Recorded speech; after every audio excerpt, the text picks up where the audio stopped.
but sneeze for the last 3 minutes. And I pray that there won't be a fourth. Oh. Oh, heavens. Apologies, one moment. Oh, good gracious, man. We gotta start early today. At least like a little bit early. I gotta be moving a little faster today. So last time we did indeed come into contact with the creature known as the Dullahan. And I got thoroughly thrashed, so we need to get stronger. However, getting stronger is going to take more than I expected. Because, unfortunately, our levels are not great. According to the book, it says that everybody needs to be level 50 if I stand a chance. If I wish to stand a chance in this battle, rather. The difficulty is, a good number of our characters are very high-leveled, which I think we can get away with having a party of 4. That's just fine. But I think that's very specifically because I kind of have a strategy, but leveling up is hard, so we have to level up some. Furthermore, we do kind of have the problem that grinding is a pain. I did a little bit off stream just to like get us a little bit further ahead. I didn't really have time to get more done. Also, I was sick, so I didn't really have the chance.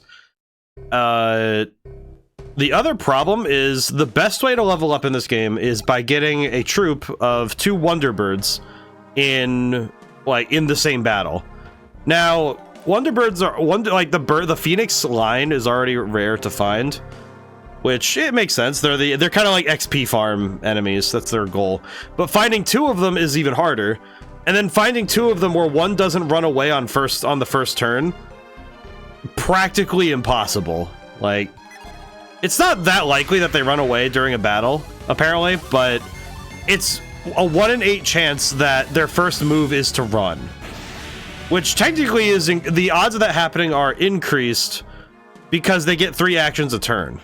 So the hope right now is that we can find a troop of 2 birds. Our goal really is to find 2 birds, and if we can take those 2 birds, and our goal is to take out one of them so that the other one revives it. Because that's the thing they can do, is they can revive fellows in their battle. So if we can find 1, if we can find 2, and like we knock out 1, I think at this point we don't need to worry about the Jinn knockouts. We just need to knock them out. We just need to find the Wonderbirds. That said, given how strong we've gotten, I do feel like by the time we go back to the lighthouse to finish the game, I'm kind of certain we're going to like manhandle whatever enemies are left. So I don't think we'll need to fight for the rest of the game, if I'm being honest. It kind of feels like once you get past a certain point of power in this game, fighting is more of a formality. Oh, jeez. Oh, boy. I'm happy that I was... The only thing that's still got me a little concerned is that ears feel a little clogged, so it's... kind of feels like everything's a little quiet. Sorry. I'm only going to compensate by adjusting my TV a little bit. It's kind of how it is with most RPGs. Usually the final boss is well below the level cap.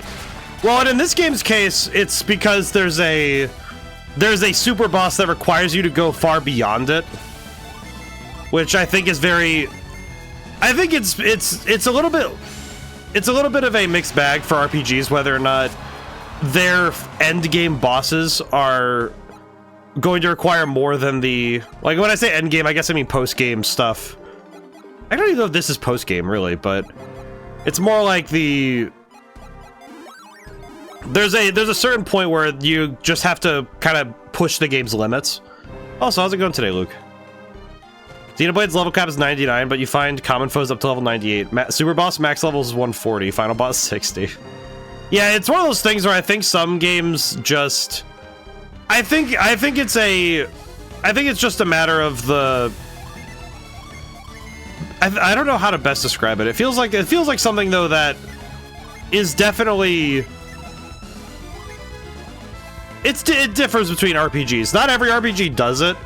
It really depends on if they have secret bosses. I think secret bosses are meant to be outside of the normal expectations for the game. Whereas I think when you have a game that is from like beginning to end, it's following a linear path, it's okay. It kind of works out in that way. I think the Pokemon games generally, if they have post-game, it's usually something that comes after the credits and is kind of its own section. It's kind of walled off a little. Like, it's not even a consideration until you're already beyond it. Because I think the key of a super boss is that it should be something that theoretically is available. Is there a Pokemon game that doesn't have post-game?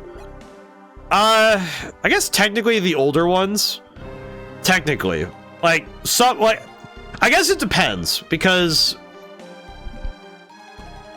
some game, I think a lot of the games just have like events in the overworld, but not necessarily story.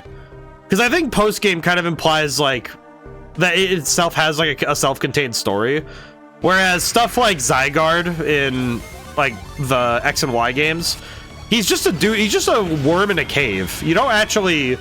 There's no actual narrative reason. It's just, oh yeah, you can like, and I think he's available before you. I think he's not available before you finish the game. But it's, I just know that there's not really it's not really like a thing. It's just, oh yeah, you can go and get him if you want.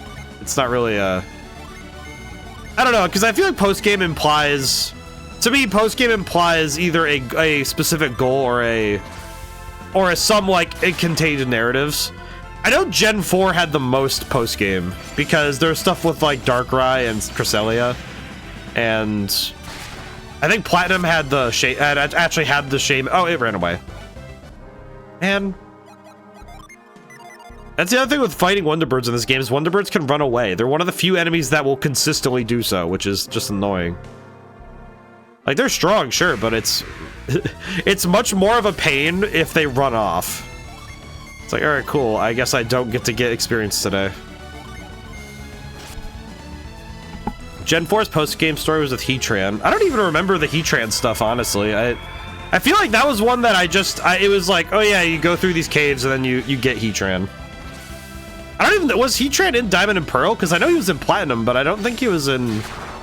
There was a bunch of post-game added in Platinum that wasn't in the game for Diamond and Pearl. Yes, he was. Oh, he was. Okay. I feel like that's one thing I just don't recall very well. Then again, Heatran isn't really a Pokemon I remember very well. It's like, I know what he looks like. I know what he can do. I know he's like Fire Steel. And other than that, it's like, oh yeah, he's technically a legendary. And that's all I got. I know he was the kind of like the poster child for... It's kind of funny that he's the poster child for it, but he was like the Pokemon that knew Eruption or something else. Platinum had a little bit more plot for Heatran, but all the travel is the same. Yeah, I guess it's that... I don't know if it's a good qualifier to say that it has to have a story, but it always feels like post-game or like post-game that doesn't feel... That just kind of feels like you... After you've beaten the game, you go walk around in a place and, oh hey, there's a thing that's just there. I don't know, man. It doesn't feel the same as you've beaten the game and here's a story that comes after the main story. I think Pokemon Sun and Moon have like the most concrete post-game, where there's genuine story beats after. I'm trying to think of some other ones if I can help it. Why did we not get... Why is he still alive? I'm sorry. Feels kind of silly to say it like that, but why is he still alive? Deep in Diamond and Pearl, you travel through the caves to find Buck trying to prove himself by taking the Magma Stone. Oh, I didn't even... I kind of forgot about that stuff, huh? Regen dance. Oh, he's reviving the guy I just took out. Well, that's helpful. Oh, but it doesn't count if you use the summon. It only counts if you use a gen attack. Well, that's annoying.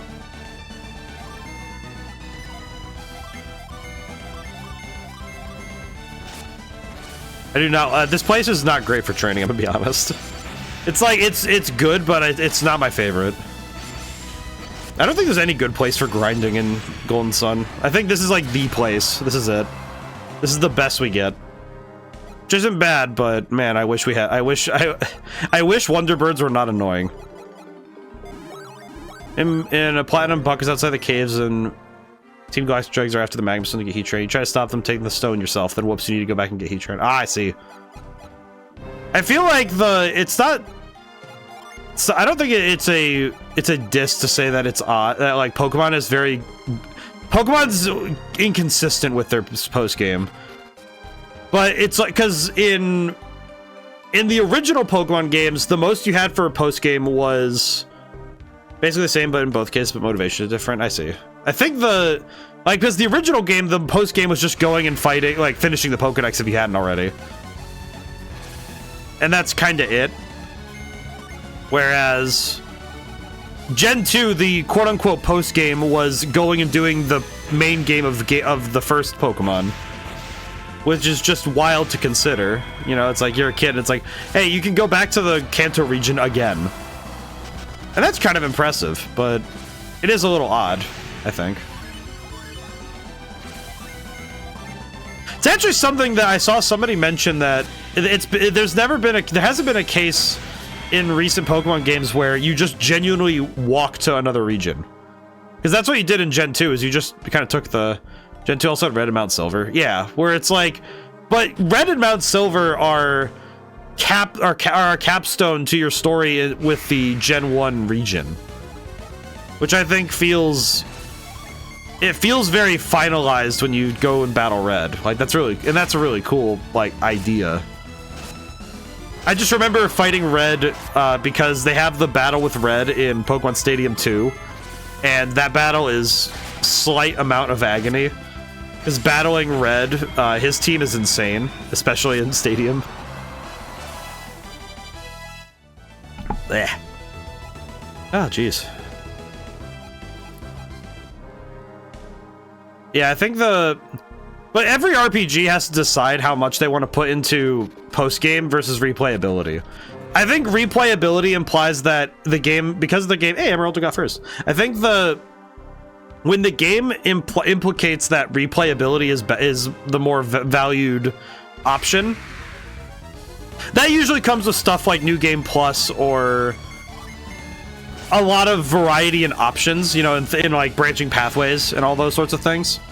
And that stuff tells you that this game is going to have a beginning and an end, and the fun is having the hundreds of ways to get there, right? And I think Pokemon fits in this weird hybrid of that, where every time you play Pokemon, you'll probably have a different team. Fundamentally, it's statistically unlikely you'll get the exact same team every time. Even if you were to catch the same Pokemon. Trials and Visions of Mana both have post-game stories. I think some games, like... I think the Mana series, and Dragon Quest, both have a kind of rich history of doing at least from what I know, of doing the thing where you finish the game and then there's like a post-game story.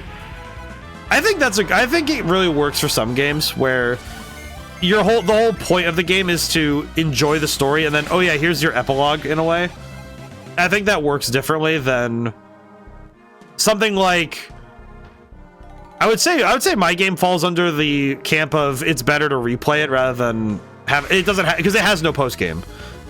And some of that was also just because the story didn't work with it. I think some stories just cannot do post game. I think some of it's also mechanically, if you don't feel inclined to go for post game, it can be a little odd in my mind. I think Kingdom Hearts is another one that feels weird, where technically there is no post game. It's only post game if you didn't do it before you fought the final boss. Because when you get the final boss unlocked, usually that means that everything else is available. So you can just go and finish everything as you wish. And then when you're ready to go, you go. Charles has the fun thing of you have 3 of 6 characters and each has 4 upgrade paths and also has post-game. Holy crap, that's 35? That looks insane. You know what? No, we have the money. We have the resource. Let's try it. Serac. Oh, thank goodness. But like triangle strategy doesn't have post-game. It technically, well, it has an epilogue now, but I don't know if I'm ready to ever take to deal with that. But the game is more focused on having replayability with New Game Plus and the ability to replay missions as you want and, you know, see the story again.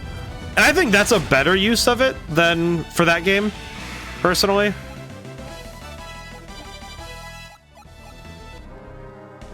All right, we are considerably stronger now than we were earlier. I don't think we're strong enough yet. I think the book is not, as they say, I don't think the book is capping when it says that being level 50 is kind of required. It says around level 50. Wait, is it around level 50? Yeah. So part of me wants to say that my 4 whoever I'm going to bring with me into battle, like as primary characters, I think they need to be 50. I think they need to be level 50. Whoever's going in with me, 100% needs to be level 50. But the difficulty is, okay, what do I do is the question. I think the thing I'm going to do is have, I think these are going to be the characters. I think this is the goal. I have a plan. It's just not very good. Alrighty, well, we will continue. But I think mechanically, post-story, like post-game stuff, I think mechanically it's fine. I feel like it almost never is a bad thing to have more game. I think what matters is if it's going to have story ramifications, it is absolutely paramount that the devs don't overdo it on adding to the end, especially if you have a good ending. I think post-game can be it can kind of be the opposition to a good resolution if it's done too heavy. I think if the post-game is there and it's fun and it's something that allows the player to get a little more at the end, that's good. I guess technically, if you want to consider post-game stuff, like stuff that would be after the main story, technically Persona 5 Royal technically is like the last chapter of the game, like the proper last chapter of the game, is, if you're doing the Royal stuff, is basically post-game.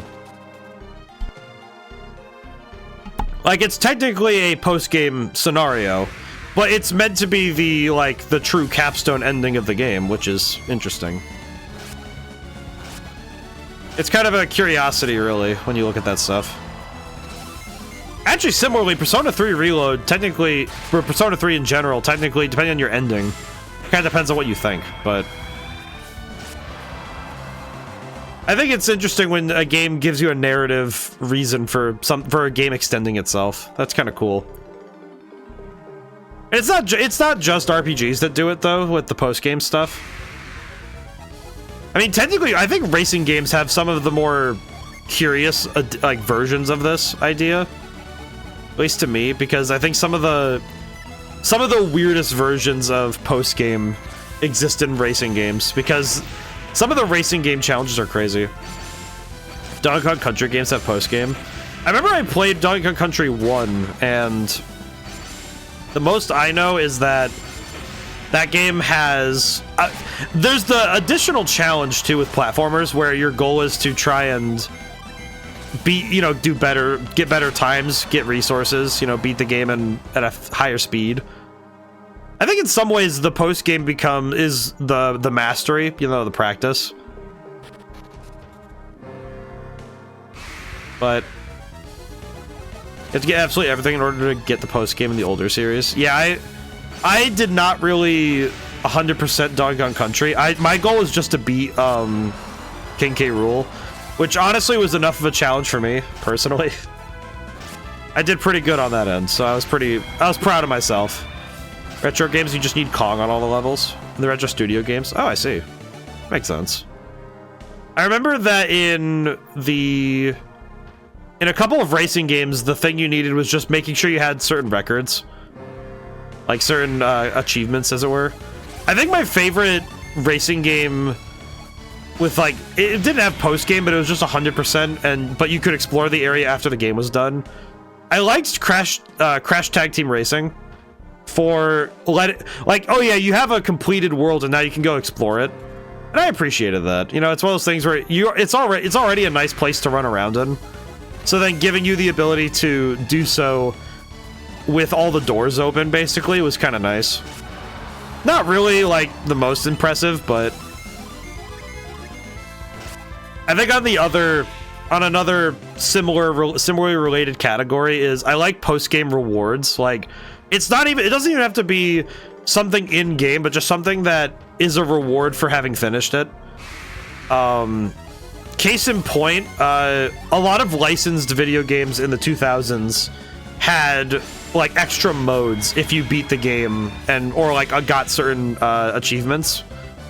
The one I'm thinking of is if you collect all the cards, I think it's like you have to do all the, like, pretty much you have to get obviously 13 expands your level tree when you beat the final boss. Yes, that one I'm very familiar with, because the Crystarium expands when you beat the final boss. So you can, and it's like, I believe if I'm remembering correctly, there's like a couple side quests that require you to be capped out. And there's one enemy that it's like you're supposed to beat it legitimately, but I'm also not into that. So I know the tactic for beating the strongest enemy in the game without needing to max out, because that's how you grind. And there's an enemy you can't do that to. Like, you can't use the tactic I'm thinking of. But it's the Adamant Tortoise in Final Fantasy 13. Technically has the highest HP pool, but that means nothing to me, because the tactic you use to beat it is extremely stupid. I don't know if I should cast Death on it. Well, and it's like, the tactic is you just bring Hecaton. You use Vanille's summon to knock it down, and then just spam Death with the Belladonna wand. And then you just pray you get it. And that's it. Like, you have to knock it down to do so, but it's pretty easy because summons knock down the Adamant Tortoise on summon. So it's like, it gets downed, and then you just immediately start casting Death. It's actually kind of funny. It feels very stupid. You know, it's like, this is a thing the size of a building, and you give it a heart attack. You know, it's just like instant heart attack. Like, okay, cool. Thank goodness this thing only has one heart, otherwise this would be a problem. But I think that unfortunately, your highest death chance is like 6%. Sort of. The Belladonna wand makes it a lot more manageable. I think it's like 8 to 10 with Belladonna wand. Because capped out Belladonna wand increases the chance of Saboteur things. And I forget what the odds become at that point, but it's not nearly as bad. It just becomes like, it becomes one of those things where you have to reset the fight a few times, which isn't bad. It's not too bad, but I think each genre of video games has a different method of taking on post game. It really depends on what the developers wanted you to focus on. Or they just make a thing like 16 if you have everything ever going for you, but that's everyone on Sab on all stats effects on the foe. Yeah, which is actually what you can do. It's actually kind of funny. And you only really need 10%. So I guess this is the grinding stream. Not quite. I have a plan right now. My thought process is that I'm gonna grind for 30 minutes. And then what I'm gonna do is like we're almost done with this set of training. I'm gonna grind for a little while. And when we go to do that, when we're done grinding, I'm going to set up my team the way I want to set them up for the battle. So I'm gonna move Jin around and do that stuff, and then we'll save. And then we're gonna go back up to... We are gonna go back up to the Dullahan. And I'm gonna throw hands with him with what we have. And see if we get any closer. Because if we get close enough to victory, then it's like, okay, we might not need to grind much longer. But it's one of those things where we'll see. I will not grind for 4 straight hours, though. I do not want to do that. Both for me and for you guys. But how's it going today, Lollifant? But yeah, I think if we look at every type of video game, there is a post game that can exist. It's a matter of what is the intent of the game and what would make the most sense for the game that you're looking at. I think some games shy away from a post game with good intent, you know, for like good reasons. I think others, it kind of feels like, oh well, you could have done more with it, but I don't think it's a bad thing to. It's not a bad thing to want more from the game, but I think it's okay that some don't. They have the restraint to say, okay, I think this is where I want the game to end. I think especially smaller scope games with smaller scope and size, I think if they pull off their objectives and they're happy with the end result, I think that's good enough. I don't think you need to go much further than that. I think the best post game for a Pokemon game is probably Delta episode of Omega Ruby and Alpha Sapphire. Yeah, I think that one might be the best post game because the story there is crazy. That stuff is cool. I think there's a number of RPGs in this era actually where even the biggest ones would end a game. Best post game for a first round, not remake Pokemon game might be the one for Sword and Shield. I do think the ones for Sword and Shield does cheat a little bit because some of it is I think DLC is weird because the DLC is technically post game for some and mid game for others. Depends on when you get it. So it's like I think the base game post game for Sword and Shield is pretty good, but I think the fact that the DLC technically in some ways for both Sword and Shield and Scarlet and Violet, not kind of DLC for that. Yeah, it's like I couldn't really count it as post game, but it's weird because it kind of is. Like that's what's kind of strange to me is that it technically is post game, which I think is a little strange, but it's also kind of cool to see that that's a thing that not only exists but also actually works kind of well. Okay, we are strong enough where we're cooking with gas right now. SV DLC post game is pretty great. I think I appreciate the DLCs for adding more Pokemon to catch. So just even having the additional Pokedexes to fill out is nice. Sword and Shield not so much, it's alright. I think the one I liked the most was the Star Tournament. Because I like the ability to team up with the gym leaders. I think that was fun. That's a fun concept. Just being able to battle more with the gym leaders around you. That's pretty cool. Hey, Wonderbird.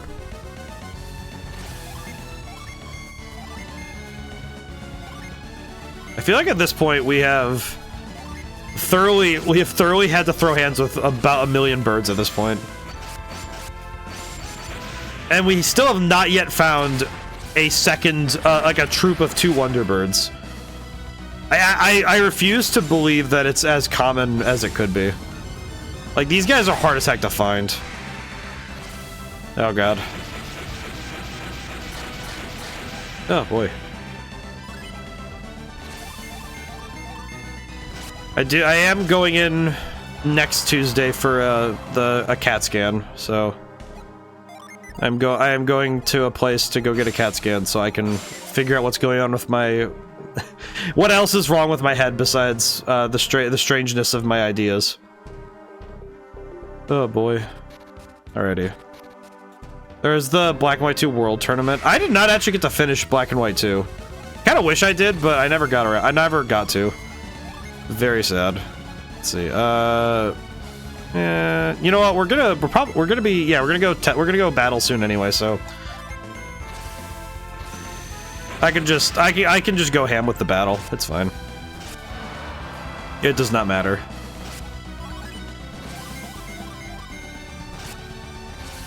You can have remasters of all the various gym leader themes for whatever region they were from. That's pretty sick. I feel like I should probably go check that out when I can, because it's pretty cool. Alrighty. Teleport. Alright, we've done about 30 minutes of training, roughly, so... It'll take me a little bit to get back up, but... Alright, I'm also gonna save my quest real quick. Save the game. Game is saved. Very good. Okay, now we can dip. We'll dip from the isle for now. I also have to remember where the island is every time, which is probably the hardest part of all this. Hello, turtle. Turtle, can you please return me to the land I call my home? Hello. Yes, please. Alright. It's also really hard. I never actually got that far in. I feel like the true point to me of post game is that it's supposed to push the game to its limit. I feel like true post game should be making you use the mechanics at their absolute limit. Like, not just pinnacle, but limit. I only know about it because of Let's Plays. Yeah, I think some challenges you only really find out because of stuff like that. Truly. Okay, let's see. Synergy. Teleport. Alright, we're gonna go back to Contigo and throw hands really quick. We'll see if we can... I guess also it'll be good to know... I think it'll be good for us to know how hard it is to actually get back to... I think it'll also be key for us to know how hard it'll be to get back up to Dullahan every time we fail. Like, if I need to get... Like, if I need to go back and forth between to Dullahan, I need to know how long it takes to get there. Because if it's gonna take me, like, a whole 20 minutes to get there anyway, then it will be a trip on its own. So... Okay, teleport circles here. Do I have any other equipment we can mess with at this point? I don't think so. What is this? Berserker Band. Raises attack. Oh, that's really good. What the heck? Question. Can anyone else use this? No. Okay, then we're gonna equip Jenna with that, because that's actually kind of sick. Raises luck. How much does it raise luck, though? Luck is at 20. That'd be fine. Okay, that's fine. Yeah, but the extra attack will be good. And the extra defense will be good, too. Okay. And we're close to level 50. Okay, let me save my game here. I'll save the game here. Okay, how do I... Felix needs to be a Ronin. How do I make Felix into a Ronin? How do I do this? Ronin. I do apologize if my voice sounds weird. I am currently doing my best. Okay, let's see. Ronin is acquired with 5 Mars and 5... What is it? 5 Mars, 4 Jupiter. Okay, how do I guess the question becomes which... Okay, now the question becomes which ones do I move?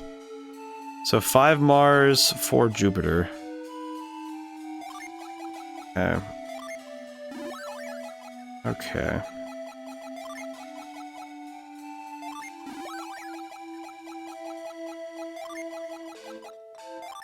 Oh god.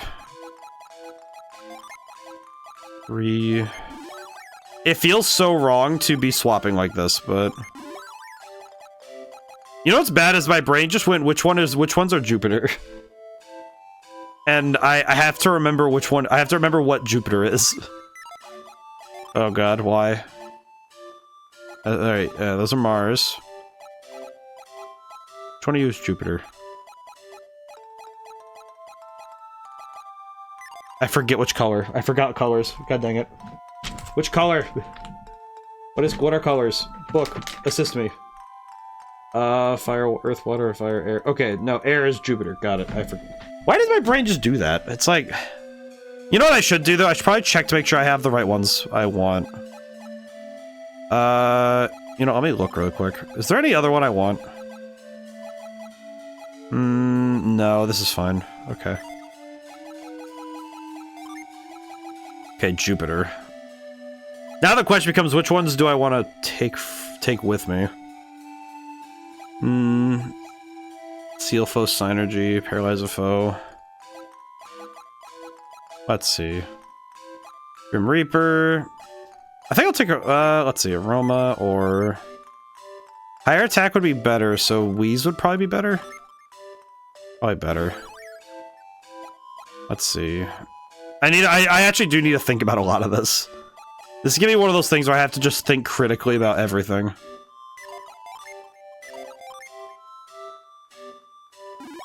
I have to think very critically about a lot of things right now. Let's see. Ether. Yeah, Ether's good. Okay. And then this one works. Okay, so now we have a Ronin. That's good, I think. I'm gonna be honest, I have no earthly idea how good Ronin is as a class. I know it's great. From what I read in the book, it says it's really good, but I have not tested this theory. So the idea with classes in this game, I guess to explain a little bit more of the math behind it, basically every single most combinations of Jin on your character can determine your class. However, each class is determined also by the character you're on. So some of them are very specific, like the number of classes Felix and Isaac / Roy can get based simply on having certain Jin types. It's gonna be really backwards and it's a little odd. The key thing with the Ronin is that his HP and physical attack are the highest, and he also gets access to an ability called the Helm Splitter, which is one of 3 attacks, as I recall, that use your physical attack when you actually use it. So it's real freaking good. But there's a bunch of other classes, but I am not quite familiar with how classing works because I almost never use it. I haven't used it this entire time. Are there any other... Alright, let's see. Let's see the book. What does the book say? These guys are all good. It says Garrett needs to be an enchanter, which I don't know how to do that. How does Garrett become an enchanter? Are these in alphabetical order? They are not. Why are they not in alphabetical order? Let's see, Garrett, Page, Conjurer, Enchanter. Okay, so... That's what it says to do, but I could also just test this with my current team and see what happens. I feel like at this point, it's... Like, I already know kind of what my goal is, which... The main objective for our fight, for our purposes, is to spam a couple of key summons. That is basically the objective. Is that we want to summon... Charon, Eclipse, and... Like, Charon and Eclipse are the 2 we want to summon. I saw that I have to get some stuff figured out. There is... I guess speaking of things to figure out, I did try to get PlayStation emulation working. I'm a little bit uncertain about downloading some of the stuff for it, but... I'll have to take a gander later about it again. Okay, well now we have to go through this dungeon again, which... I don't think this dungeon's gonna be bad because it's already done. It's just a matter of having to remember how to get to the end again. Because I actually forget how to get to the end. Mainly just because it's a long freaking trip. Okay, I'd like to test out the new abilities, because I actually don't know how any of these work. What on earth are all of these? I have so many abilities! What is all this? Protector, Angel Spear, boost attack with a Heavenly Blade. What the heck is all this? I change his class and suddenly he's just like... He's got like insane power. Skull Splitter. Let me try this out. I want to see how good it is.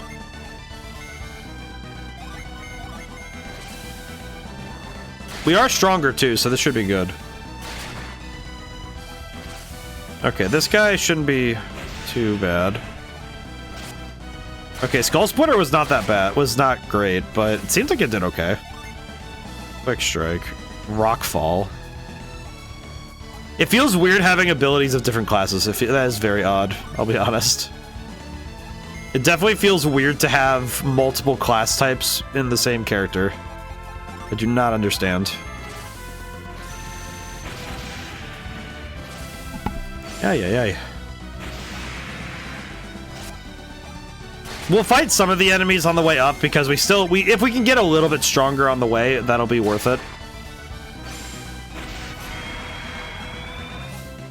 I think especially given that we kind of need the power anyway.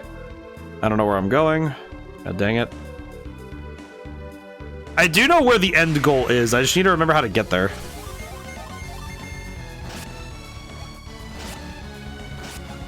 Which is probably gonna be the hardest part, is trying to remember where the end point is. All the doors should have stayed open though, because dungeons stay unlocked, as I recall. So it shouldn't be a matter of, yeah, so the shortcuts are open still, so we can dip. So we can just ball and go right through. Let's see. You know what? We might as well try some of these new abilities. Epicenter. Oh, I know Epicenter. That's the one that the one dragon used on me. Summon a loathsome fiend. I should try this. We haven't really used new moves in a long time, so we might as well. I think I deserve it. We haven't seen the new moves, so why not? Thorny Grave. Whoa. Okay, I've seen that move before, but I haven't been able to use it, so that's really cool. Interesting. It's interesting when you unlock an ability that you thought was reserved for the enemy. So it's neat seeing those sorts of things myself. I don't know if the Ronin class is really doing it for me, but I appreciate that we don't need to... We won't really need to worry so much about the Jin we have. I think the only thing I'm a little worried about is that we need to start with... I think I need to start the battle. I think I need to start the battle with someone else out, I think. Like, I need Mia out there. I need Mia or... Do I need Mia out there or do I need... No, I need Wind, so I need Shiba or Ivan out there. Which I think it'd be better if I keep... Actually, wait, let me see Shiba. Let me see Shiba right now as a... So she's a shaman. This doesn't... Her abilities don't look great. She does get Potent Cure and Revive, though, which is actually kind of good. Holy crap, wait, what? We just need Wind... I just need more Wind, Jin out there. Because right now we have... We'll have 4 on the field when we start. Which means we'd either get 2... We'd either be able to get... We'd be able to get 1 Eclipse, or... Actually, technically, if we start with Shiba out instead of... Yeah, if we start with Shiba, then we can... Yeah, let me swap Shiba in. I'd really rather have... Okay, and then swap Piers back in. There we go. Okay, so... The one thing I always forget is that at the top of each round, you can swap in characters that you need. So what we could do is summon in, like do all the summons at the beginning, and then have Shiba swap out when we want Jenna to come in and start healing. So that could work. That could theoretically work. It's a little goofy, but I think it'll work. Should work nicely. Okay, this is not the way. For some reason I said that, and I thought of when Gamma walked in Sonic Adventure 1, he's like, this is not the right door. He's just very confused by where he is. These guys are still kind of strong, though, so I'm a little worried that we're going to be... Kind of worried that we're not ready, but... Then again, I have no feelings of caution right now, so... I don't think I'm really worried. I don't think I'm worried about this. I think some of that's probably misplaced confidence, but I also think that it's good that I go into a battle like this feeling confident. It's the kind of thing where I don't think it'd be fun if I was just kind of unsure about even just the prospect of winning. It's like, well. But this, I feel like we're okay. And probably by the time we get up there, it'll be fine. I kind of reckon that we'll get one more level up. That'll be really nice. Before we get there. Alright, I need to remember how to get there first, though. I definitely need to remember this map a little better. This place is very large, however. Okay. As long as I keep finding the shortcuts, I think we'll be fine.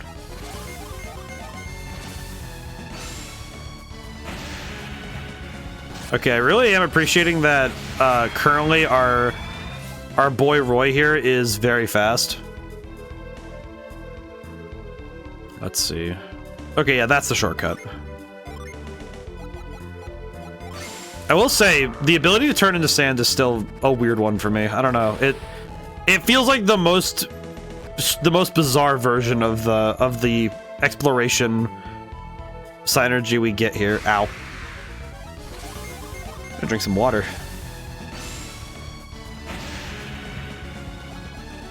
I told myself I should talk less because my throat's still recovering, but I also have no shame in saying that I will constantly forget that because I don't really like not talking when I'm streaming. I don't know.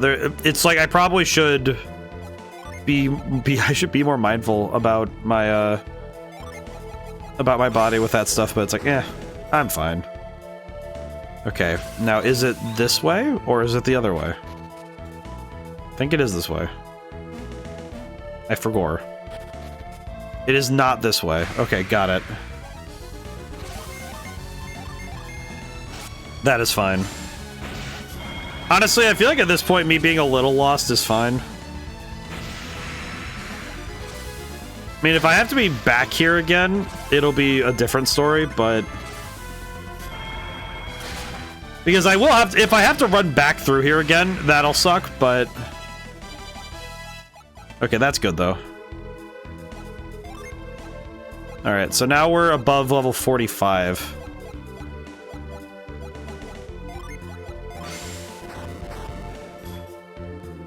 Whew. Okay, so it is gonna take us a little while to get to and from the... It's gonna take us a little while to get to and from the place anyway, so it...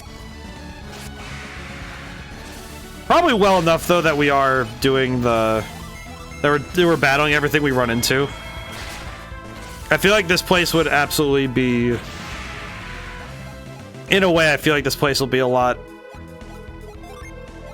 more important if we can... It'll be more important that we actually get stronger here, too. That little bit of extra training will be nice. I guess technically what I could do to keep my progress is I could... Oh, I see. I have to do this again? Funny. Interesting that I have to do this one again, though.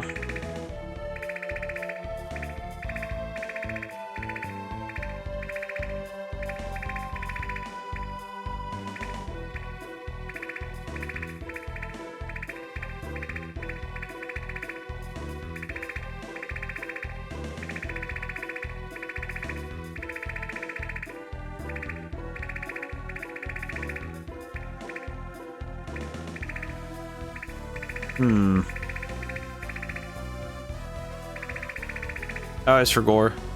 Etcha, how's it going today? Hope everything is well.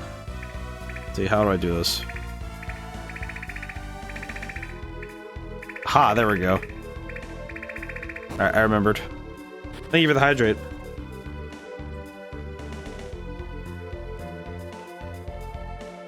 I just realized this is the shortcut I was already here for. God dang it. We go get my boy, and then I can stretch. Wah. Oh boy.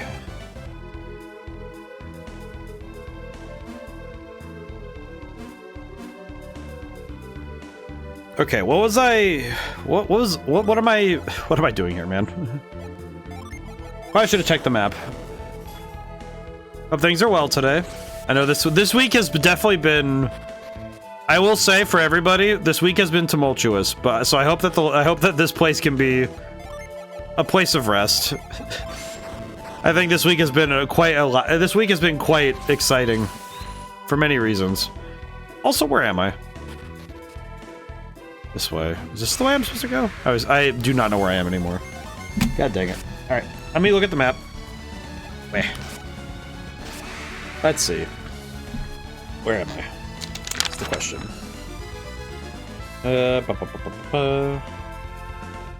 Let's see, there's the rock. It's... Do I need to go this way? I don't think I need to go this way. Well, that's a shame. Well, let me think.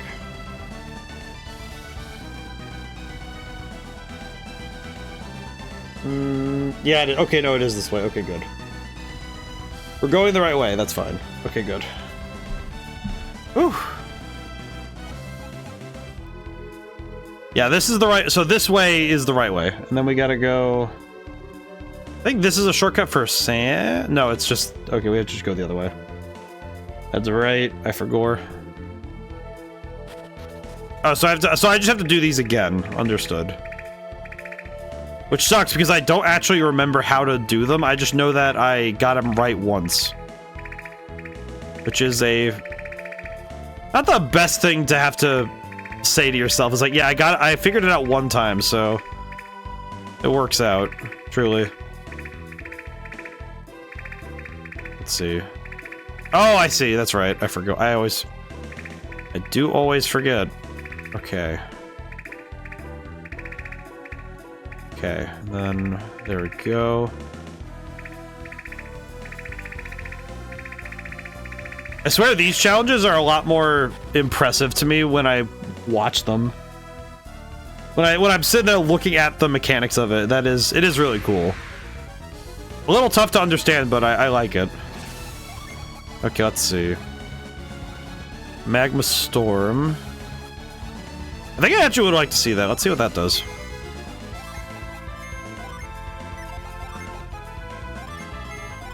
We have the ability to try out some abilities. We have the ability to try out new moves, so we have a space to try. That was cool. I like some of these attacks. I think they're pretty cool. I think I'm a fan of the... I think I'm personally more of a fan of the monoclass characters. You know, like them having their element. I think is more... I think it's more interesting, but I think that is much more a... I don't think that's a common opinion. I think the multi-classing's pretty sick. Alrighty. Well, now I have to heal a bunch because we are dying. Let's see. Okay, and then we need to use an antidote because we are... There we go. Because we were having some poison problems. Okay, from here we go... Okay, no, we gotta go this way. I see. Trying to remember how to get to the place I want to go is turning into a curious problem. Okay, so I should just need to go forward then. So I should have the ability to access the sand. I do. Okay, cool. Already good. So it takes me, with some battles, it takes me about... It takes me a half hour to get up here anyway. Roughly. So a half hour of grinding and then a half hour of getting back up here, which is technically also grinding. I can kind of feel that this is going to be one of those challenges where if I have to keep redoing this section, I will be a little tired. But we'll see. I think it is definitely going to be a we'll see moment. This is going to be a challenge, I can already feel. Even worse, what's more diabolical is that you have to redo this freaking spider every time you come into this room. So if I retreat because I lose the fight, then it means I have to go and do this spider thing again every time. So that is going to be part of the challenge. I feel like part of this is patience. Hey, Naroctum, how's it going today? Hope things are well. I am surprised second hasn't been claimed yet. I feel like that is one thing that I feel like the timing of first and second are very funny because it's almost never... It's never consistent. It's like... I just remember the one stream where it was like 11 o'clock. It was like almost 11. And somebody said, oh yeah, second hasn't been claimed yet. I'm like, oh yeah. Didn't even notice. I bet I have a new coworker tonight. Oh, that's nice though. Someone new. I mean, granted, I feel like it's always a little weird when you have to show them like the ropes and stuff, but that's nice. Nice to meet new people. Nice to see nice to have somebody else on the roll, I guess. Alrighty. The Urpil has been acquired. I think I can save my game. I think if I have to move the Jin again, that's fine, but I think we're good. I think we could. I think we'll be fine. The only other thing I think I want to do is... Oh, that's right. We need to unset all of them. That's right. I remember. Okay, and this gives us... I apologize for the clicking noise. We are going to be doing this a lot.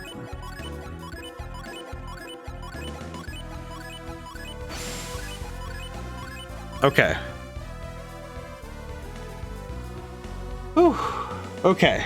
But here's the thing. The big point of this is if we can use Charon and Eclipse as much as possible, that is the main objective. The objective is simple. We have to win. The spider shall take us. Alright, hello Dullahan. How are you? I am the shadow, the keeper. Oh god, okay, hi. I guess we aren't going to talk. Got it. Understood. Okay, so we have Eclipse, and we have... So I think what we're going to do is have Charon be summoned by... Okay, question. Can I do... Okay, now, this is the real question. Can I do this more than once? Okay, so you can only do a type of summon per turn. Got it. That's awkward. Okay, got it. I need to remember that. Okay. Well, who do I want to summon what, then? Because we need to summon Eclipse as often as possible. Basically, if we can have Eclipse being summoned every turn, that'd be top tier. Okay. What can we do, then? You know what? Actually, we could set up buffs now. Oh, right. We don't have the buffs because we're not a Ronin anymore. We're not a Ronin right now. That's right. That's awkward. I forgot. I'm trying to think of what to do.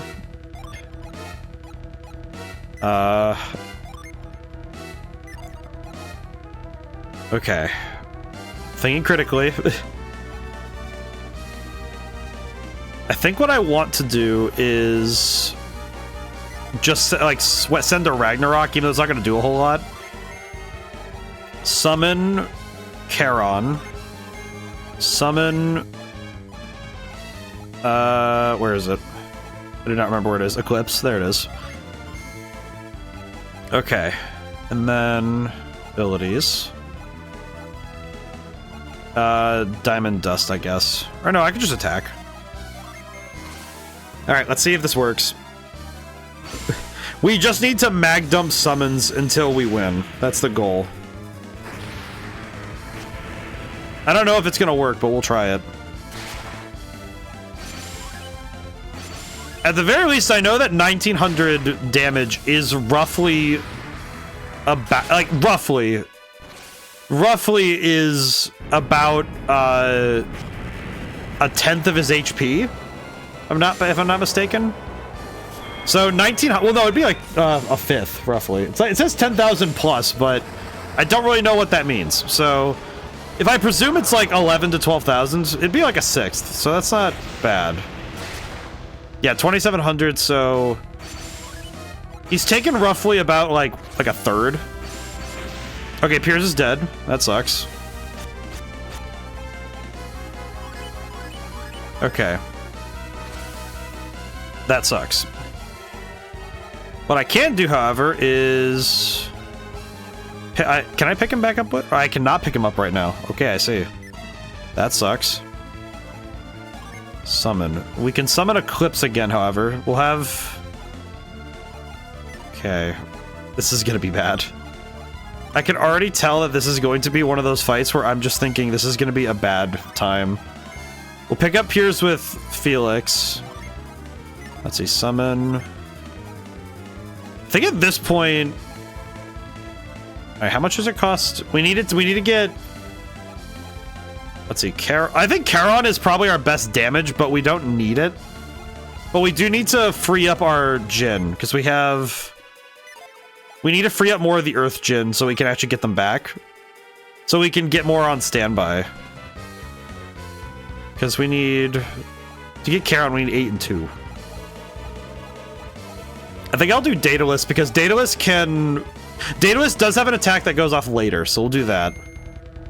Okay, and then we'll summon Eclipse again just to throw hands. As long as we keep spamming Eclipse, we are going to do enough... we can do enough damage to keep up, so this is fine. This is absolutely scary, though, because if he lands a big enough attack, we are screwed, but... Because if he summons Charon, we just die. Like 100%, we do just die if he summons Charon.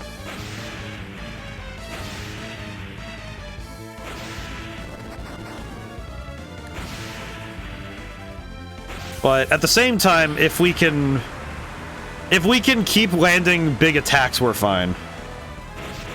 We have to out DPS an enemy who can one-shot us, which is not exactly tenable, but I think it'll be fine. True Collide. Oh yeah, that's a drain attack. I forgot that's a drain attack. That sucks. Okay, can we summon anything else right now? No. Got it. Understood. Jinn. Let's see, what can we use right now? And with that, do we have any Water of Life? No. I might need to switch my move then. Okay, yeah, we do need to switch our move. God dang it. It's unfortunate that... I will say it's unfortunate that Sheba has all of our healing items, truly. Oh, I just realized what I probably could have done to make my job a lot easier is... I probably could have used... I'm just trying to think critically about this. I probably could have done the thing with, what's its name? God, why am I blanking right now? I probably should have set everybody else's Jinn off as well in the back as well. Because I think if I swap in a party member with Jinn, they can also do their thing. So that's actually pretty... That would be pretty huge if I could do that. But since I can't, I'll have to make do. Is there anything else I have? Not really. Haunt. Uh-oh. Okay. An Evil Spirit is bad because I think that just kills me in a couple turns. If I'm not mistaken. Okay, Curse is also bad because Curse is going to kill Felix in a couple turns. And I think Charon just kills me. I think Charon just ends this fight. No, it doesn't. It kills Sheba and Piers again, though. God dang it. Okay, but the Daedalus attack went through. 2000. Yeah, it's not too bad. Okay, now the real problem is also that we don't have... I really wish I had healing waters on other characters now, but there's very little I can do about that now, so that's fine.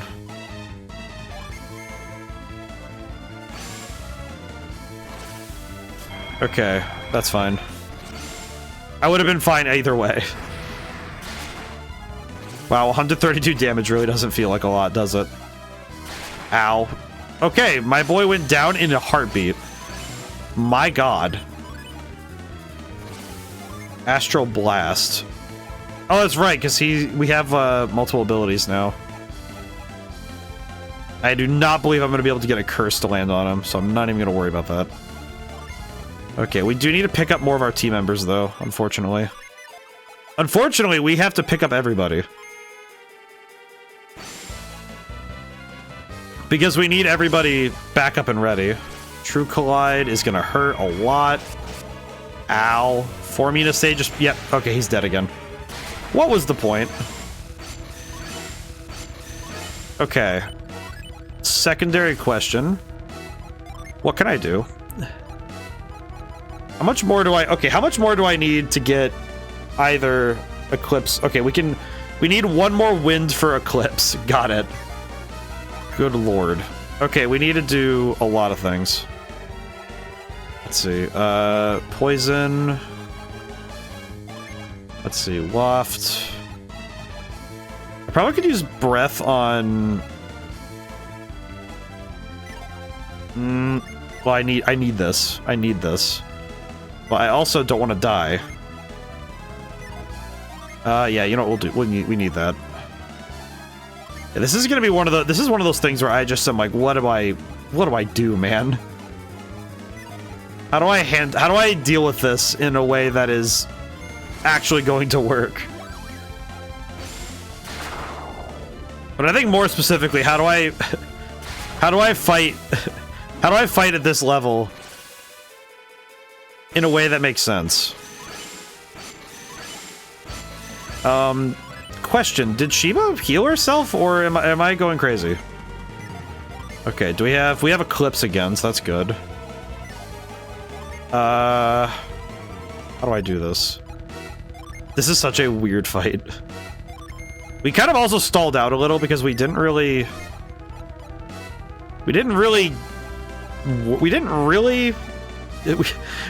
make this work, did we? Let's see.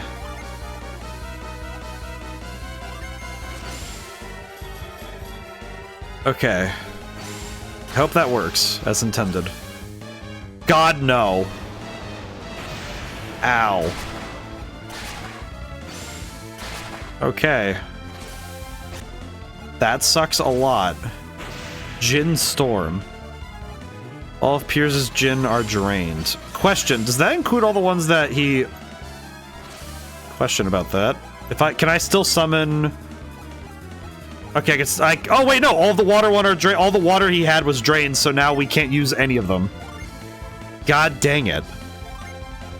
Yeah, this is where the fight starts getting into downright pain territory. I do not know how to deal with this, I'm gonna be real. Yeah, because now all of them are on standby rather than being on... Yeah, this is the part of the fight where I'm not really sure how how to handle, because we are kind of getting cooked by raw damage.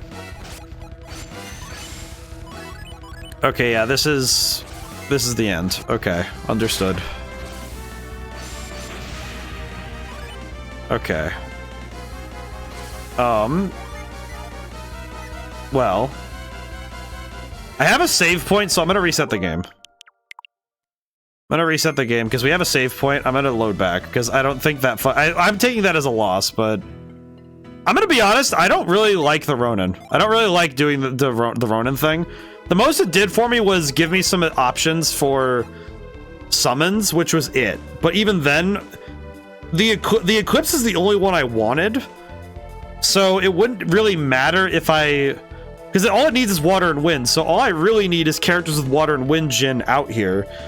But I didn't really find the Ronin, like having the Ronin on didn't really help me. It just kind of, I guess it offered some options, but even then it didn't really help me all that much. I didn't find it as helpful as I thought it would be. So I'm gonna swap those back around. I don't know, something about that just didn't really work for me. Because even still, it didn't give me any other choices for in this battle. On the plus side, turning invisible for any damage from Charon. Yes.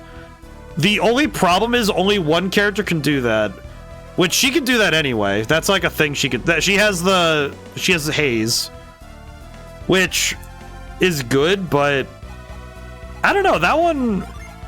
It's like it. The other thing that's a limiting factor is we don't really have a way to. I guess just thinking about it, we don't really have a lot of other. We don't have the ability to summon multiple things in a turn without having to accept the fact that when you summon multiple things in a turn, you have to summon one of each type of summon. So we have to have like one for Daedalus, one for... I think what I'll do then is swap out Roy, I think, for Jenna, I think. So then we still have fire available, but more specifically, because I think having Daedalus around is good. I think Daedalus is good because we had It was a promise in the future to have more damage, which was worth it. Let's see. There we go. I think this team might work for now. At least for now. Now the other thing we need to do... Okay, is there a way for me to hit standby on everything? Without having to... Nope, I have to do this way. Okay. So we have to... I'm gonna go through... I think what I am going to do is... I think if I can swap... If I can swap in a character with... Basically, the idea is that if I can swap in a character when I've exhausted their Djinn, I think that'll work. I don't know if this will work as I intend, but... Because I think it's the number of Djinn you have available is based on the characters that are in battle. So it's not about the ones that are on standby. So if I offset everything, then theoretically I could... Theoretically, we can lead with a... We could lead with one team and then just go and send it and just full send with summons, and then swap in the other team members and full send again. Theoretically. I don't know if this will work, but we'll see. I'm gonna save on the second save slot and just hope. Fingers crossed this actually works, but I do wonder if I should have started with the other team and then swapped into the more powerful one, but I think this will be fine. Okay, summon. I'll have, let's see, summon Charon. I don't want to use the wind ones up, actually. Where's Daedalus? 3 and 4. Oh, because we used all those ones. That's right. Okay. I could then summon... Probably just summon Meteor then, honestly. Actually, that'd be fine. Summon Eclipse. Summon... Oh, wait, he can also summon Eclipse. So why is he able to do it that way? This...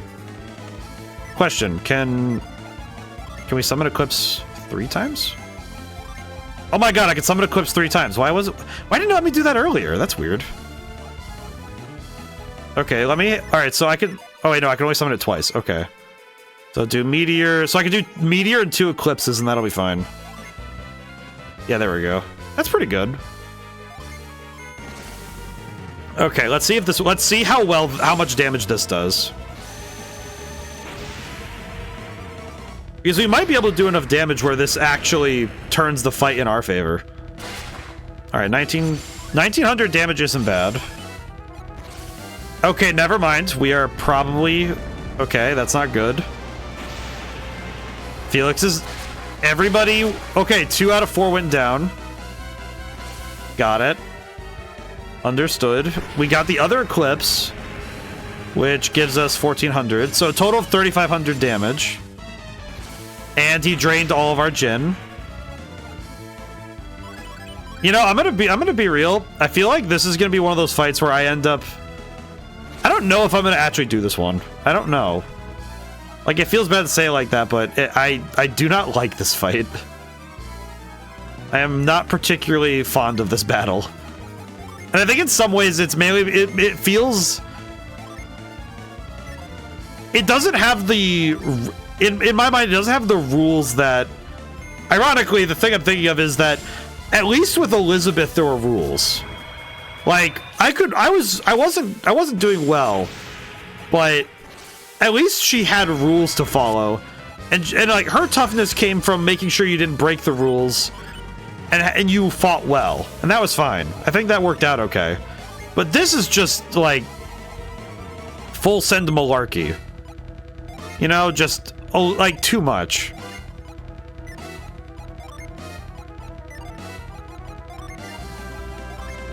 Okay. I did not want to do that, but I guess it worked out.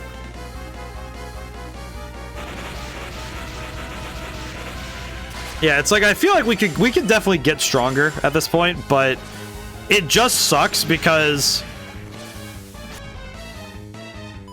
Okay. Well.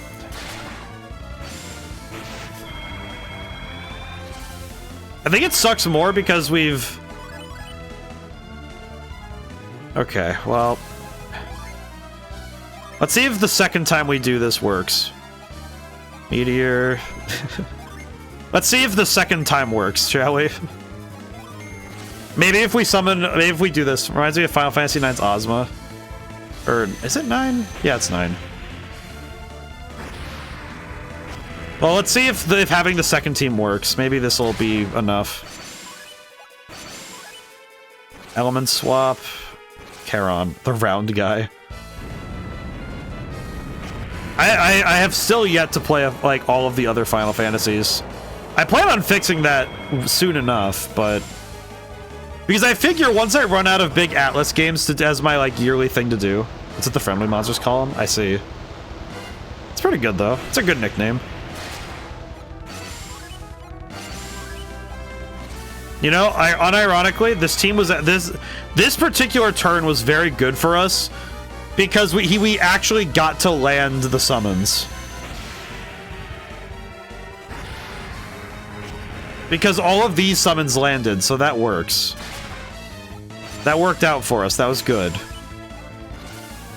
I'm actually surprised we survived all this. Okay, we've done a fair bit of damage though, right? Because we did 3,000 plus this turn, so that's like 5,000.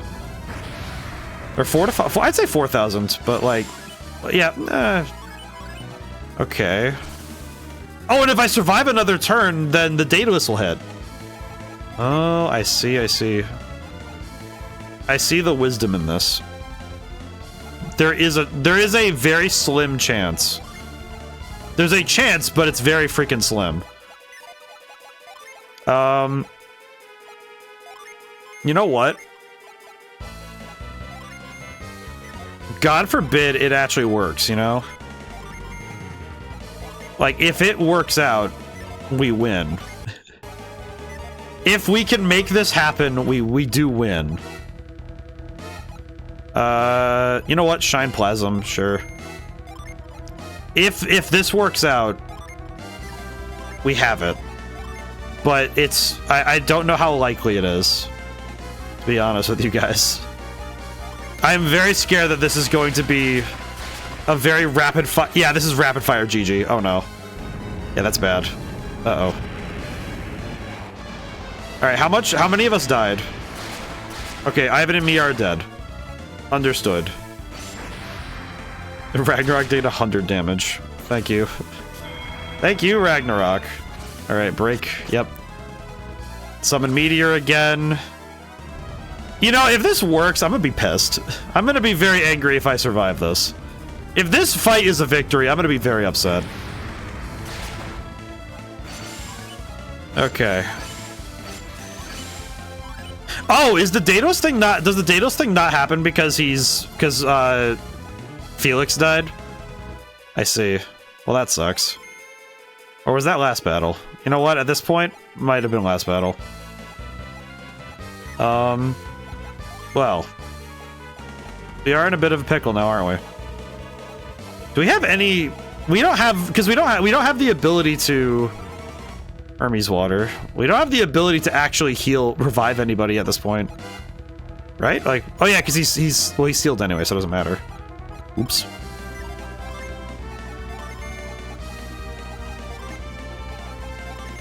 Yeah, at this point, I'll be surprised if we actually survive this. 500 damage. Oh, brother. Instant death. Yep, okay. I think this is more because the second team is so weak. What the... Oh, right. How many of us are... Oh, we're all just dead. I see. Hang on. Revive. You know what? At this point... You know what? At this point, I just realized we probably could just do this naturally and just... suffer. We don't... The money does not matter. It's not that big a deal.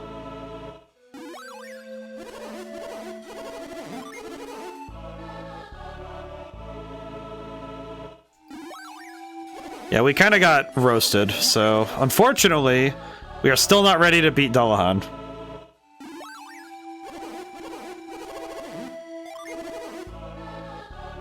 Yeah, we are not strong enough. So we do need to be level 50 to win.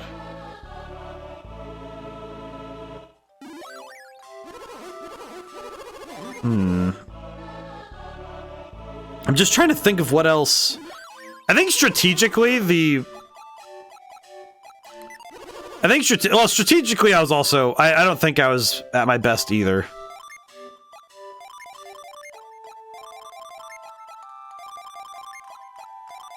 I think strategically I was not. I don't think I was playing with. I don't think I was playing with my best either, which that kind of sucks. Actually, we can just leave these unset for now. That's fine. We'll just leave those for now. Oh boy, I'm trying to think ahead. I guess we have to go back and get stronger, which is a given, of course.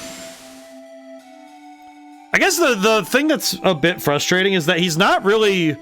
It kind of feels like Dullahan's fight. He's just strong out of virtue of being overwhelming. Because there's not really any other options we have to defeat him other than just being stronger. Because strategically, I think I was doing the best I could. It's just that there's no substitute for just being able to face tank an attack like that. I think it definitely didn't help either that some of his attacks are luck based.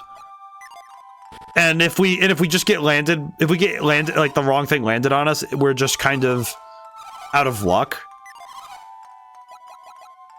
Which isn't ideal. Because we don't actually have the means to get rid of Curse without Djinn intervention, I don't think. I think one of the water Djinn can do it, maybe? I think Mia has it. Yeah, here it is, Tonic. Tonic's the only thing that can really deal with that. You know what? Hang on. Is there any I can swap out for... Yeah, let's swap for... Oh, I'm gonna swap that way, because that's... It definitely feels like we are gonna be having a hard time winning that battle if we want to win by tactic, because even with tactics on hand, I don't think we have the best options to win right now.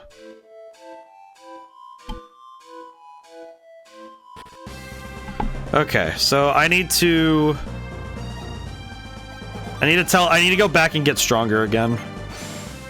So let's see. The island we need to go to. Charon isn't a total nuke, as it does 200, 250 per party member.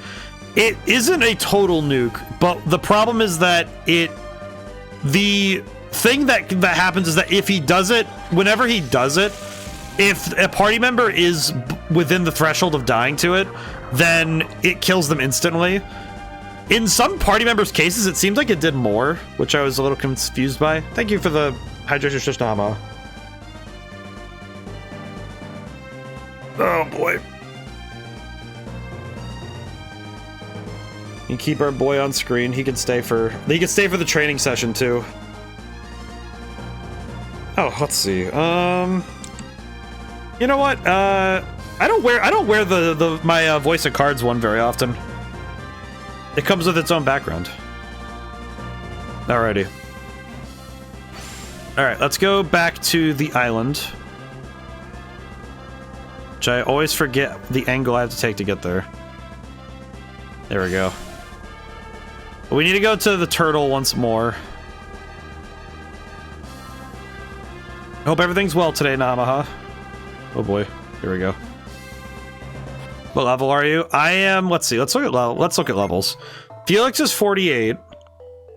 Jenna is 47. Sheba's 45. Piers is 47. Roy is 45. Everyone else is 41.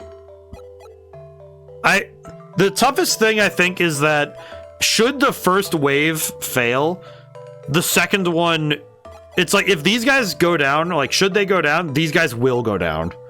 Which I think is a rough spot for them to be in.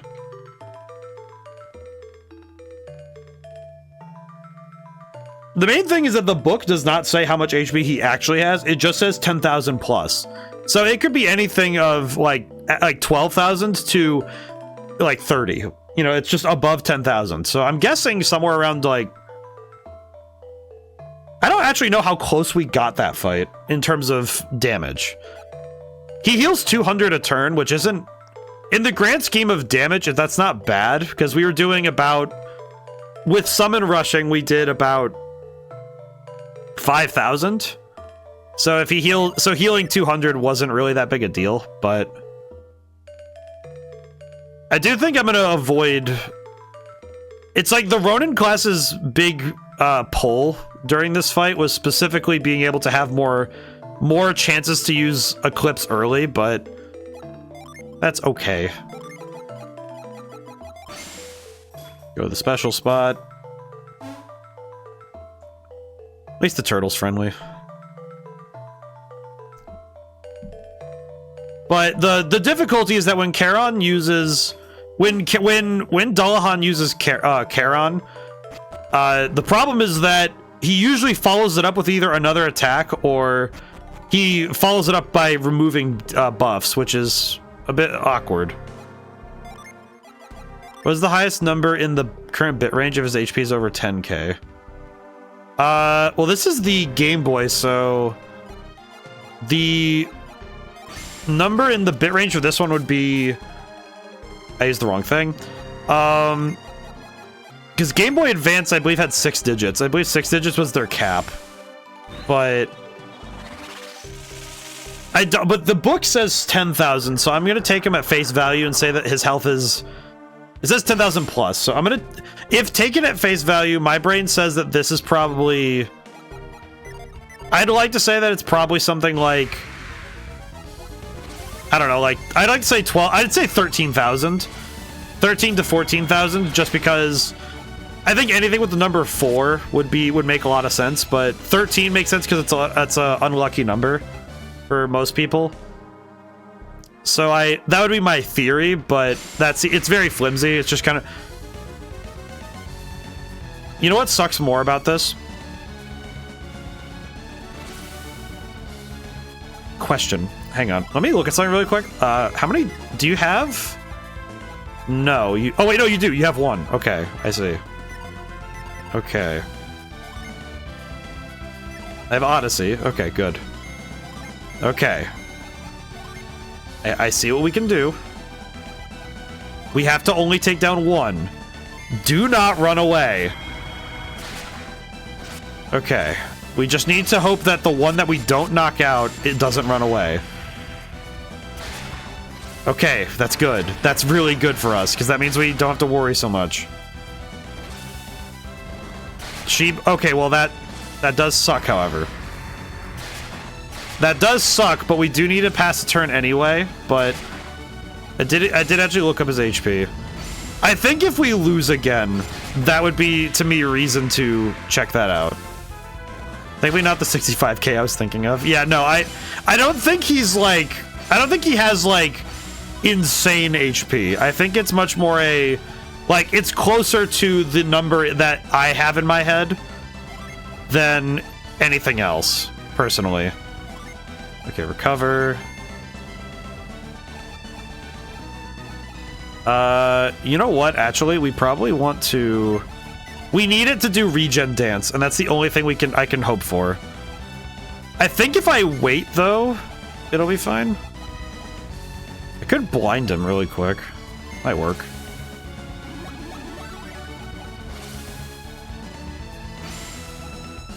Regen dance. Okay, there we go. That's good. Because that means that he summons back the other Wonderbird. You...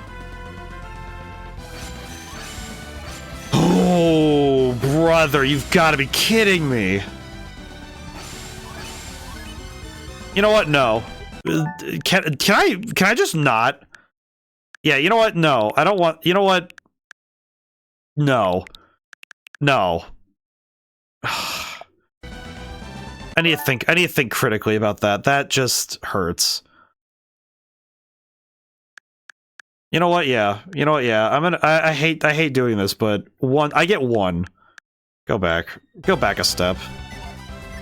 Like, what the heck, dude? I don't know if it'll change what happens, but... Oh, that's fun. Yeah, so I'm gonna explain something really quick about what happens. So the problem is I need this ding dong to stick around long enough that we can actually like do something. Okay, let's see if changing our actions changes his moves, because sometimes it does. I don't know why, but sometimes it does. Hard mode gives all the foes 1.5 times HP, but Dullahan is so close to the cap he doesn't get that much. I see. That just makes too much sense. You can have Pierce set his Jin back on to use it again when you need it.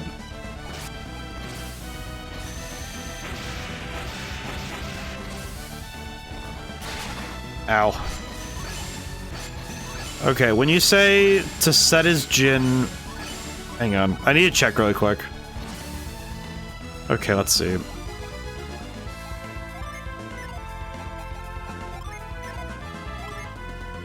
Heal. These guys are really tough, but it's worth it.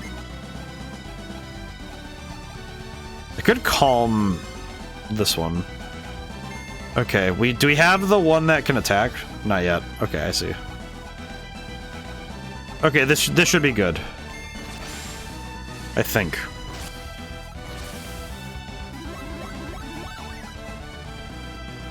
Heck. The only downside I did learn is that apparently if you summon a Jin for... Okay, Shiba's down again. Great.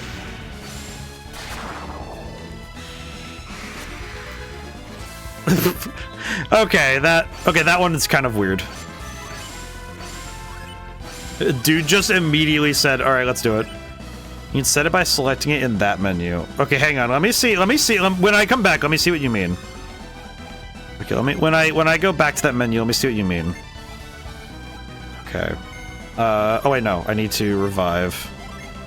Revive. Heal. Menu. Okay, let me see.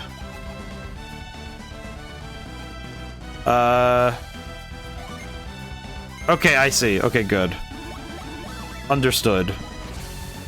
Now I just have to really hope that I can get through this turn without either of them running or exploding. That would be good if that's the case. The amount of damage these guys do is a little... Okay, one of them ran off. Okay, got it. Okay, we're just gonna have to suffer that at this point. It's fine. This was worth it. We still got... I think this will be like, if we get this one, it's 4 kills, I think. Which is still good. I can't complain. Okay, hit him.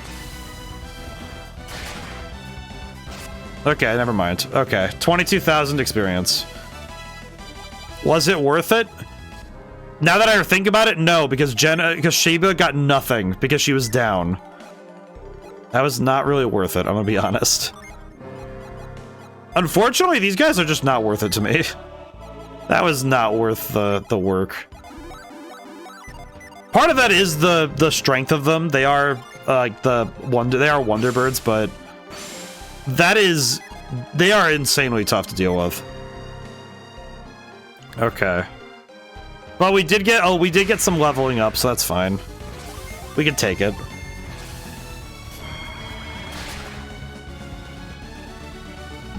Oh, apologies.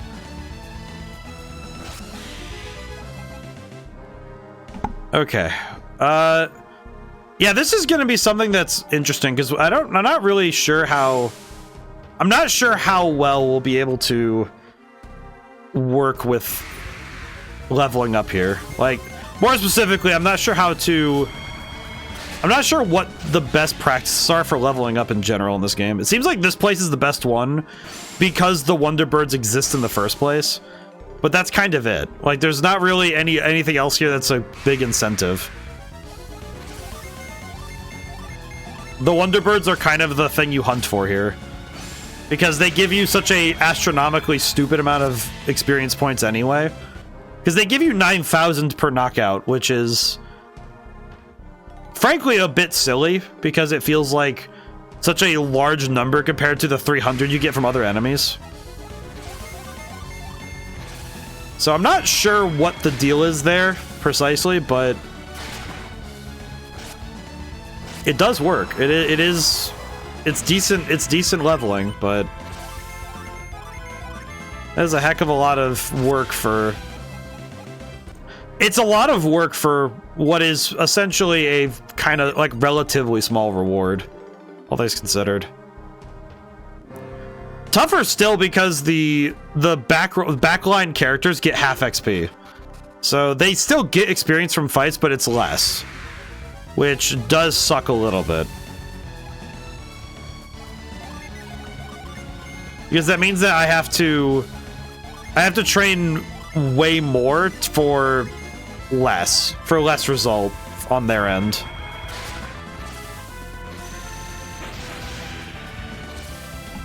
Oh boy, I'm gonna be very happy when my sinuses are not acting up so freakishly.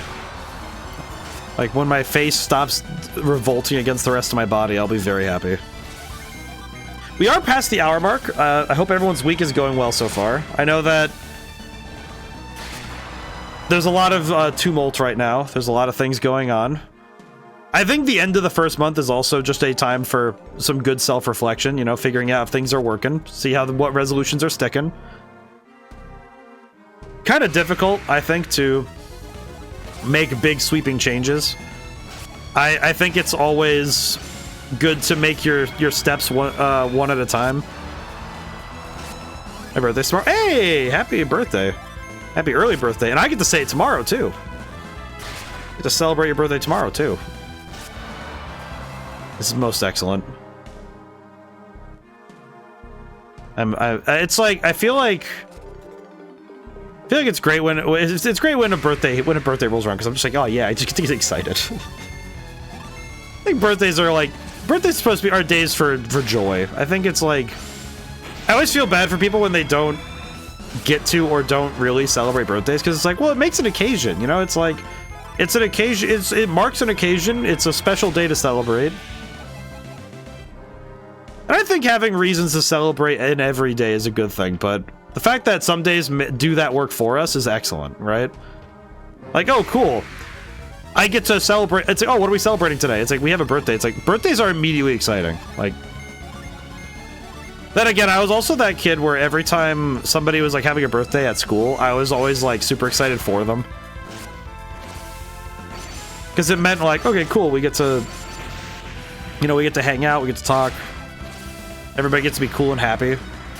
And it's like, it's something to look forward to, you know? It's like, you have things to look forward to, and it's like, I think birthdays lend themselves very easily to instant joy. It's like immediate dopamine.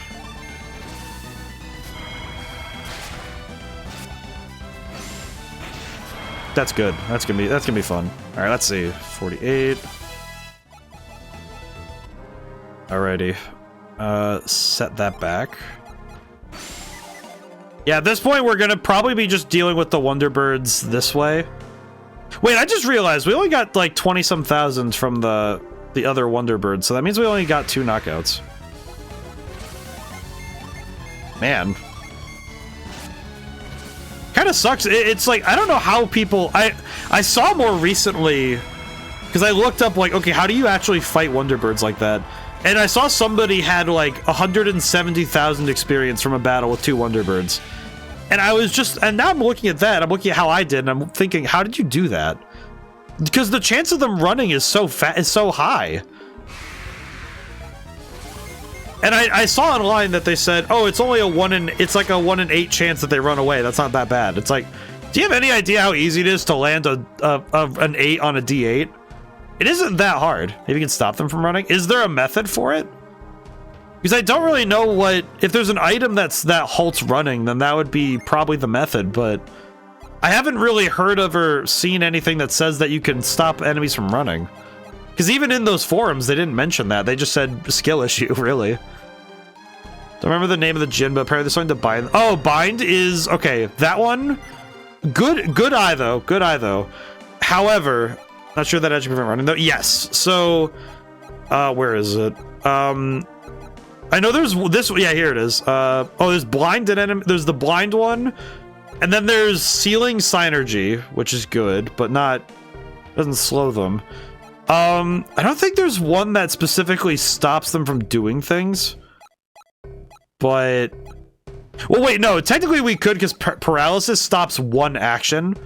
Which means that they'd lose one of their actions if we paralyzed one of them. But... maybe just prevents them from dodging. Maybe? There are Jin that stop enemy turns. I think you have 2 or 3 of them. Yeah, because there's the... anything that says paralysis is, like... because I think Petra would do that, and then... but the thing I learned from one of the boss fights was that it stops their first turn.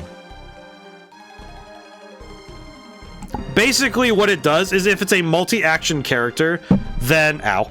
If it's a multi-action character, then they get to take their other actions, but they skip their first one. But the only downside with that is that if they... it reduces the chance of them running if we do that, but it does also mean that if one of their other actions was queued to run, then they get a run, then we do all of that and then they run anyway. I think it could work. I think it could work well to try and stop them with that stuff, and maybe that's how we can do it. Because it seems like their first or second turn is when they run. So of course, this is all being precluded by the fact that we have to first run into another troop with 2 of them, which sucks because the rarity I have seen like 2 Wonderbirds. That is the first time I have seen that in game. Like I haven't gotten to see one like that happen before, and if I did, it was probably one of the weaker versions that we saw. I need to drink more water.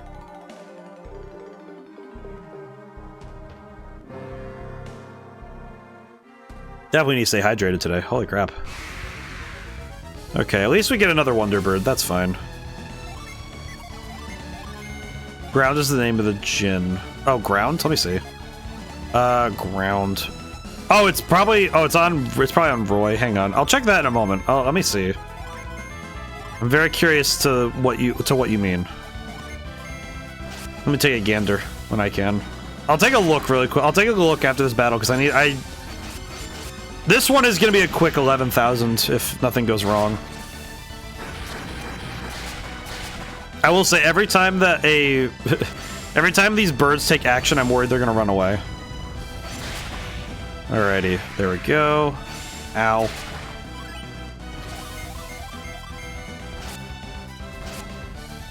Alrighty. Dark matter. I find it surprising to get dark matter in the first place, so that's interesting. Okay, let's see. Jin ground.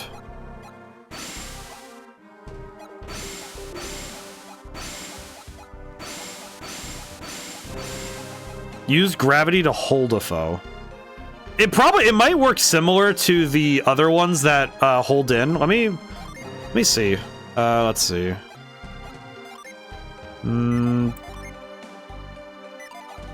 Is there anybody is there any of these I can swap out that wouldn't be too bad? Not really, huh? Gonna have to remember these birds when you play Dragoon. I will say I did try. I might need to sit and figure out what I need to install for because the only I need to check out some of the other emulators because I tried looking at PS1 emulators and I got a bunch of stuff saying DuckStation, but DuckStation requires a bunch of other an addition. It requires the additional download of a visual code of like a VC++ of a C++ thing. It's like maybe. Let's see. This one boosts attack. This one will lower his attack by 6.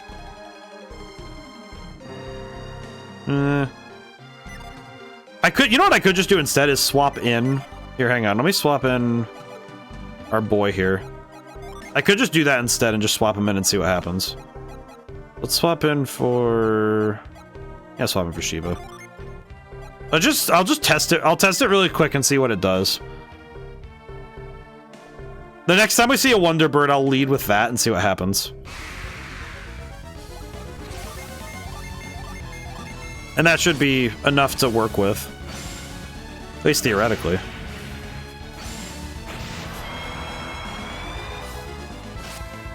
I think the other question I'm gonna have is figuring out what the tactic will be for my specific setup. I tried using the Ronin class and it didn't really provide me with any more answers to any of the situations I was in when we played. Because when we fought Dullahan, it didn't actually offer me more options. It just gave me, I think it gave me like maybe another chance to use Eclipse right away, but even then that's not as big a deal, honestly. It really didn't change fundamentally what we were able to do. It just kind of gave us like, oh yeah, we'd have another option later, and it's like, okay, it's not great.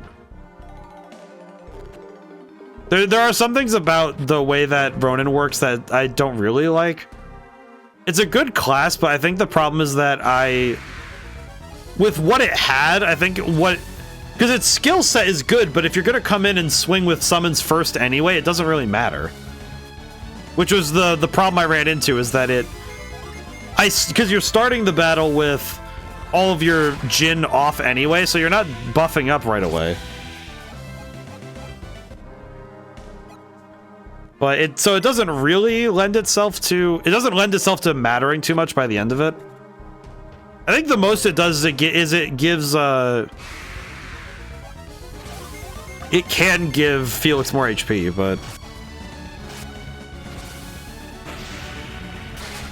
yeah, I do need to get around to figuring out, because I saw that one of the other ones was like, I think it was PSX EXE or something for PlayStation 1, and it's funny whenever I see stuff where it's like, oh yeah, they're like people vehemently just not with like a certain emulator, and it's like, okay, I see, but why is everyone so weird about it?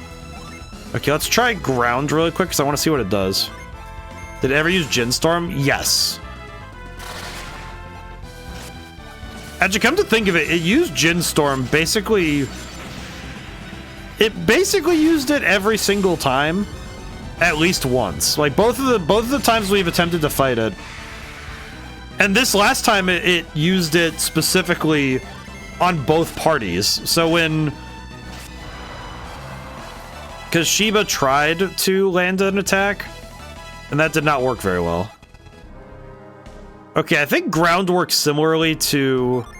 It seems like ground works similarly to the other ones, so I think as long as I use Petra and Char to keep my opponents in check, we should be fine. At least that's from what I understand. Let's see.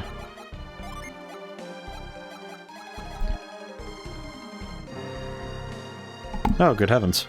Yeah, it did use Jin Storm, and that's what stopped me from using Eclipse later. Actually, in the first attempt we did today, it specifically stopped me from using Eclipse again because it used it before I could go ahead. So there's a very real possibility that it just stops me from using my summons because it goes in between my party members. So that does suck. It does suck a little bit.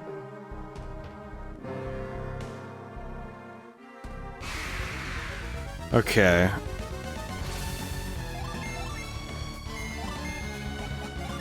Well. Oh, that's a knockout. Oops. Well, 8,000 is still good. We take those. Yeah, unfortunately, I'm not very confident in my... I'm not confident in my ability to handle this boss fight without an egregious amount of work. Like, without getting all of the characters high enough level to both withstand and outspeed Dullahan, I actually don't know how well we can win that fight consistently. That is definitely a me thing. I think that is a lot of me just projecting some insecurities. Okay, the extra water of life is good though. You know, I just realized, why did I allow that? Why did I... Wait, no, we didn't use any items really, so that's good. Never mind. I was gonna say, we used some healing items, but not really a whole lot, so that's fine. We definitely need more... Definitely need more of the healing items on deck, however.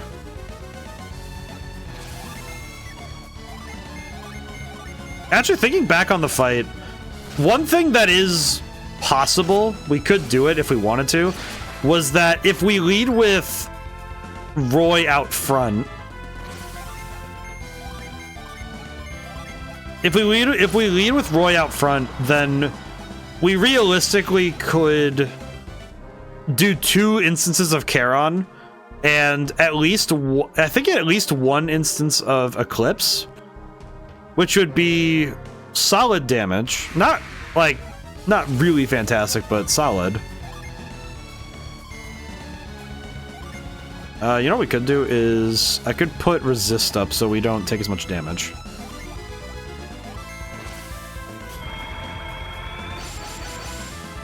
At least it's less to the element damage. Yeah, I feel like hunting down these birds is probably one of those things that is gonna haunt me later, but it'll be a demon for me to handle later. Graciously, in the moment, it's just okay.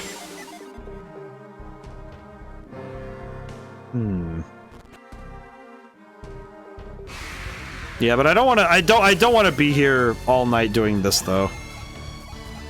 I do kind of feel like if Dullahan proves to be enough of a pain that I'm not really having fun trying it, then we'll talk about it. I think this is one of those secret, like, super bosses that feels a little bit stacked.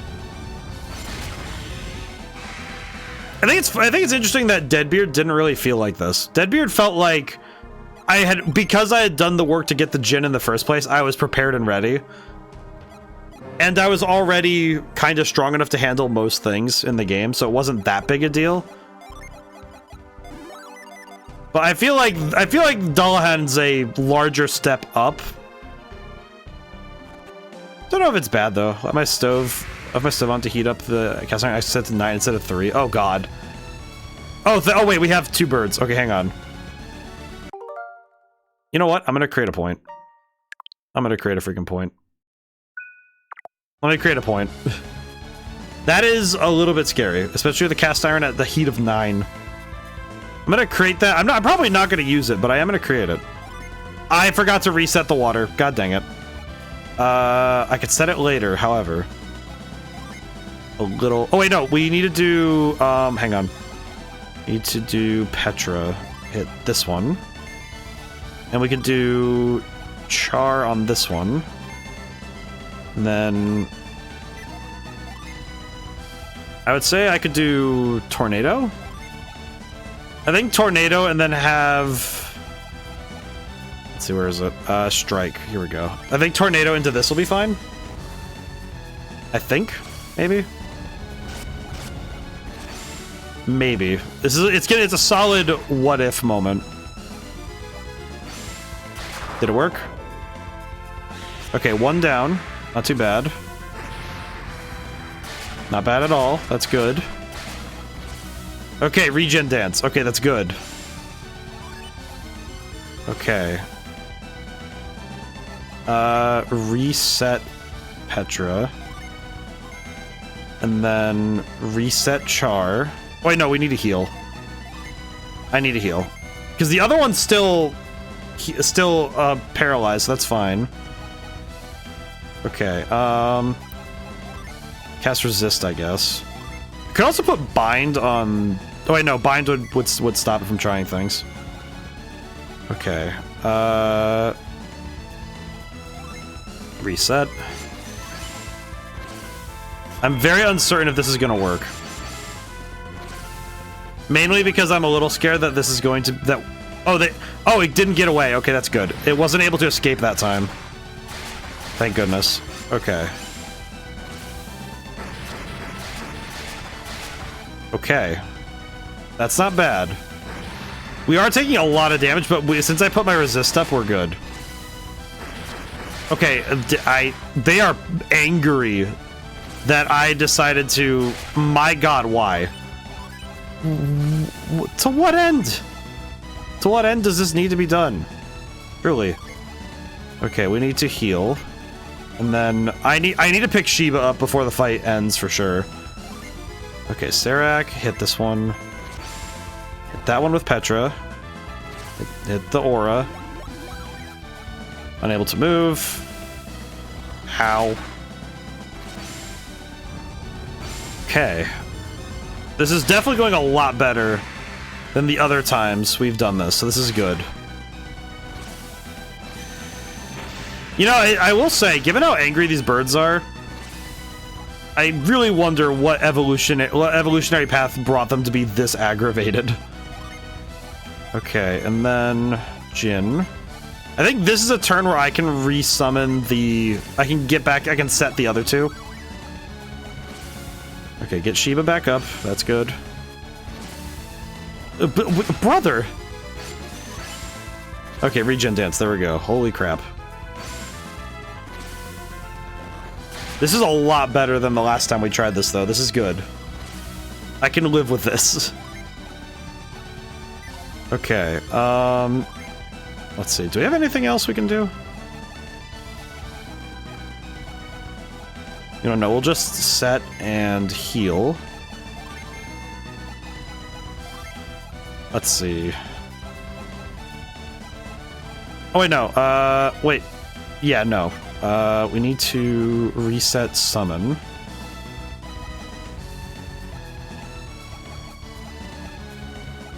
There we go. This is definitely more involved than I was ready for. Summon. Chill. This is the one that is low on health. So I think if I hit it with an attack, we'll be fine. At least I hope so. I'm pretty sure this will be fine.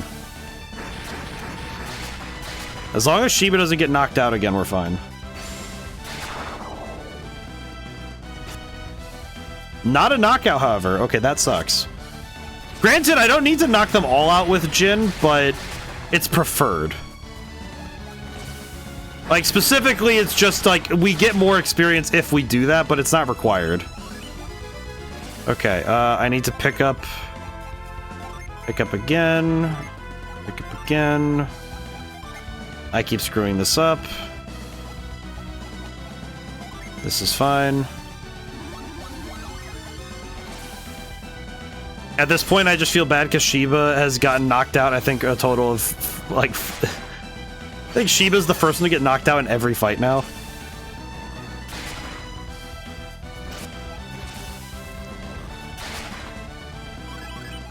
Okay. Petra. This one. I think I can wait on Char for later, I think. I will bonk this one real quick. Snowdy, hey, how's it going today, Shelby? Hope things are well. Currently trying to get stronger so we can go and fight the secret boss.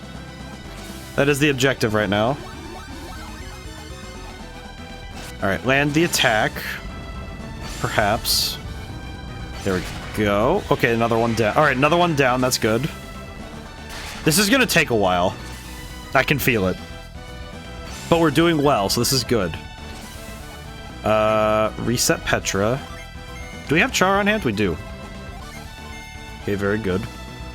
Been pretty well. This is a rough work day. I'm pretty worn out, but I did get gifted Legos. Oh, that's most excellent. It's good, though, that you were able to... Which are the best kind of Legos? I feel like the thing I remember saying was that with many things in life, when something has the suffix of free, or the prefix of free, rather, when something says free anything...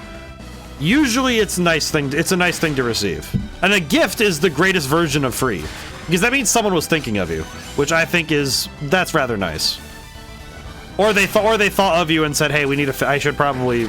Here you go, here's the Legos. I mean, Legos, it's like, you get gifted Legos, it's like, yes, someone really said, yes, here are your Legos. And it's like, this is absolutely everything I want right now. The moment is made much stronger for it. Let's see, what can I do?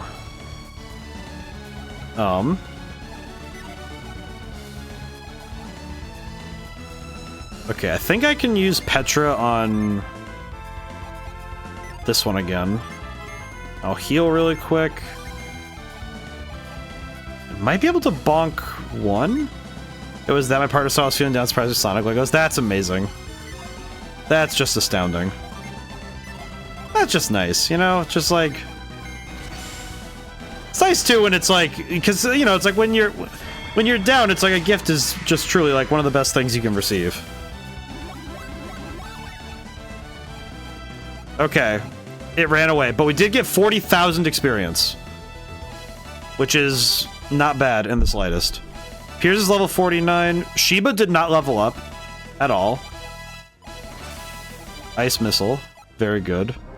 It is. I cried some happy little tears. Well, that's nice. That's just lovely.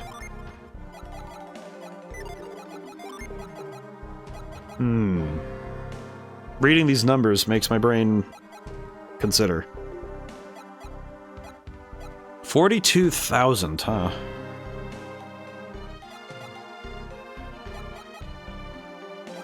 We're definitely doing a lot better now, but we're still underpowered for this fight.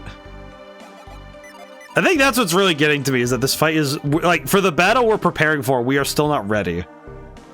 For the very fight we need, this is not enough. That to me feels almost outrageous. It feels mildly outrageous that I can look at this and say, yeah, this isn't enough. This is not nearly enough to win.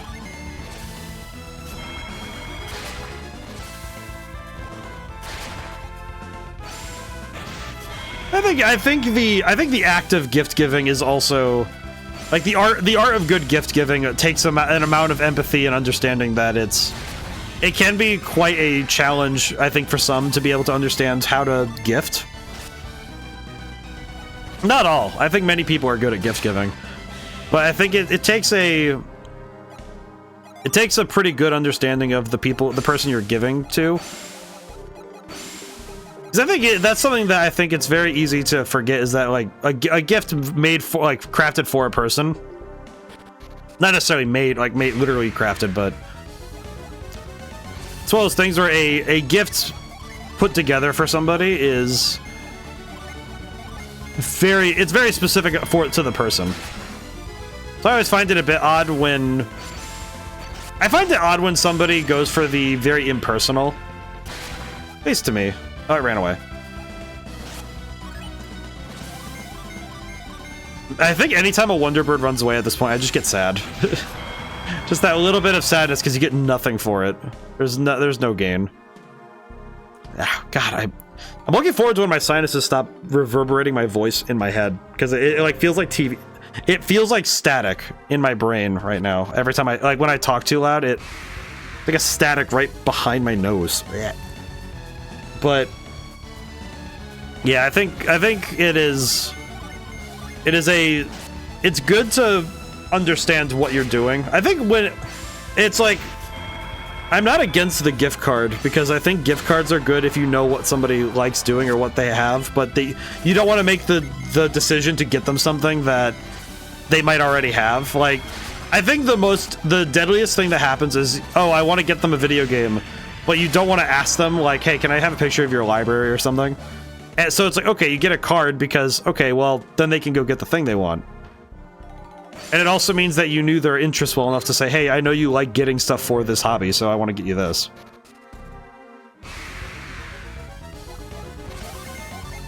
Which I think, it's not a good I don't think cards are the default, but I think they're good. They're good for when you want to show interest, but you don't want to, like, you want to make sure that you're helping them pursue their interests, but not make the decision to get them something they already have, and then you both feel bad.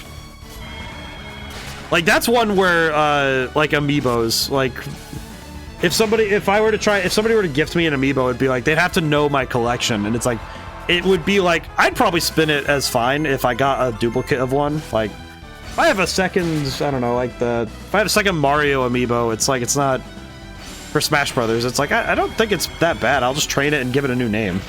I'll paint him. You know, I'll paint him a different costume or something. I'll give him the Smash Melee Wario costume because that's funny. I'm wondering if I should. Okay, wait.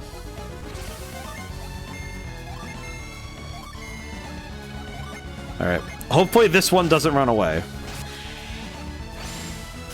You know, again, they say it's a one. It's like it's not that high of a chance, but feels like it's much more common than I expect that they can run away from me. There we go. Felix is now level 50. And Shiba's level 47, so that's not bad. Okay.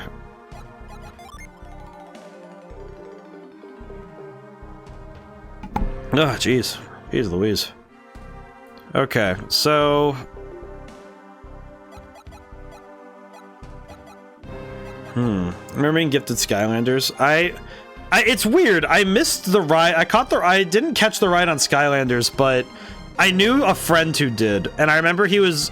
It was my friend's little brother, and he was showing me his Skylanders, and he was a fair bit younger than me, and I just remember sitting there looking at them and thinking, I really liked the idea of something physical interacting with the video game. You know, like, I like the way that amiibos are done, where you tap it and it's like the screen tries to like do that. It does that thing where it tries to say, "Oh yeah, you sent it to the game," and it's like, I love that. It makes me happy. I like those little touches because they're immersion enhancing and they're nice. I like them. Give me the warm and fuzzies. I don't know. Skylanders is a major cash grab. Oh, yeah, it's so cool. That tech blew my mind. Well, and it's like I think anything where it's a physical thing that goes with your digital thing, there is the sort of the pretense that it's like $300 to play the whole game. They also got more and more pay to win and broken game wise as they went. Yeah, it's like I think Skylanders is an interesting one because it was kind of it's very of its time with that sort of stuff. But I don't think it's bad, because to say it was bad is to be like, okay, but in the moment, were people enjoying it, and was the money, it was making money, which, granted, I understand that it's like, like, it's one of those things where, man, how can you do that to parents to make cool statues that kids want to buy? But that's also true of every single collectible thing that showed up from the 90s to the 2000s, like all through that time frame. I think that's how every game was, really. One of the other ones I can think of off the top of my head that's exactly that is Bakugan, because Bakugan did the same thing. Amiibo are nice because they work with every Nintendo game in some capacity. Well, and the Amiibo do with an interesting thing that the Amiibo, especially the Smash Brothers ones, they add a new mode. It was good for its time. The hunt for finding which one's released is pretty fun. And that's kind of the thing. It's like, it's not that it's bad design to make a collection of things. That's what my poor family put to me. I mean, I was very fortunate that I could go chasing every hyperfixation I had. I didn't have a lot of them when I grew up, but when I had one, I was awful about it. My allowance was demolished whenever a new one came out. Yu-Gi-Oh was the game du jour for a while. I did have a phase where I played Bakugan, but the reason I mentioned Bakugan is Bakugan and Skylanders have a similar thing where the problem was that they kept ramping up the numbers, like the stat lines, the base stat lines for the newer models, which made it so that if you weren't buying the newest models, then it's like, well, you're just gonna watch the numbers go crazy. But also, it just kind of accelerated too fast. It's funny because when I look at Yu-Gi-Oh now, it's like, it's funny that some of the cards, the oldest cards in Yu-Gi-Oh's history, are still usable. Even if they're from the original set, some of them are timeless cards. Guess maybe my odds of the cards they live next to. They're in antique shops, sold early Pokemon packs. That's awesome. I had a couple places, really.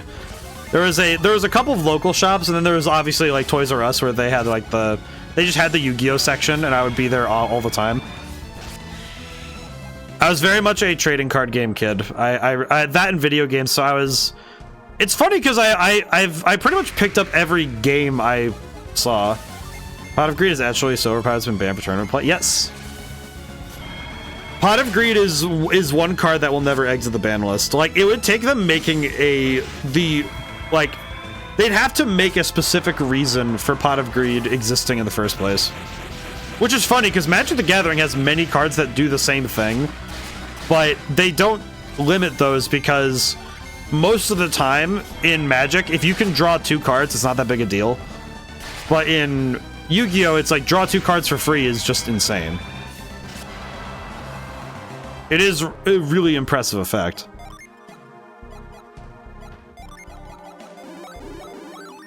But it's interesting looking at how collections showed up. The fact that it costs 0. Yeah, it's like if there was a draw 2 that costs nothing in Magic, it would be in every deck. Nobody would not run it.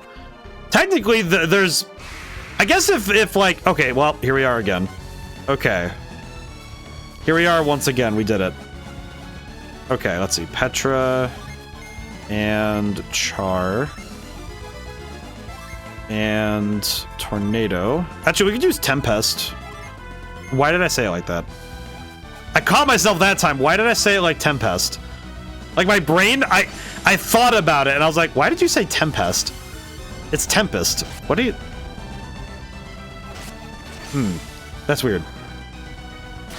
Okay, it tried to run but no escape, so I don't know what stops them from... Why you say so zesty? See, that's what I'm confused by. Why did I said it... Well, it ran away.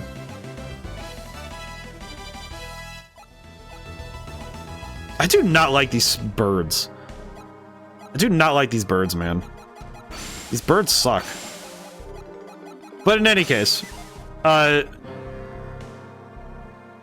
but nevertheless, I guess the point I'm making is that I feel like with collector games, there's a different design philosophy, and you know, stepping aside from the moral quandary of it's from, like, you know, the for-profit side of making a collection thing, I think the key though is that if it's well designed, then it's meant to be able to be grown in a natural state.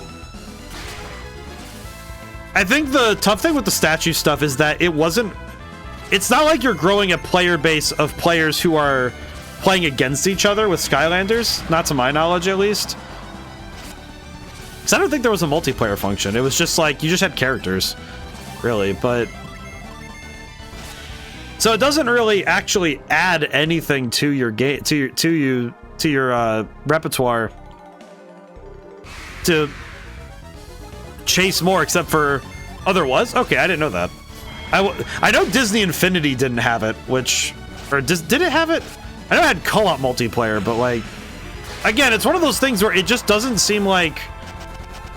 It didn't seem like the statue... Like, the games like Disney Infinity and Skylanders, beyond having a complete collection, I wasn't sure what the... And like, being able to play as new characters and stuff, I wasn't sure what the drive is.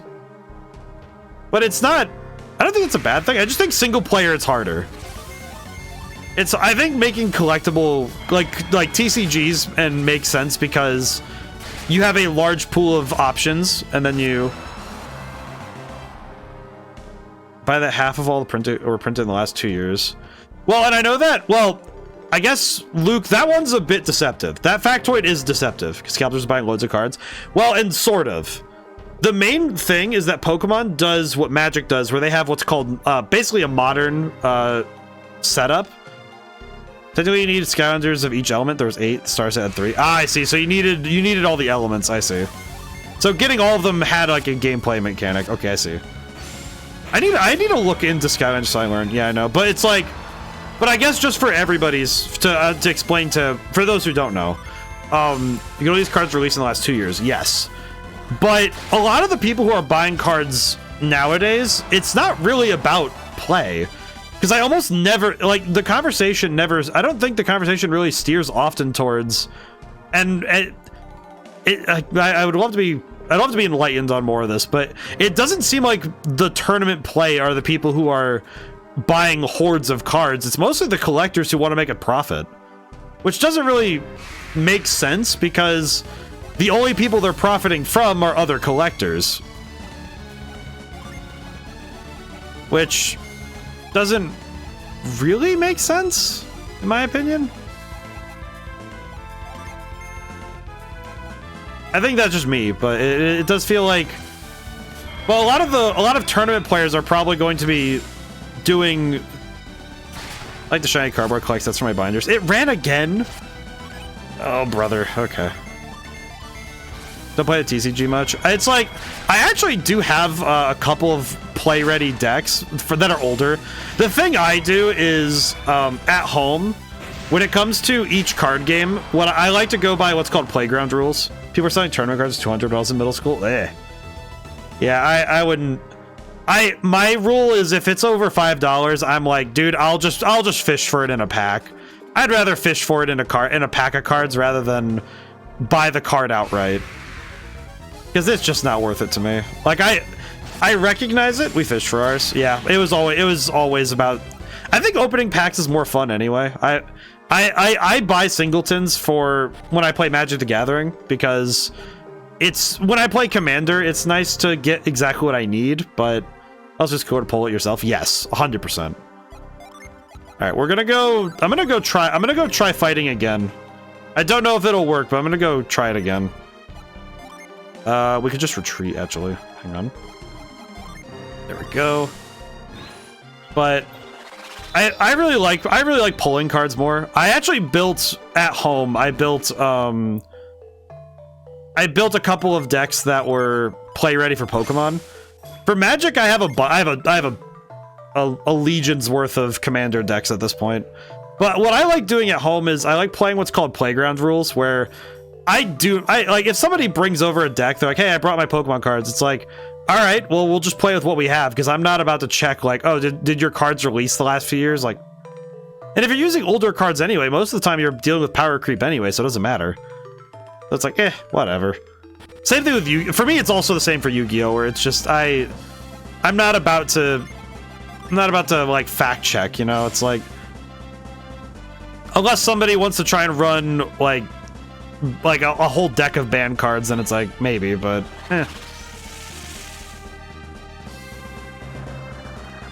Then again, the funniest format that exists in Yu-Gi-Oh now is because they reprinted the first, I think, 5 sets of Yu-Gi-Oh.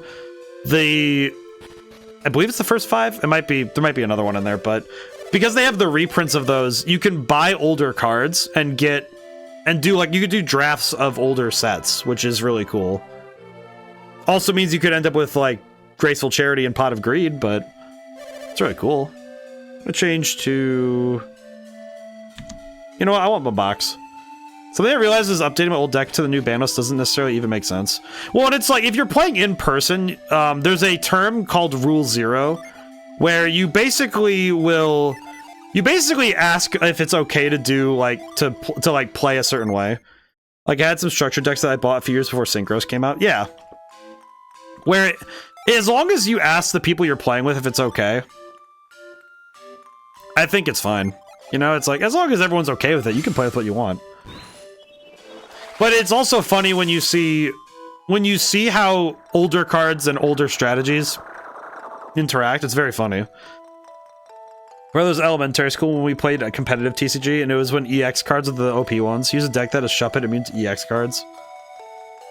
Now my deck has absolutely no chance of winning anymore. I think a deck has more chance when you're able to use old tactics in new ways. I think the funniest one is how some cards inadvertently got really strong on accident.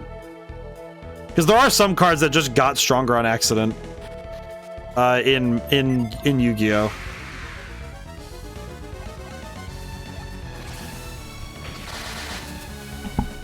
Oh, jeez. I do not like these birds.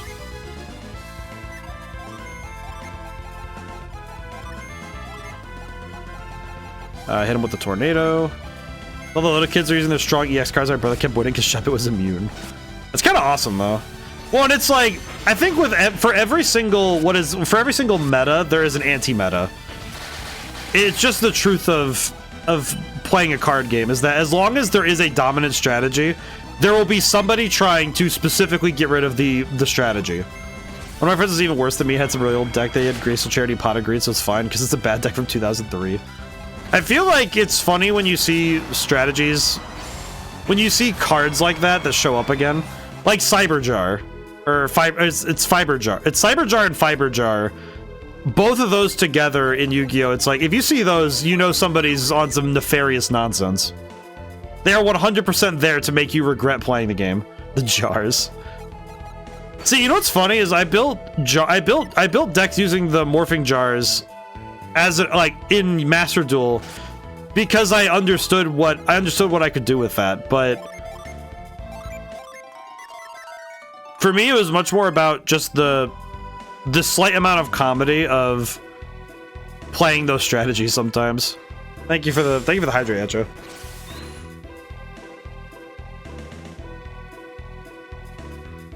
Oh boy. Ooh. Thank you. Which way was it again? God bless. I always forget which way I'm supposed to go.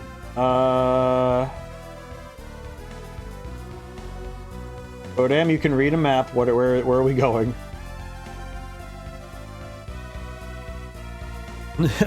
I'm like 50% certain I know where I'm going. Really? Let's see. Wadala. D.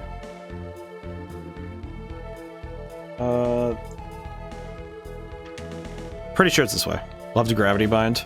You know what's funny? Gravity Bind nowadays is not a bad card. Genuinely, still not a bad card. Especially if you're playing against my deck of Gravity Bind level limit area B. I remember one of the older Game Boy games.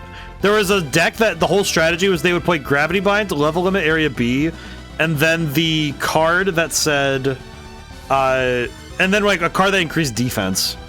And I just remember it was the most annoying thing to fight against.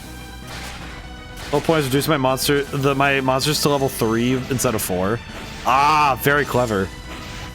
So yeah, because you get around your own restrictions by building that way. That's really sick. That's a great idea too. Gravity Bind, level limit, and Messenger of Peace.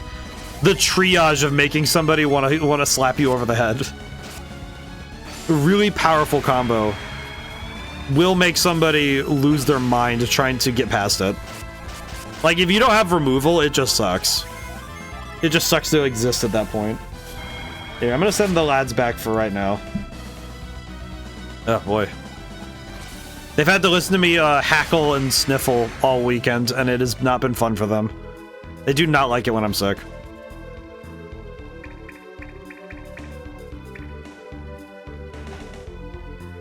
Where does this go again? Oh, right. This goes up here. Most excellent.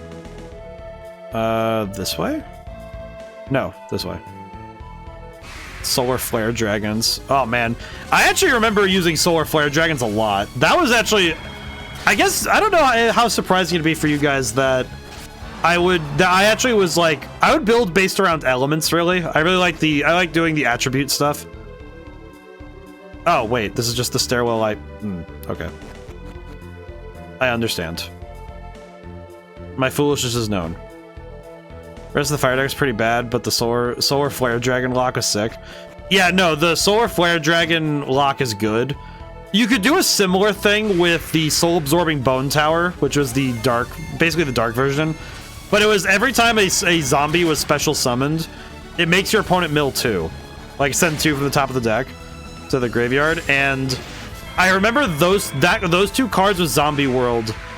Back in the day, it wasn't that bad, you know, because special summoning wasn't as huge in ye olden Yu-Gi-Oh!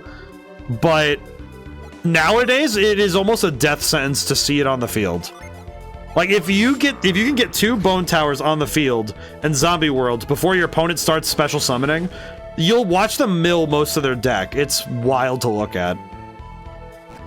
First lockdown deck was Water with Legendary Ocean. Oh, man.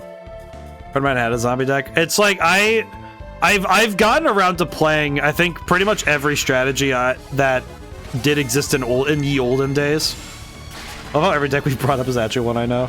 I feel like it's one of those things that I like emulating when I'm playing Yu-Gi-Oh! Nowadays, because even modern Yu-Gi-Oh! There are ways to bring back old strategies. And most of it is just understanding how the game has shifted so that you can employ the same tactic. I guess case in point, talking about lockdown decks, my own, like, I use the morphing, I have a morphing jar deck that has my ace cards are a trio of trap cards. And it can be a duo as well. Like, part of it's that it's mainly that it's two cards in particular that I actually need. Let's see, how do I get... I forget which door... I forget which door I'm supposed to go through. I genuinely forget. Which door am I going through again? But this room, where am I going? 156. Is that the way I need to go?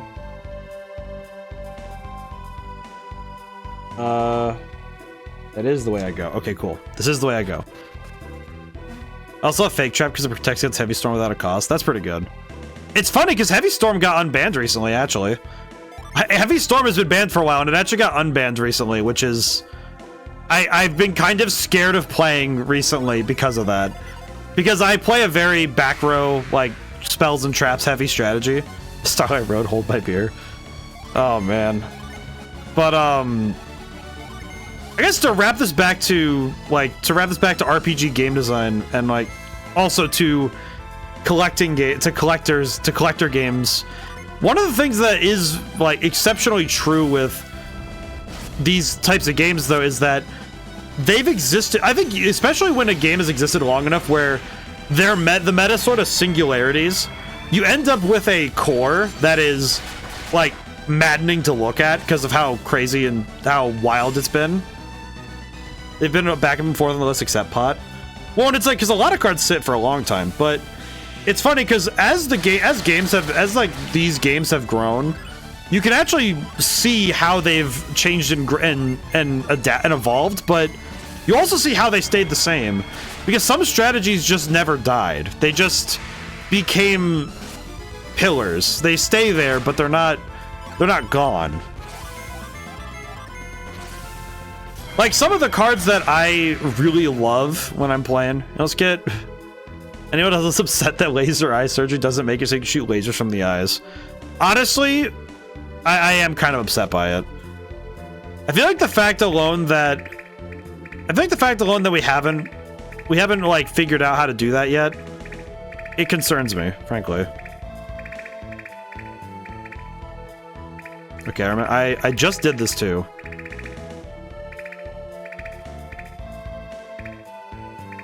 Oh, now that's sus. What the heck did I do?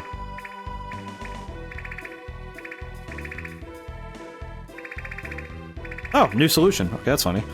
Chaos Dragon came off with an errata. Yeah, but with RPGs, I think the tough thing is that you don't want somebody to feel like they need to put down a ton of money to have a fun strategy.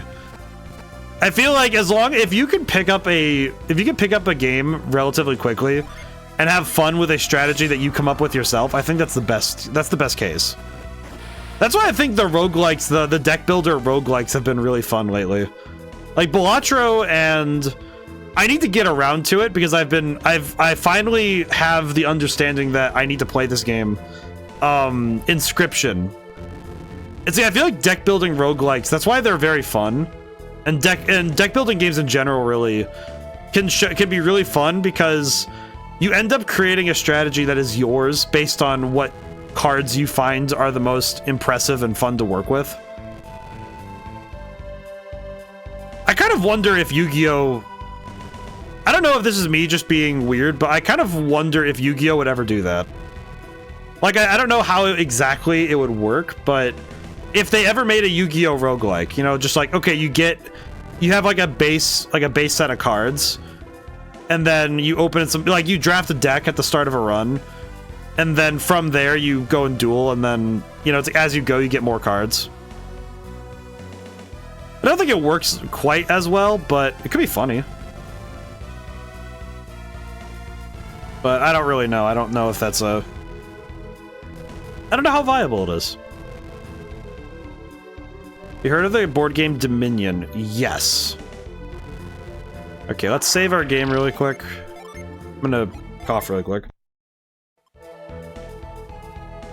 Oh, good lordy. Okay. Let's heal really quick. There we go. We are saved. Okay. Now, let me think. What can I do to make this work better is the question. Okay, I have an idea. All right, I have an idea. Okay. I think what we're going to do is start with the weaker team. We're going to start with these guys. And we're going to do the same summon pattern. And then we're going to use the second team. And this is basically our phase 2, right? Like the objective for this is going to be these guys soften the enemy up, and then this is the finishing touch. I don't think this is gonna work, but we'll see. Especially given that these guys kind of get cooked, but we'll see.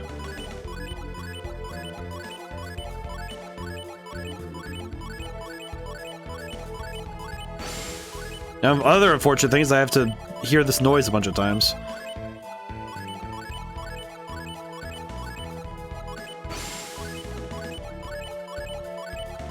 I have to press this button a lot. I have heard of Dominion, but I haven't actually played it. There's a lot of board games I need to get around to. You know what's bad of me is I had the thought of downloading some of the most popular board games specifically on Tabletop Simulator, and seeing how well it works to play. Like, I want to play them. I want to like play them with like a couple friends or something. Maybe figure out a collab of that, of just playing some of the most famous board games and seeing how people, seeing how they feel. All right, Dullahan, let's try this again. Okay, summon Charon, summon Meteor, summon Eclipse, summon Eclipse. Alrighty, we at least get one Eclipse from this team. That's good. Even if we don't get the rest, that's fine. One Eclipse is pretty solid. How much does this do? Is the summon based on the power of... It is based on the power of the user. Okay, good to know. It's actually very good to know that it's based on the character. Understood. Okay, well, thank you for using Break, because I didn't have anything yet, but thank you. Alrighty. And then all we have to do is just win. That's all it is. Holy crap.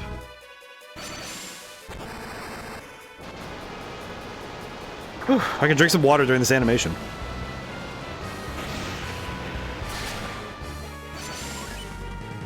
Not too bad. Oh my god, Ivan!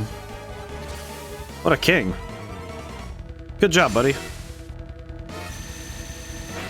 Ivan being the absolute Chad and dodging is insane. Okay, so that was... Uh-oh. Uh-oh. Ow. Alright, Meteor.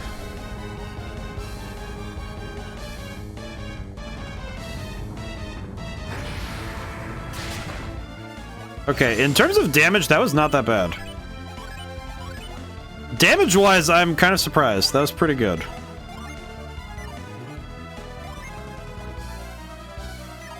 Let's see, what can we do? Could summon Venus and just hit him. It could just hit him once. Oh wait, no, we can use Zagan. Okay, do we not have enough for... We do not. Understood. Okay, I had to think about that one. Let's see. I need to think very critically about my next move.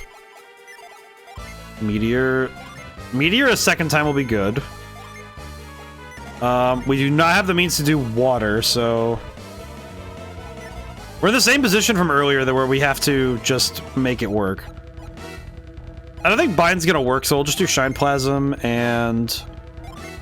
We do not have Wish Well. We don't have Wish Well, that's right. Crap. Yeah, this is probably going to be the... Honestly, probably going to be the end of this team's, run. Honestly, like... I'm not really, I have no illusions that this team's gonna make it through this fight, but that's not the point. That is not their objective, truly. Their job is to start the battle.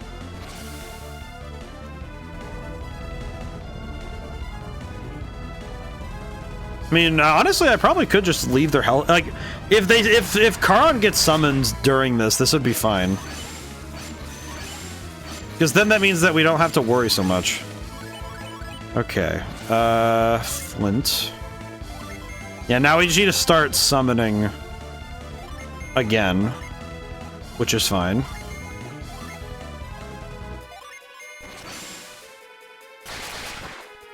Okay, yeah, Charon's probably gonna nuke us. Alright, how bad is the damage, is the question. Because I'm pretty sure this might be just a wipeout. Wipeout. 3. Okay, and Mia's... And then Mia's just standing there. Okay. Well, that sucks.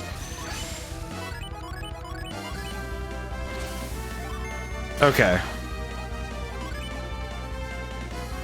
This is fine. This is within parameters. This is within expectations, as they say. Summon Eclipse. Summon Eclipse. Alright, let's see this. Let's see. Alright, sorry kids, it's time for this to work. Shiba, destroy him. World Cleansing Dragon. 1921, not bad. We'll see if this gamble paid off.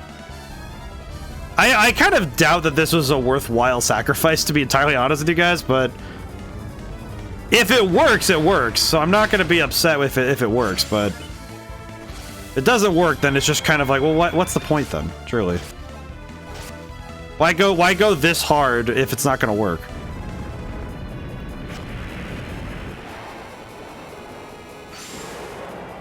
The very minimum. The damage is good.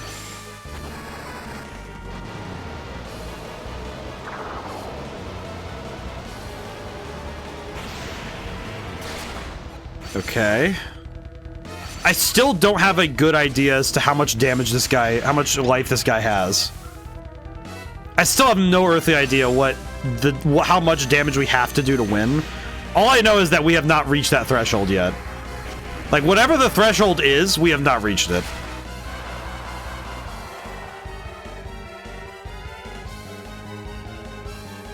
What the fuck?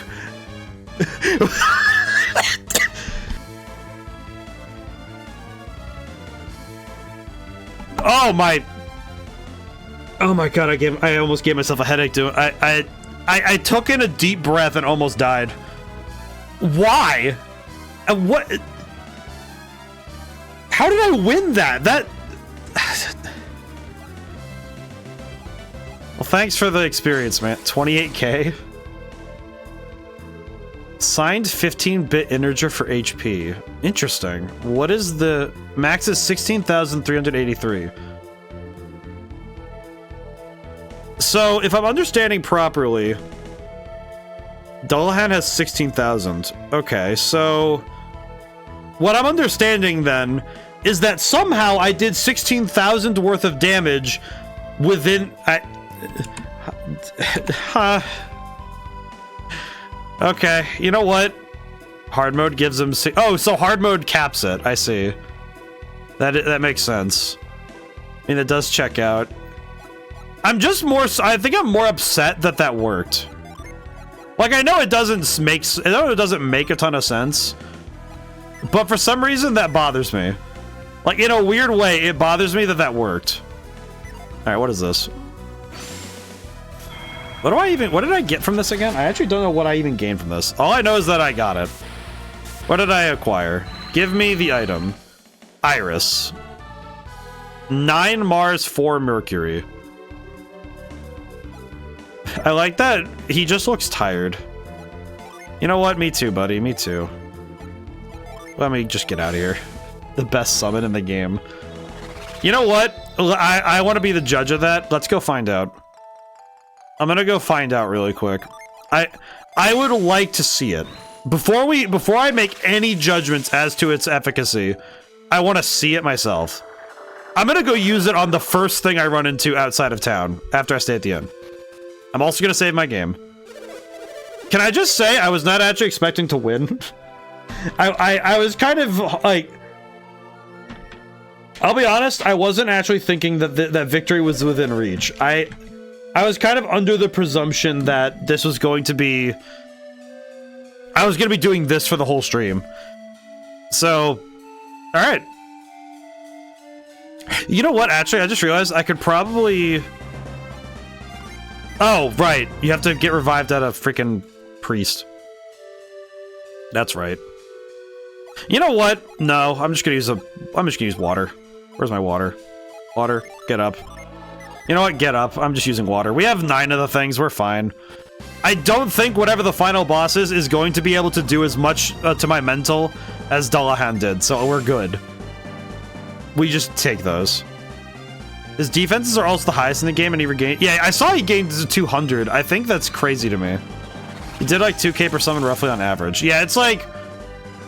The thing that I think was helping was that... I think the fact that the Eclipses did about 1900, and Charon did 26. And then I also had attacks that were keeping up with his regen, so I kept him where he was for the most part. So that worked out. Honestly, it does feel like the kind of thing, though, where it just... Absolute lunacy by the end of that fight, but... I'm really wondering, though, how... Like, without summon rushing, beating that thing down legitimately is a... That's a terror. That's the kind of thing that you don't consider when you're playing the game. You don't think about that concept. Okay, oh wait, all the kids are still down, aren't they? Okay, hang on. I gotta run back real quick. I just realized all of the kids are still down. I stayed at the inn and they're all down. I didn't even think about that. Okay, hang on. I need to go pay a priest to revive the children. Hang on. I did not. I kind of forgot that the children were still dead. Hang on. That one I forgot. I guess Felix can have what he wants. Felix is fine, but I should probably go revive the children. Itinerant priest.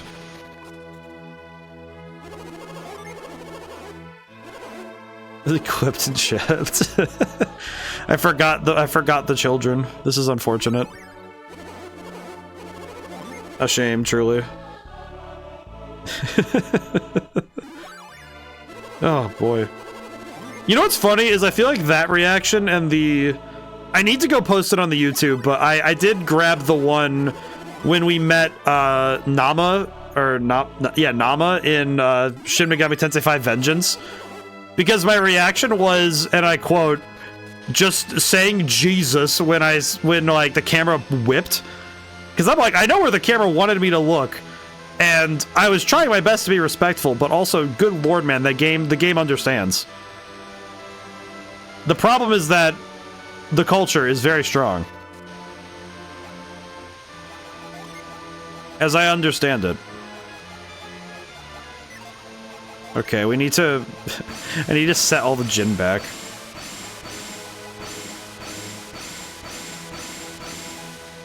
You know what? It worked out in the end, so it's okay. We did do a chunk of the lighthouse last time. I don't think we're close to finishing this, but... Or at least, I don't know if we're close enough to finishing it that I should be considering doing more, but we'll see. I know I opened a shortcut, but I have to go look.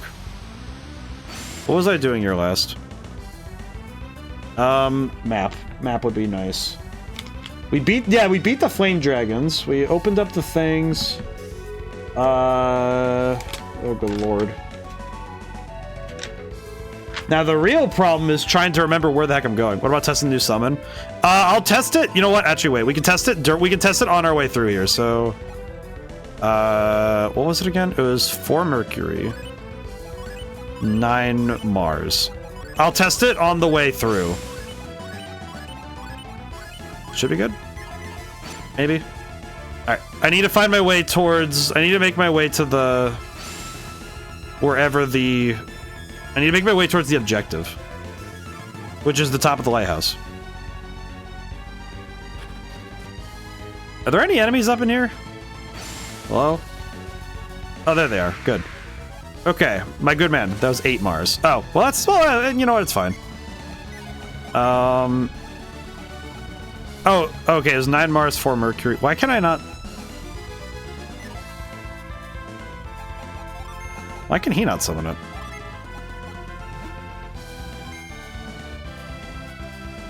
Wait, why does it... Oh, 9. Okay, hang on. Oops, hang on. Oops. That was 8. Yeah, I... You know what? You know what? Of all things, I'm grateful that I can still make that kind of mistake. Alright, good enough. Alright. Maybe it's just because I'm used to the, like, the cap number being 8, so I just was like, oh yeah, it's fine. Or like, it being lower is fine, so just, I don't know, maybe I just didn't think about it. Whack. Okay, you know what, we'll just summon, it's fine. Iris! Or, actually no, wait, we should probably do it on, we'll do it on Shiba, because Shiba can just get right to it. Shiba, do the thing. Rest in peace of Minos War. Oh. Oh. Oh, God. This guy is about to get cooked. Oh. Oh, we sent him to heaven. Oh.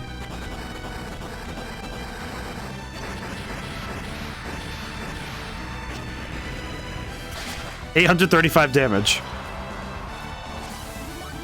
Oh, that just did like... Oh, that just restored... That also restored everybody. I'm guessing 835 is not... That's like his max HP. That's not a thing. That's not a statement as to the power of the attack. That's a statement as to it killed him immediately. That was instant death. That, like... He got sent into space. He's gone. Is that also a revive? It might be also a revive. I don't know if it revives, but it does heal, which is really good. Whoa. You who hold the star, open your heart and listen. If you wish to scale the heavens, set the 4 spirits aflame. Okay, how do I... Oh, I can just walk right in. Alright, puzzle time, let's go. I'm ready for this, let's go. I'm running. Dun, dun, dun, dun, dun, dun. Time to go. Whack. You know, at this point I'm fighting more as a formality, but I probably should be using a void, but... You know what? We're gonna do that. We'll use a void for a little while. We do not need to fight right now. It is full details. Base Mars power of 800. Does additional damage equal to 40% of enemies' max HP. In addition, all 8 adepts are revived at 100% HP. Afterwards, rises by 100 each. So basically, it cuts the, like, I would say that cuts the enemy by almost half, by basically half. Functionally half. And then says, oh yeah, and here's a full restore. This is basically Levia from Stellar Glow on the perk. Like, that is an impressive amount of power for a single attack. That's most impressive. I really like that. I fell for it. I realized it the instant that I moved that I fell for it. That was quite foolish of me.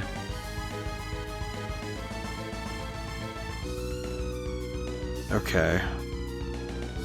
What do I do, Lord? Oh God.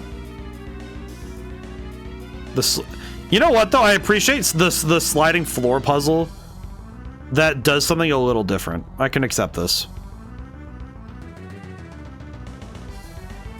I can accept the sliding floor puzzle of a different kind.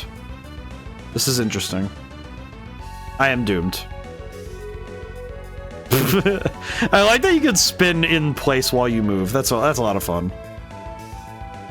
Such a silly touch, but I appreciate it. Okay. How does one... How does one do this? Aha! There we go. Okay, good.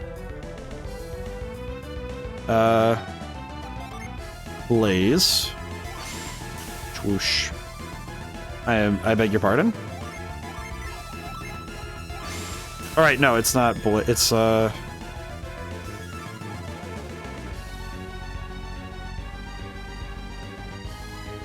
do I... Can I just light it on fire, or is it first? No.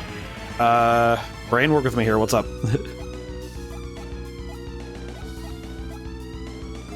Maybe it's...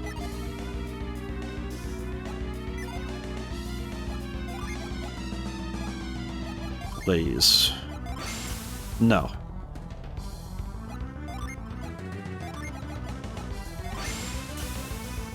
Blow the fire onto it? That's what I was trying to do. What's this ladder even here for? I'm guessing for something specific, so... Okay. I'm trying to blow the fire onto it, but it's not... Because normally you're supposed to use blades to control fire, so it's not... How about whirlwind? I don't know, just try stuff. Huh, okay. And this one just slides me off the map, so...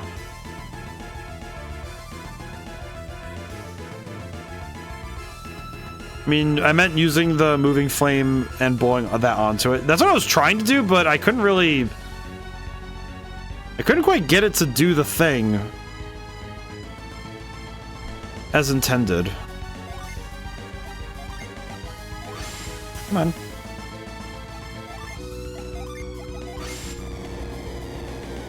Yeah, I can't quite get it to reach. Maybe... I can't move this either. I can't quite see what's on the other side either. So, what's up with that? Do you do anything? No. It's not an item-based thing either, so I'm not sure what the... I'm not sure what this desires of me. What do you want from me, game? What do you desire from me, game? All ablaze. Reach top of the lighthouse tower. Bricks in the wall. Ear of the dragon. What do you want from me, game? It's funny because I'm looking. I was like, I'm gonna look at the book for a moment, and I'm just like, what are you even on about?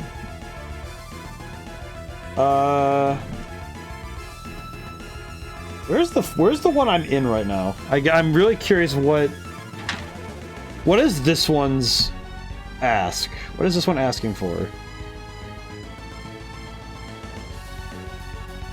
I'm really wondering what this one wants me to do.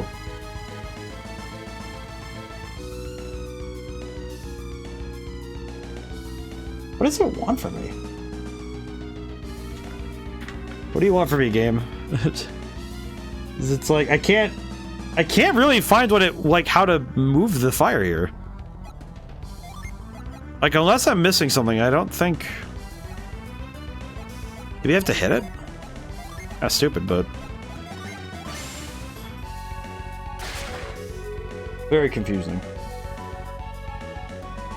What do you desire from me? Like, this particular one is just like, what do you want from me?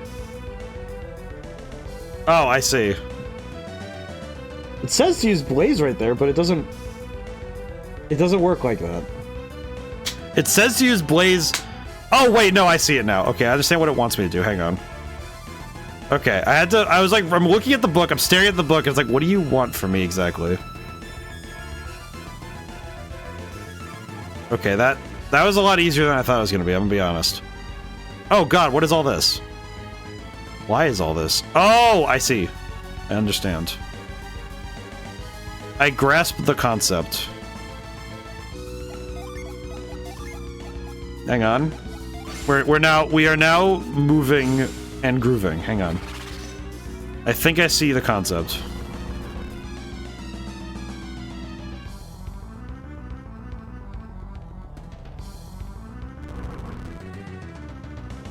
Okay, what does this accomplish for me, though? That accomplishes nothing. God dang it.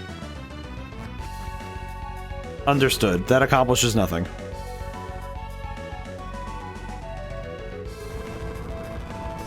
Okay. This is... It's amazing how these puzzles are just... They're just from the building blocks that we've already worked with. It's just wild to look at how this is just a natural progression of what we've seen already. It's just a matter of me paying attention. Ow.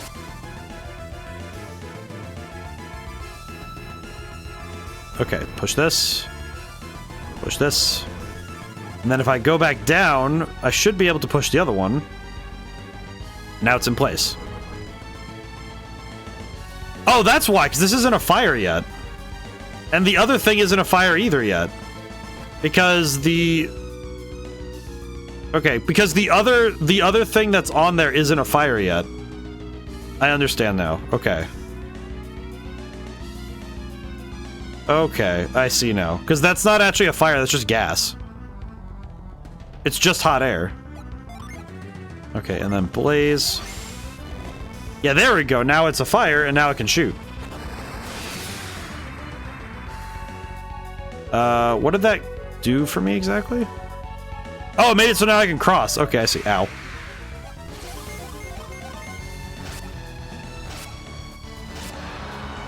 Yeah, the enemies here are... I am fighting as a formality rather than as a... Like, actually meaning to, really. Down we go. This way. Okay, we can use Avoid more now, because we don't really need to fight anymore. It kind of feels like with our level we don't need more, so we'll just leave it. Blaze, got it. Gonna be using Blaze a lot here, so that's fine. Okay, holy crap. Holy Toledo, man. Okay, so that's on fire. So now we just need to run it back, as it were. Thankfully, this isn't like bad backtracking, honestly. Why did I take this long path when I could have just fell off? I feel like the music is making me want to keep running fast. I don't know, something about the music is really... it's really doing it for me right now. Makes it feel like this is a very urgent task right now. Gotta keep zooming. Oh man, I do like this area design. I think the lighthouses are probably some of the most fun dungeons in the game. I think it's also because they usually stand as big tests of your ability, rather than being just kind of like waypoints. Okay, let's go clockwise. I think clockwise would be a better direction to go than the other way. It's fine. We'll put that back on in a moment. Yeah, we're already level 50, so we're good. Alrighty.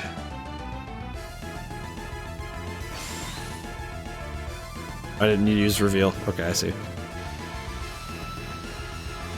I like the area, the weather of the area too.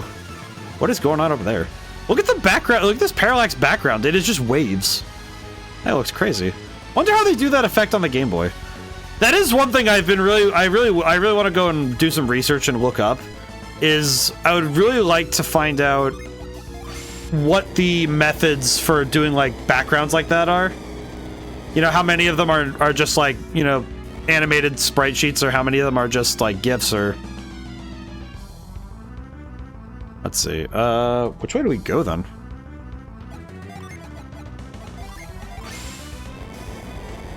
But also, I would like to know how they handle, what the coding side of a Game Boy game is. Okay, it seems like this was worth it, but I'm not sure why. That was the wrong move, but that's fine. This seems like a puzzle room, so I don't think I need to be worried that much about it.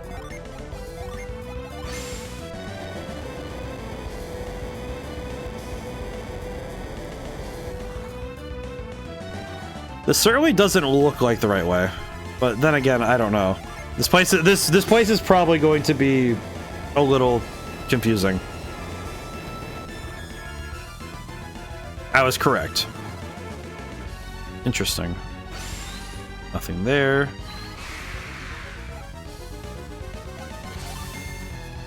I feel like the one thing world building wise that does confuse me a little bit is why are there ability like stones and places for abilities for adepts other than the fire adepts that would be in here?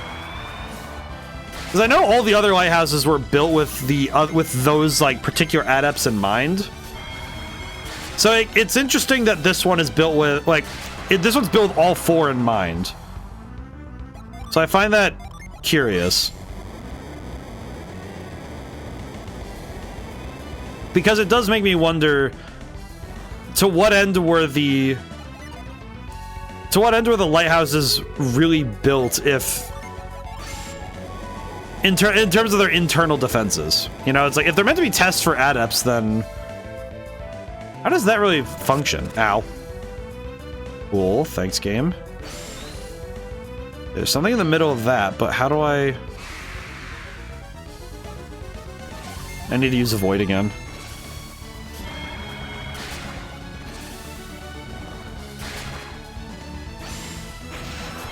Guess now I'm just more curious why does it work this way?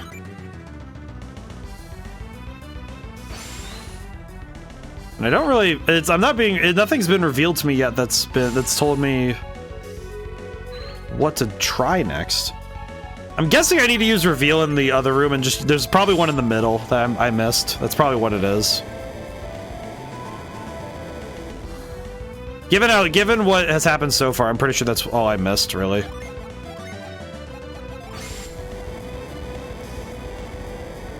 Doing a lot of running back and forth, though. Yeah, I probably just didn't use reveal in this room properly. No?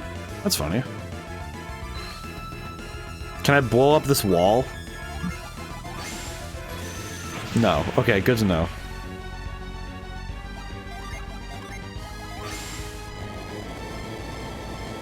Huh. Let's see. Unsure what I'm looking at. I feel like this is definitely this dungeon. I feel like this part of the dungeon definitely made some people lose their mind. You missed something obvious? Oh, probably.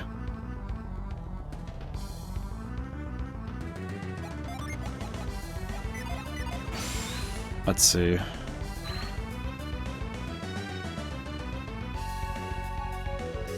I'm gonna guess here that there wouldn't be... I'm gonna guess on this one that it probably wasn't something that was as easy, that was as simple as...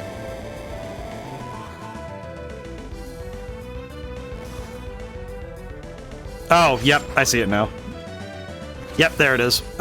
My brain took in those 4 little dots and I was like, okay, I see what I missed. Yep, okay. I understand. That one's on me. That one's not the game's fault. Granted, I will say that it is a little bit cheeky to have those dots be as the same. Like, it is pretty easy to miss those if you're running through the place really fast. But that one's on me. That one is on me. I take blame for that one. I think that is the case for a lot of this game's weirdness. Is I feel like some dungeons, it's just a matter of the first time you see them, they do not make sense. But that's true for a lot of dungeons when you first see them, because the puzzle doesn't make sense to your brain because you don't understand it yet. That doesn't make it bad game design, though. Confusion is not... Like, my confusion is not the game's fault. I feel like if this puzzle was... if the puzzles in this place were designed poorly, it would be frustrating. But it's like... It's not frustrating for me to realize that my eyes just didn't see the thing that is there. That is and the visual cue of this statue here, those 4 dots on the ground, that is a visual cue the rest of the game has.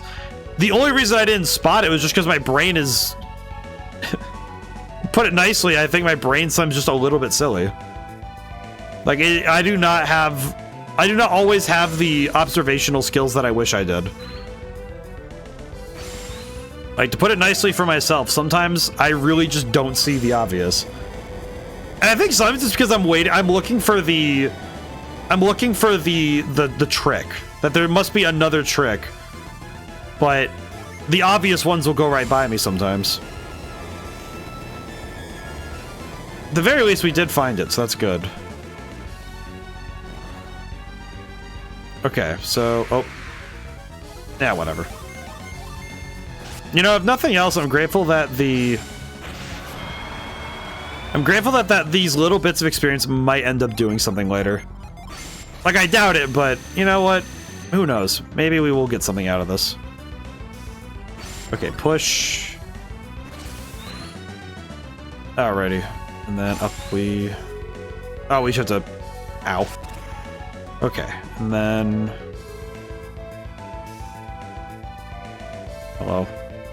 Alrighty. Hover on out of here.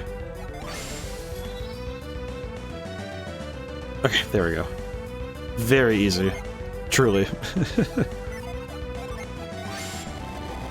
Honestly, though, the dungeon design is really good, and I think this is a great test of all of the puzzle mechanics you've learned. I do think it's a lot to take in. It is a bit much to take in, but I do think it's really cool. I will not say that this is not a cool thing to do. Oh god, wait. Oh god. Go, go, go. Eh. Okay, good. We're good. Whew. Oh man, I just realized, how are we gonna make it back to the bottom? Getting back is gonna be a massive pain to make. That's a trip. Shouldn't be that hard, right? We'll see.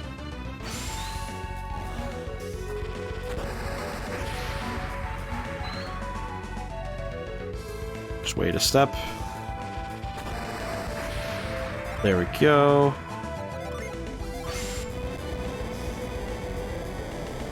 Ah, jeez. I'm gonna be very grateful when my sinuses have decided that we're done having this revolt, you know? I'll be very pleased with that. This is not the way to get back. Understood. Huh.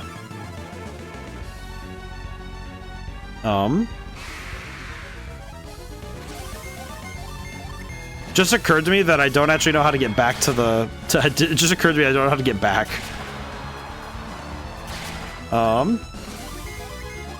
It'd be on the other side, so... Or no, it'd be in the... Or how do I get there?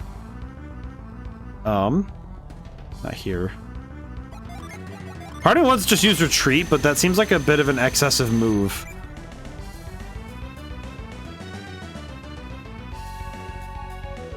Then again, I'm not very sure what else to try. Oh, wait, no, I know what I can do. Hang on. Oh, this statue's stuck in place. God dang it. The one time I want to get knocked over this ledge. Okay, then how do I... Then how do I do... How am I supposed to go backwards? Why did I do that? It's not... It's not that way. Can I take this way back? Really not helping myself here. I might just use retreat just so I can get out of here, but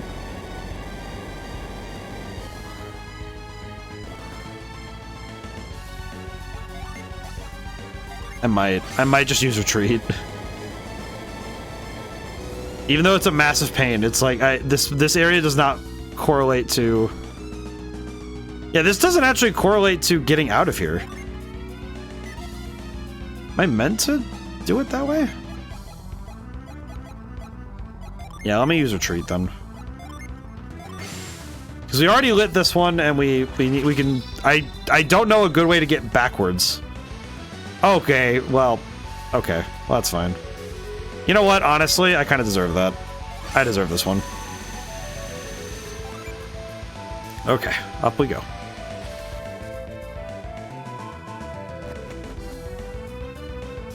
I think this is... No, this is the right way. Having to remember where everything is very much confusing me. Then again, this is a very large dungeon, so me being a little... Oh wait, no, this was fast. This was still the fastest way to go. Okay, we have 2. Very good. I was making sure we still had the 2. Okay, back to... Let's go to 3 now. The big man. Alrighty, well, at least we're cruising. These puzzles aren't too bad, all things considered. I could definitely see a universe where these puzzles alone stump somebody for a good long while. Actually, at this point, by the way, at this point, the book is basically not really helping. The various maps and stuff are not really helping me. So I'm gonna just close the book for now. We can do the rest by ear. I'm pretty sure I got this. Statue. Statue? Okay.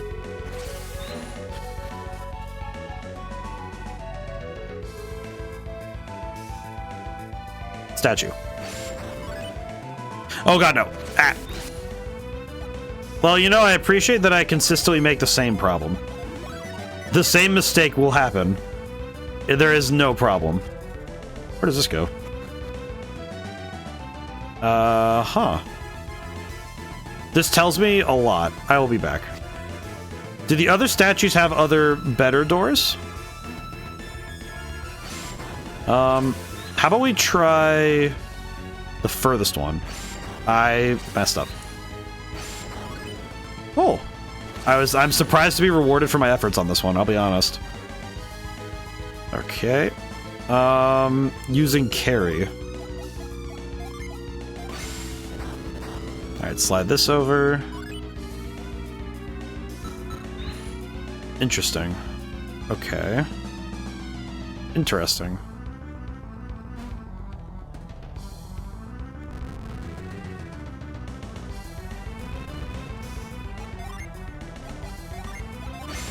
Okay, now can I get this in there? Very cool.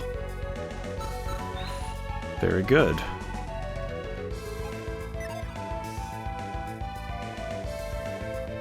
I just realized where I screwed up.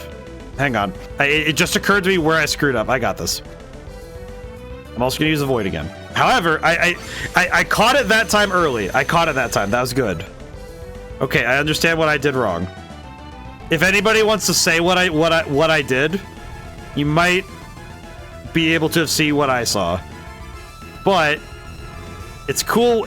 I think it's cool when you have a puzzle like this where you can directly see what you did wrong and be able to say, okay, yeah, next attempt I know what I can do. Because that's a lot of fun. I think that's the fun of puzzle solving, is when you can see the iterative results of understanding the puzzle. Because now I can actually do the puzzle. That's really cool. All right. Need to drink more water.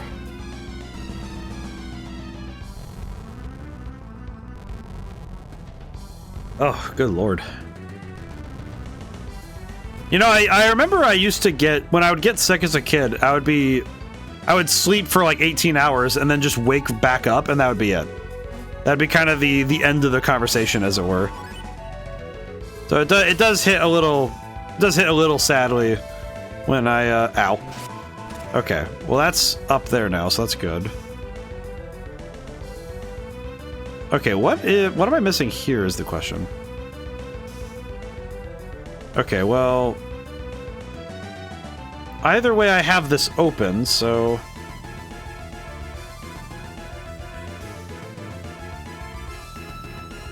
I guess now my question is, what am I missing here? I'm guessing I'm missing something, but I don't know what it is. So we're gonna have to... I mean, I probably have to come down here and check. There's probably another statue I'm missing. Not that one. Ow. Not... This one is the other one I moved. I think it's probably the middle one then, right? Or not middle, but like, next one. Uh-oh. Nope, it is not. Okay, are all 3 of these bad? They are all bad. Okay, good to know. You do that room with what you have. Okay, yeah. So that means I just didn't see what I need to do yet. Okay, understood.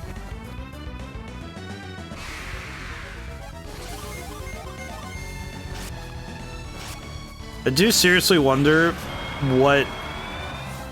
Do you seriously wonder what else power-wise we can get? Even if we leveled up more. Hang on, let's see. So I just did not witness what I have. Okay, let's see. So we make it across to that side.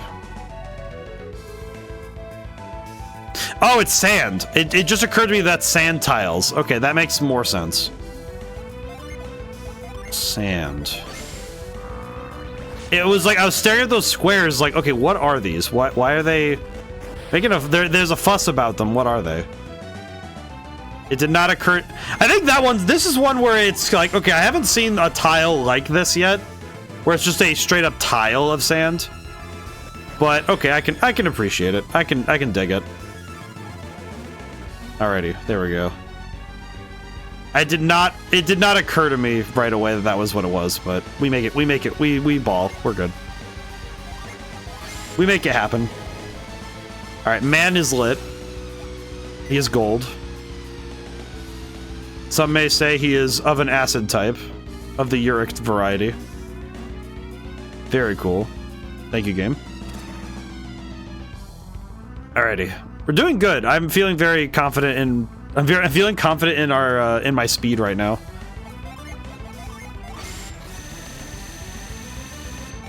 These puzzles haven't been they've been good, so it's like they haven't been like torturous though, which is good. I think sometimes it's very easy for a dev to feel like they need to really ratchet the difficulty at the end. I think it's fine if it's still on the linear curve that the game has already been working on. Doesn't necessarily need to be like a giant jump, but it's nice when the puzzles feel like they are a natural the natural final state of the puzzles that you've already done. So this game doing just about that with the puzzles is pretty good. It feels like all of the mechanics have led to this point rather than it being, hey, let's just really mess with the player, right? The game is still playing fair, so I can live with that and I can jive with it. Alright, what's the last one? Oh, it's blast. Okay. Just blow stuff up. Understood.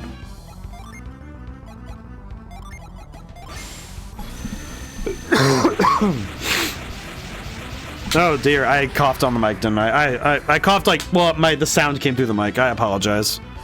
Oh god, I did not want to do that. I thought I pressed the button. I hate that. I feel bad. I feel so bad. That makes me bad. That makes me upset.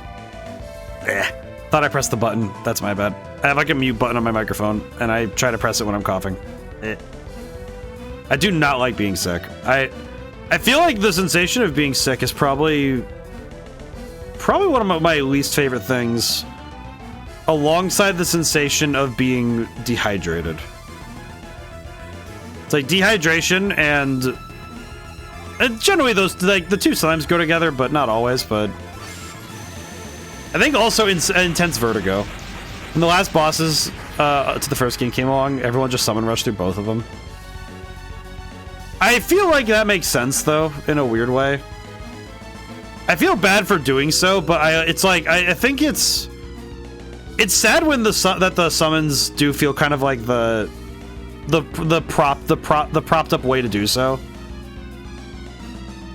I think especially this game where they've given you some like really crazy ones. You know, they've given you some really cool looking summons, so it does feel like they kind of expect you to. They really do expect you to be doing stuff like that, though.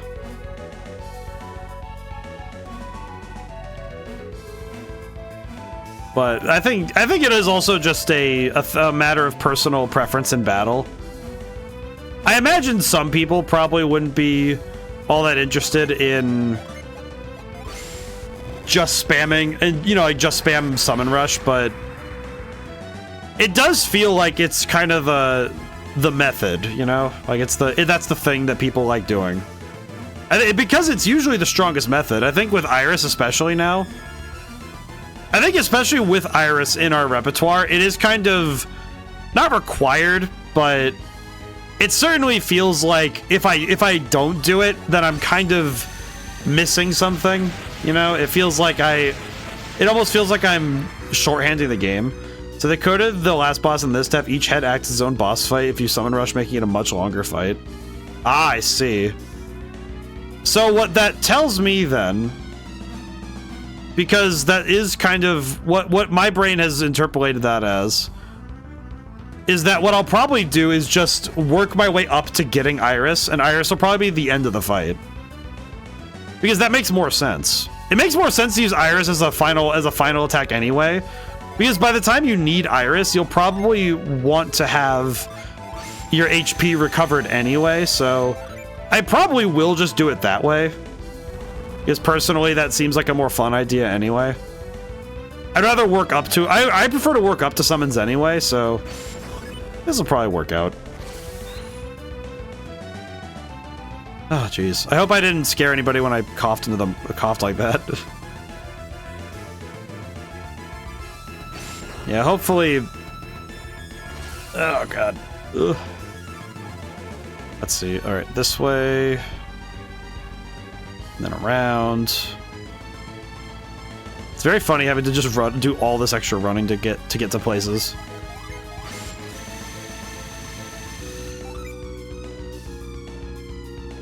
And then this way again. Certainly have done an interesting amount of moving parts around. Let's see. Okay, and then now I can go the way past the fire pipe over there. Because now I can go this way. Yes. I feel like as a maze, some of these are really interesting just because of the way that just on the way that this has to be organized in order to make this maze. It's really impressive how like the level design complexity here. I feel like there are definitely some places where this could have been. I can see those alternate timelines, you know, where it just wasn't like they did something to make the level design not pop as it does here. But no, they really stuck to some like just fantastic points of reference for how these puzzles should feel. And you know what? I can really respect it.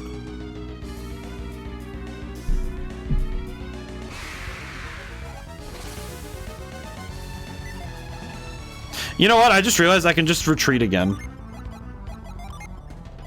Because I can just retreat again, and it's just as fast as me trying to figure this all out again.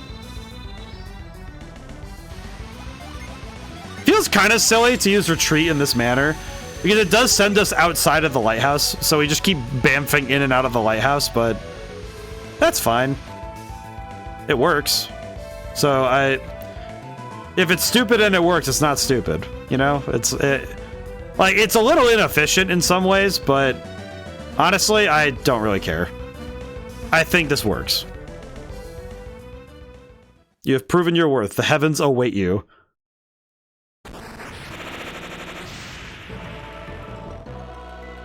Oh, cool.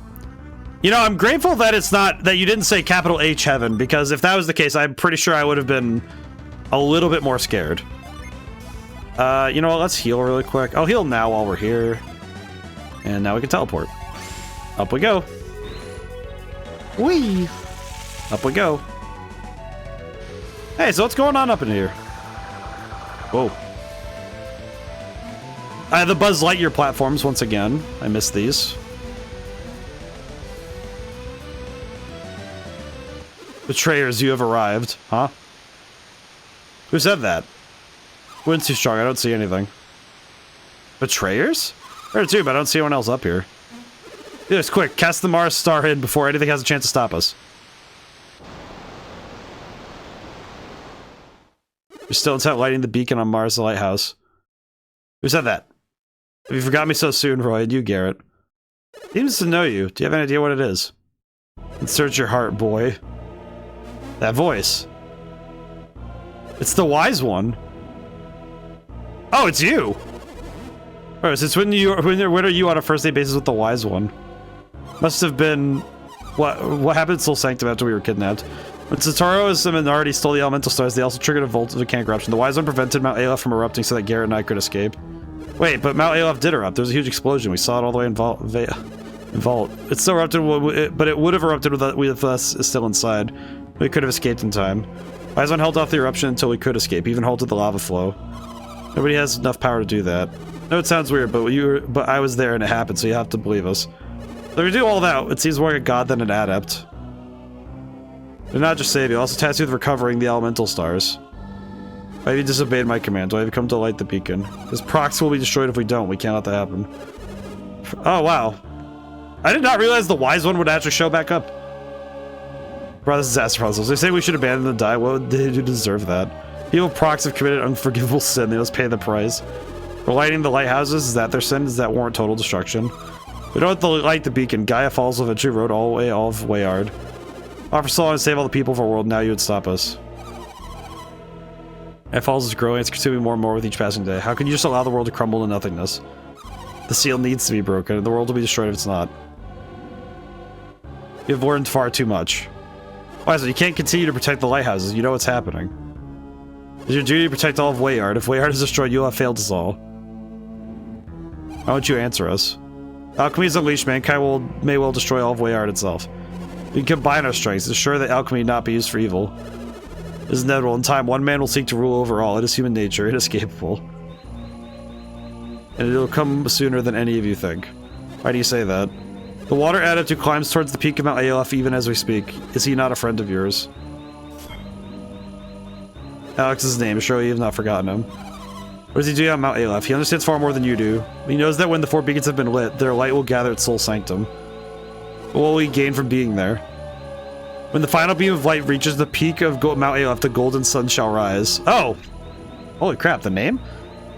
The golden sun, what is that? What would Alex want with it? When the 4 beams merge into one, they form a golden light bathing Mount Aleph's peak. Is that alchemy? You mean alchemy made real at the heart of its power?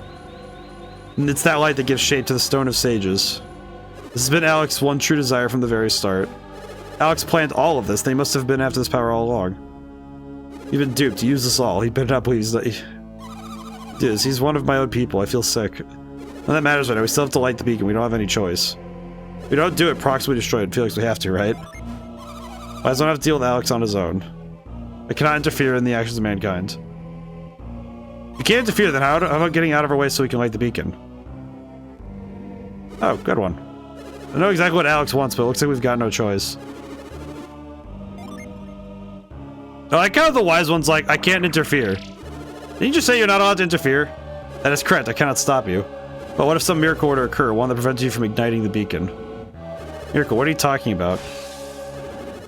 You defeat a miracle, that only then can you ignite the beacon's flame. Wise one's up to something, be wary of him, we don't know what he's capable of.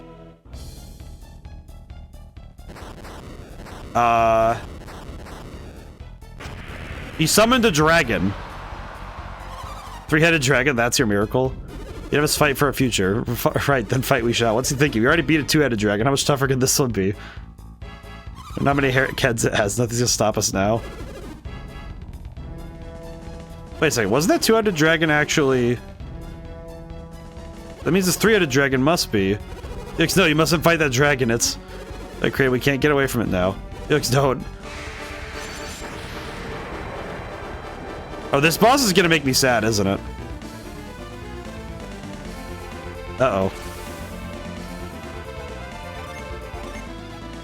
Okay, so I'm guessing that this dragon is going to be... Uh-oh. Okay, let's start with... We gotta start boosting. We gotta start boosting.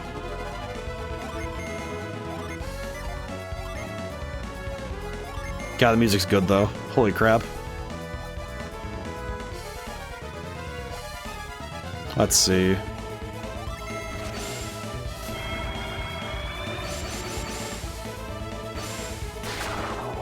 I think depending on what the enemy is capable of, we might need to. Okay, that's not good.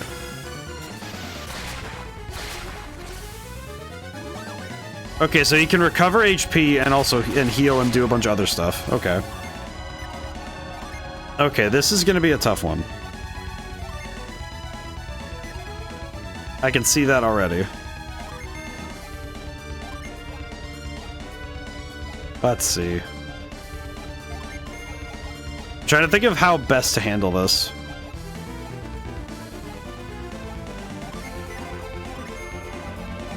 I think we need to remove... We do not have a means to remove Curse. I think Refresh is going to be fine, but we'll see. I think Refresh will work okay, but we'll see.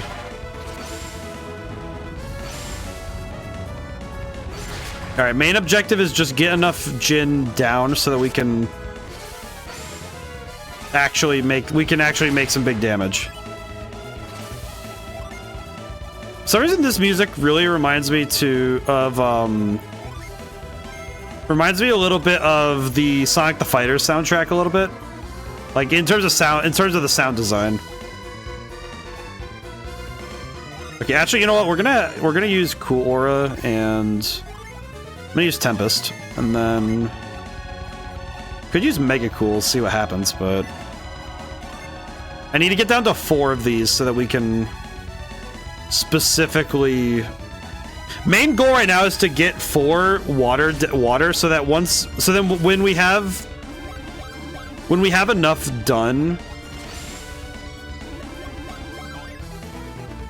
then we can start working just towards getting Charon and Iris. I think the big combo will be if we can get both Iris and Charon at the same time. 'Cause I think that's like that's the big move. Let's see, mold. Yeah, the big move is if I can land all of them. Okay, we need, if I recall correctly, Charon needs 2, so we're good for, so Shiba's done. So Shiba's done with her work for now. Iris needs, we need 1 more water, and then we just need to use all of Jenna's fire stuff. Okay, so let's do, I'll do Tempest again. That was pretty good. Okay, and we need 1 more here. Okay. Yeah, this is gonna be one of those boss fights where I'm pretty sure this is a bad idea. Then again, the wise one seems kind of like a dork because it's just like, why specifically would you Jin Blast? Oh god. All of Pierce's Jin are drained. God bless. You know what though? Of all the people he had to hit, of course. Ow. Okay, now genuine question is how many...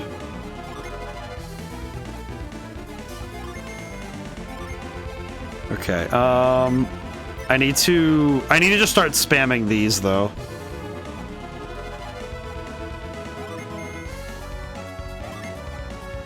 I feel a little bit silly right now. Let's see.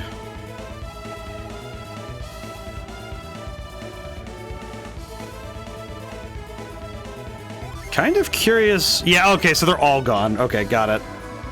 Bless, dude. It sucks when that happens because it's just, oh, it's just all of them. Great. It's just all of them. Not even like I guess funnier about that one is it does feel kind of silly to look at how much that did. Okay, I do need to heal again though. Honestly, as a boss fight, I will say the only thing that's a little awkward with the Doom Dragon is that you can kind of see his pixels are that much bigger. He is huge. My dude does look huge, however, it is at his detriment. Alright, cool. Aura. We kind of pushed the limit on waiting on heals for that, but that's okay. Alright, now I just need to start spamming more. I need to spam more of the... abilities to deal with this. Okay, we do need to get rid of the curses if we can help it, though. I might need to reset some of the Earth Djinn so we can keep things moving. Let's see. Do we have the one? Oh, well, I can't. I need to get salt back. Do flour, I guess.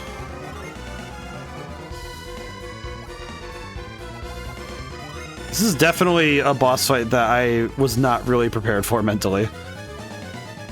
Feels like one of those things that it consistently happens now that I go into battles without really having a plan. I'm just making it work as we go.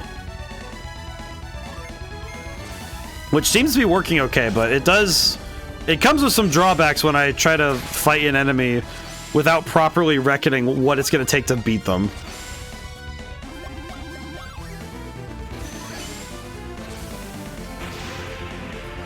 He drained all of Piers' Djinn again, which means that now it's gonna be...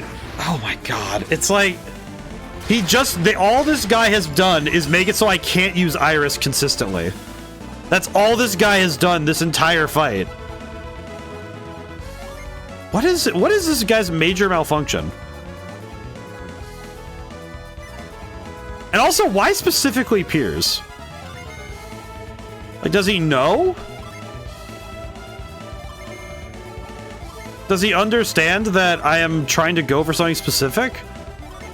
Because I can't really understand why he keeps sealing the same freaking Djinn. So at this point, it's almost like a comedy act. Because why? Why like this? Hey, Drifter, how's it going today?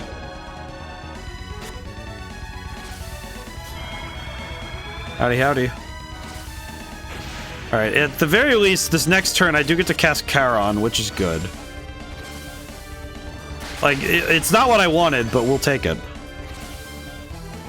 At least it works. We can take this. Oh, that's right, we are running our heels down. That's not good. Reflux. Alright, what can we do then, is the question. Let's see. There's not really much else we can do. We could do the mist potion. I'll use the mist potion, though, so we can heal. Recovering from having both my upper lower jaw and chin broken. Oh, God. Can't talk, can't open my mouth, and I'm getting fed through a syringe? Jesus, man. Hope you heal quickly. What happened? My friend. My goodness, man. That's insane. Oh, God. Jeez. It's just like... just picturing it hurts. Corrective jaw surgery to fix underbite and open bite. Ah, I see. It's just still just like, ugh. Hey. That's a lot. That's a lot to have done at once.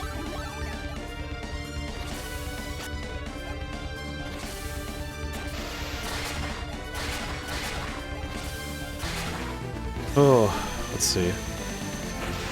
What just happened?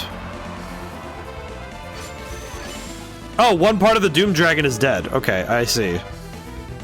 I at least understand that much. Okay. I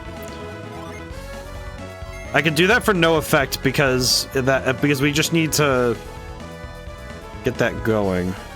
Let's see, restore everyone's points. Actually, that might be good. We'll do that right now. Oh my god. It feels... Yeah, I'm in a bit of pain. I can understand that. That makes sense. That tracks. I don't know, it just tracks that would be a bit of a pain. Okay, Felix is now out of... All of his Djinn have been nuked. Thank goodness it wasn't. I think at this point I'm just gonna be grateful that it wasn't Piers again, because that would have just sucked.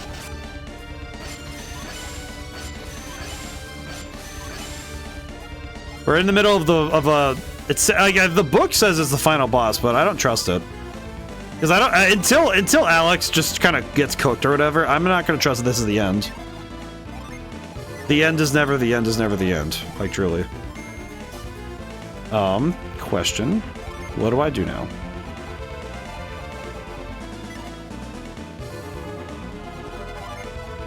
Feel better. I'm gonna try playing Tears of the Kingdom. Oh, that's pretty good. Graciously, the video games do not require the mouth to work, except for those ones that ask you to talk. But I don't know how many people play those anymore. Then again, they are fun. Guard Aura. I will say, interesting to see that move again. We haven't seen that since the Wizard. Okay, we're almost there to getting Iris, so we should be... We are definitely going to have the means to use Iris now. Cruel Ruin. Oh, God, I do not have the health for this. I do not have the health to take an attack like this. Didn't ask you, playing Pokemon Pocket? I am. I've kind of fallen off of it recently, but I do have an account. I have been playing it sporadically. Ow, ow, ow. Okay, that sucks. You know what's funny? I was wasting all of those revive abilities, and then this happens. Because of course it does. Pick up Jenna. I'm not too worried though. This does not worry me. Oh wait, no, I can just do that. What am I doing? I can just do that. Balm. There we go. I shouldn't have trusted that.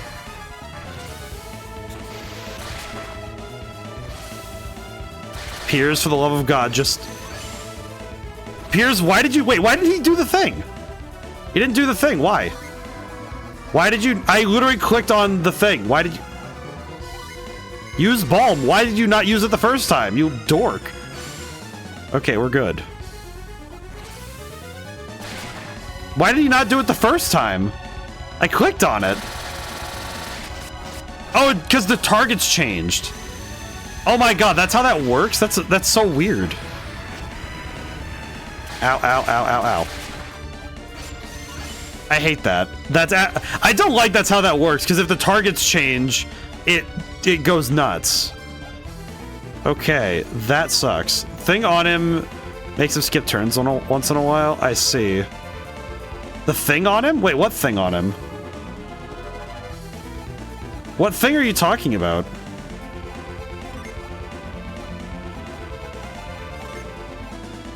Status effect. Oh, the freaking ghost.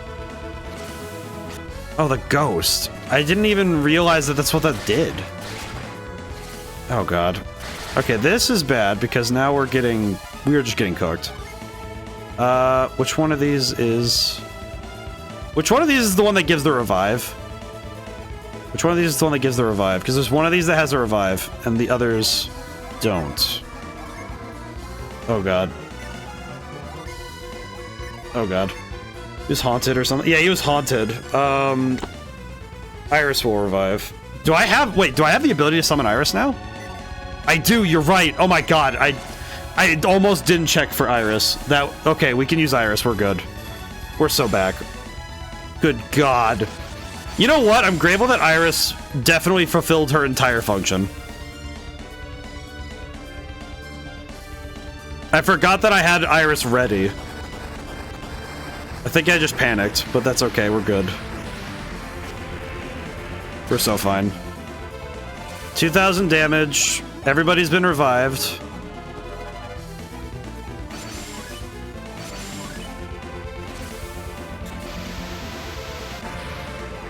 Okay. That could have been really bad. But we did okay. We made it.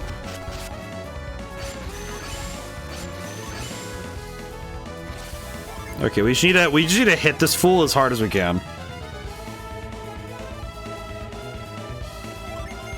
You know what? We're just gonna use everything we can. At this point, we just need it. Okay, guard. What a dork. Has to inflate the HP pool by just using guard armor. This is the kind of... It's like this dragon... It's like the dragon was like, hey, this is an unfair fight. You guys have, like, cool summons and stuff. It's like, shut up. What do you mean? Like, the boss is complaining that we have decent team composition. You know what I could do, actually, is swap in Mia for a turn so that someone else can heal really quick. Because we don't have the other heal ability yet.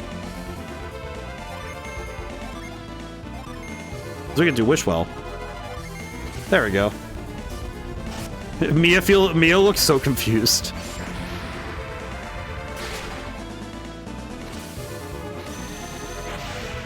This thing is not dying very quickly, but we are making progress.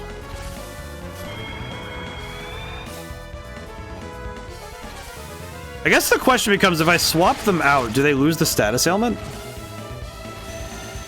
Because that is something I have not fully understood yet. Okay, Jenna is down again. That sucks. Yeah, at this point, summon rushing seems like it's not helping us much. Okay, I'm trying to think. I'm trying to think ahead. I guess it'd be the way to do it. Oh wait, no, you know what? Switch. Let's switch Shiva for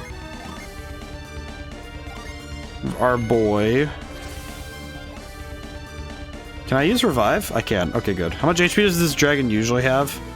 The book actually should say. Book. That's the Dullahan. Thank you. Let's see.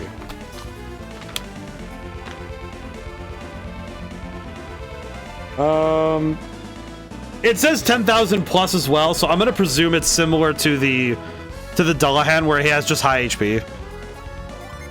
That would be my guess is that he's probably pretty close in power. But that would be my guess. I'm gonna guess 16,000 in total, but genuinely a estimate rather than a solid, than like a known thing. Okay, Mia without any Jin needs to swap right out. That is, she's gonna die if I keep her in the fight right now.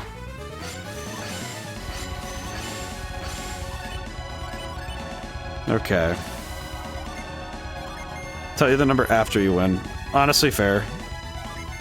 Dragon Fume, Odyssey. Yeah, because we no longer have the ability to do Wish Well, so we're going to... Actually, I need to swap them. Okay, so the ghost does not go away. Ghost does not go away. That's good to know. Okay. Odyssey, Dragon Fume, Odyssey, and... We don't have Tempest, but we do have Destruct Ray, so we'll do that. I do not like how often this dork just does this move.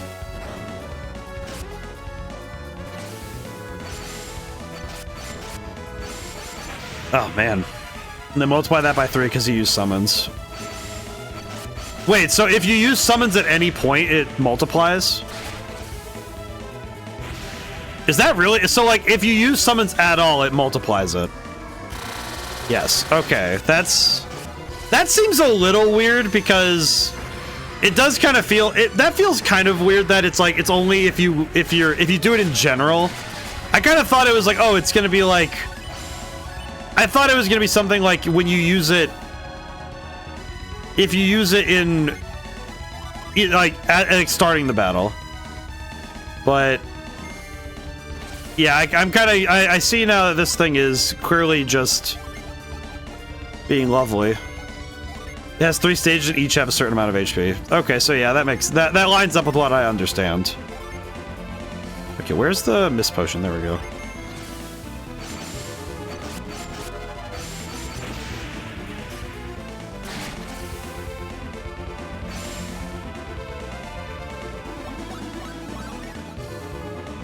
Feels kind of like it feels kind of like this enemy, like the problem is that it has Has a lot of actions. Which makes sense, because it needs to be on par with your party, but it is a little odd. They really didn't like that people just summoned the last game's boss to death. Well, I guess the problem is that it doesn't... I don't know if it really... I don't know if it solves the problem to punish the players for utilizing the mechanics that they have invented. Okay, how many of the Jinn are not revived yet? Okay, I see.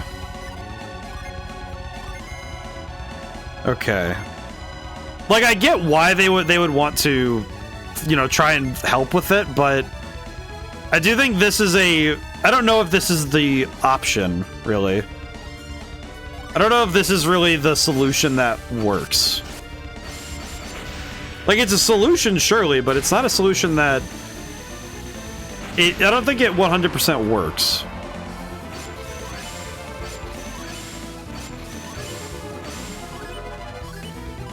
I'll go get my boy really quick.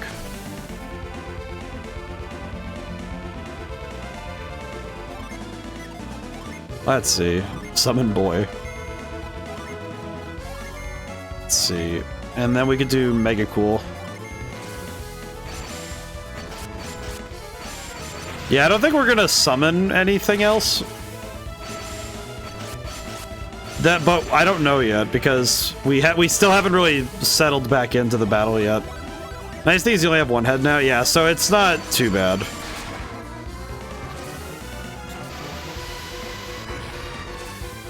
It's still able to cast a fair bit, but it still has multiple actions, but it seems like it's only...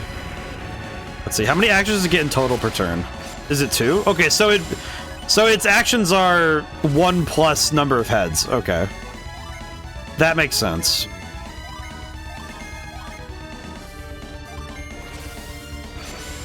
Just have to keep casting Odyssey. This 5 it has infinite points until you cut off the red head, and then has 5,000 afterwards. It's funny when you see a number like that, because it's just like, what? Like, it makes sense because enemies can run out of synergy points, but it's silly to consider going through 5,000 of it. Ow. Okay, Nettle does a lot of damage. Okay, now he's just spamming Cruel Ruin. Understood. His objective now is just to spam that move. He has no other objective now. He's just spamming that move. Understood.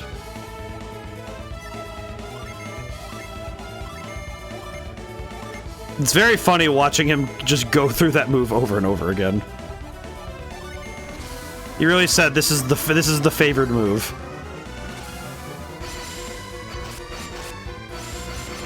Yeah, we might want to summon something else at this point just to see if we can speed this up, but we'll see. Dark Soul Gasp. He gave Ruin spam. Okay, at least this time he did something other than spam Cruel Ruin, because, man, there's a certain point where it's like, okay, dude, I get it. You know, you just kind of go, okay, I got it. I get the concept now. You don't need to keep doing it. Let's see. Tangles foes to drop agility. Bane. Oh, I haven't used Bane in a while. Pretty good. Let's see. Hit with the Mega Cool, I guess. Okay, we stopped him from moving again.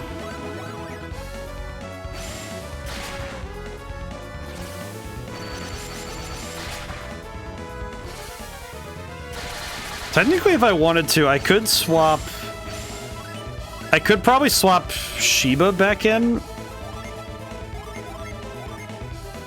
Not Sheba. I might need to swap in Ivan, then.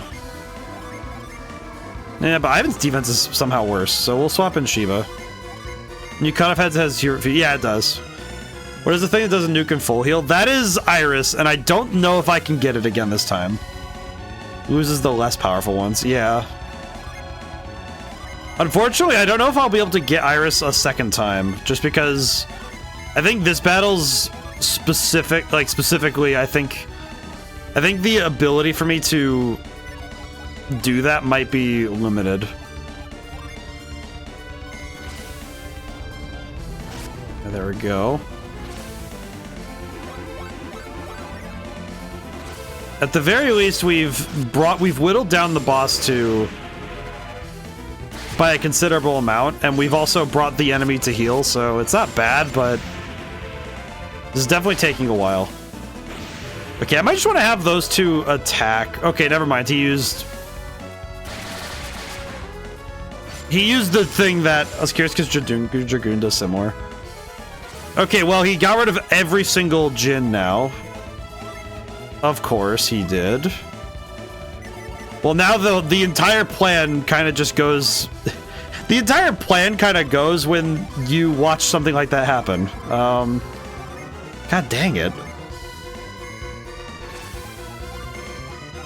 Well, I really can't appreciate that, I'll be honest. Very difficult to appreciate that happening.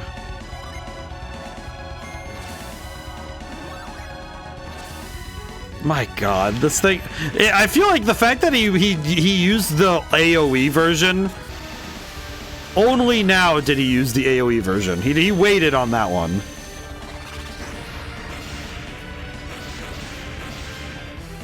I appreciate that the wise one, in all of his infinite wisdom, decided, you know what? How about I just do this instead?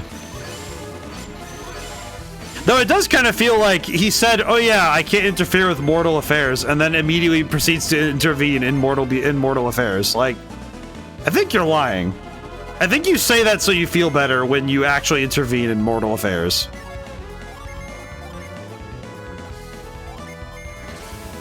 Like, this feels like the kind of thing somebody who wants to be... Summon spells do more damage based on the max HP of the foe, so the setup of 3 small encounters where actually decreases summon damage input. Yeah. That makes sense. Oh, he finally went down. Holy crap.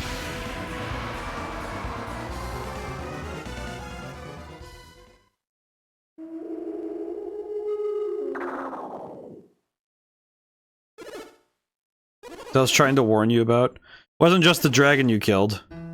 I mean, warn us, but it's too late for us to stop. Creator, what do you know? What were you trying to stop us from fighting the dragon? It was the Wise One's final trap. Trap? What do you mean? The Wise One knew he couldn't stop you, so he played a cruel, wretched trick on you instead. I don't understand. What are you trying to tell us? Chibo, let's see who these people are while they try to sort things out. No, Jenna, don't look. You mustn't look. It'll only bring you pain. Let me tell you about Kraden. They can't hurt us anymore. We'll just... Oh, it's just... It's... What's the matter, Jenna? Oh, yeah, that's, wow. What is it? That's his dad. That's your dad. Does that mean the other two are...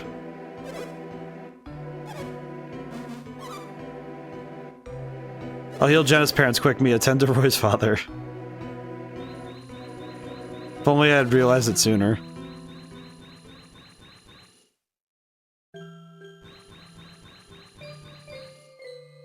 What's the matter, Piers? Why did you stop? Jenna's parents need you. Don't give up, Mia. You can't. You have to save them. It's no use, Ivan. I'm tapped. I am too, and even if I weren't, it's just too late. What are you saying? Aw. That's not what I'm saying, Jenna. Aw.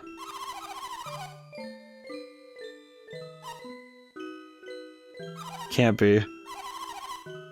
Aw. Must prepare yourself for what comes next.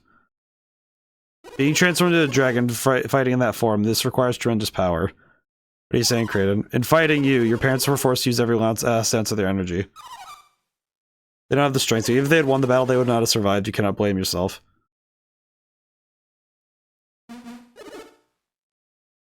Why did you do this? Why did you make us fight Jenna's parents? No protector, you're evil. I understand the pain you've caused, Wise One. You have no idea the damage done to a child who learns she has destroyed her own parents. It's enough. I knew what I was doing the moment I raised my sword. If I had the Wise One in order to save the world, our parents would understand. Do you think so? Yeah, I guess so. But it's true, we didn't do this for ourselves, we did it for all of Wayard. So have a choice to save Prox. We can't save your parents, but we can save countless others. Kyle and the others saved them too. They sacrificed their lives so that we could go on. This is really sad.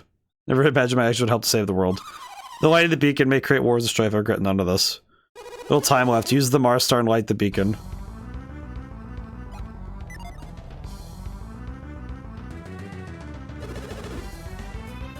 Can I... How do I do this? Where is it? Here it is.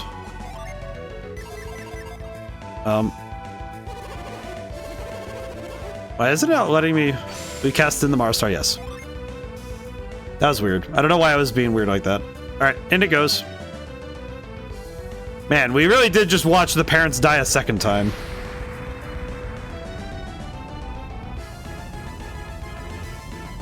Oh, the parties got split up again like this. Really? Again? Why do we keep getting split up like this?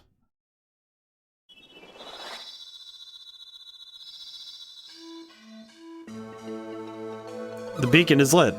To think, I joined this quest hoping to prevent exactly this from happening.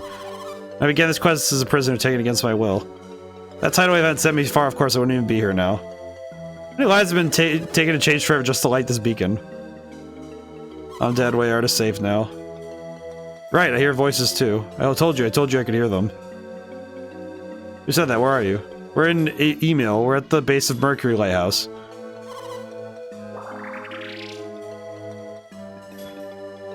Hey, I know that voice. It's Mia. Oh, wow. Holy crap. Of course it does. You can hear you, Mia. You're all happy. Who are those kids talking to? I don't know. They've been standing there telling everyone to leave the lighthouse. You're a couple of kids, he asked me. How's it that we could hear you? I don't know, but he told us we'd be able to talk to you if we came here now. Who's he? I don't know. We were sleeping. He came to us in a dream. He said, go to the lighthouse. Said we have to deliver a message. He was too busy to do it himself. What message? We have to warn everyone to stay clear of the lighthouses. What's going to happen? I don't know, but he told us to warn people away from Mount Aleph as well. But who is he?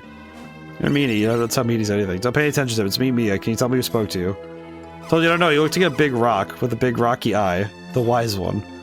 The wise one told them to back away from the lighthouses? What do you be doing? Of course, I understand. The wise one said that when the 4 lighthouses have been lit, the golden sun will shine. When that happens, by 11, the lighthouses will probably become quite dangerous. The wise one is warning people in dreams, telling them to seek refuge. I already do that. Saw what he did to us. He can't be up to anything good. Not learned. One actions do not reveal one's true intentions. Hama. Master Hama, did you receive a message too? Called Jupiter Lighthouse in a dream. You've completed your quest, but I see it comes with great loss. Your suffering has been almost unbearable. I know, Jen, and I'm sorry, but didn't give up hope for them just yet. What do you mean, Master Hama? Appearances can be an illusion. The wise one has a caring heart. Forces to fight their parents. What's so caring about that? The wise one are true evil. He will not be warning me of danger in my dreams. I guess not, but then what's he up to? We don't have time to discuss it right now. Right. The wise one said it's not safe to be near the lighthouse, and I think we should listen. Heading for safety too. All we must get away from the lighthouse now. Can't leave them behind. I don't see how you feel, but we won't make it if we have to take them with us. Any decision, Felix, should we take them with us? No.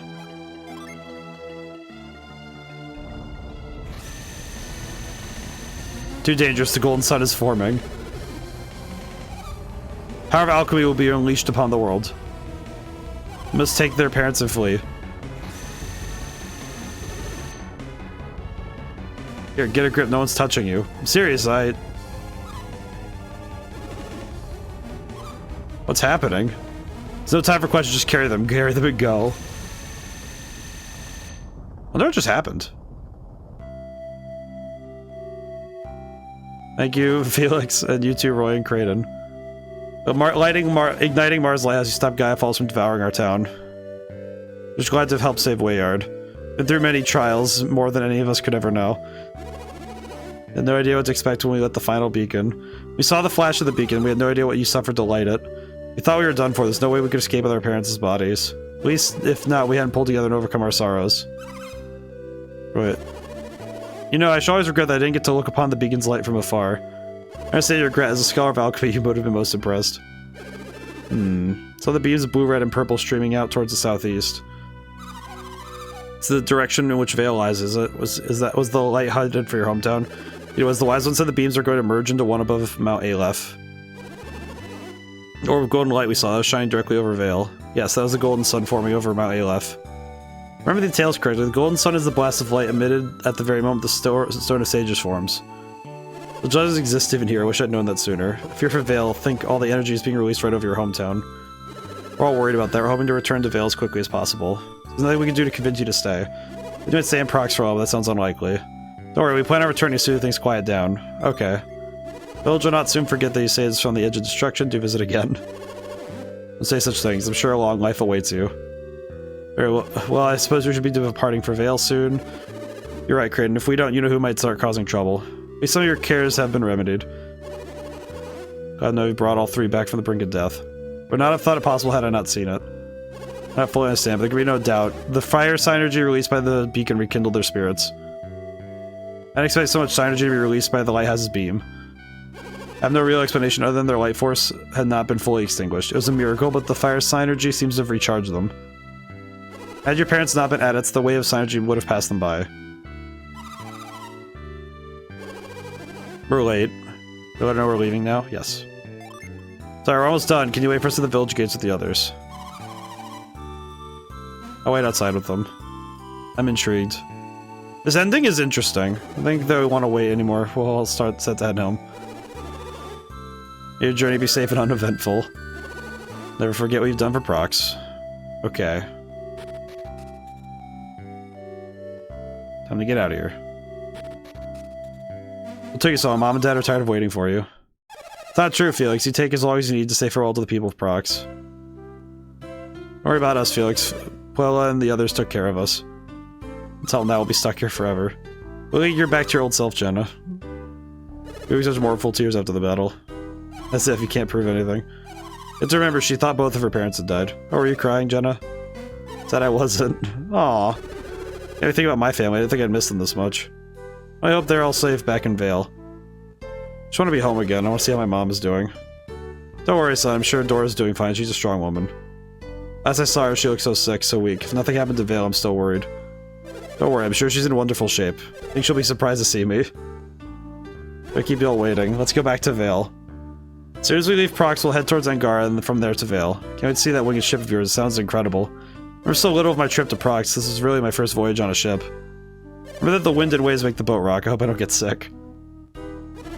Flies above the ocean. It's quite a cozy ride. At least, sounds like we've got an exciting last trip ahead of us. Setting out by this takes back to our own quest start. It was so long ago. Keep talking like this, we'll never get anywhere. Let's go, Felix. Better, boys. You're reluctant to depart? A little. Hard to believe that our quest is almost at its end. I know how you feel. So that Vale came out of this as good a condition as Prox did.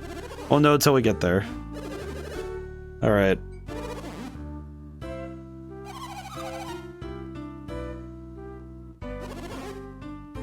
See in your eyes, Crit, and you think something's happened, don't you? It's a possibility, one that cannot be ignored. If it's not there, what's the point of even going back? Is that really how you feel? No. Remember, don't you, Felix? Think about it for a moment, Roy. What do you mean? Conversation with Hama after igniting the beacons. You remember the children from email at the base? Were they warning people away from the lighthouses? Yes, the wise ones instructed everyone to seek refuge. What about it? Still don't see Garrett. Even if Vale were destroyed, I expect the villagers have all escaped to safety.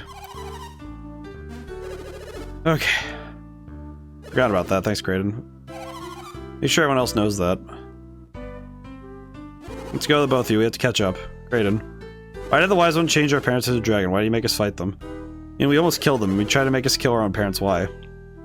I think he intended them from the die at the start. Yeah. Cannot speak for him, but I think he knew they would be revived by the beacon's light. We cannot hope to fathom the motives of a being such as all-powerful as the Wise One. So don't know either. You can only hazard a guess. The Wise One wanted to test you. Give me test. I cannot tell you more, but it's up to you to find the answer. We'll use alchemy to wage war to raise armies, or we'll use it to grow wise, to rise above petty feuds and perform great deeds.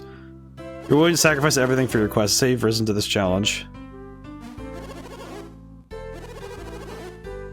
I'm not terribly interested in trying to walk all the way back to Vale. Bill's saying we'd better hurry.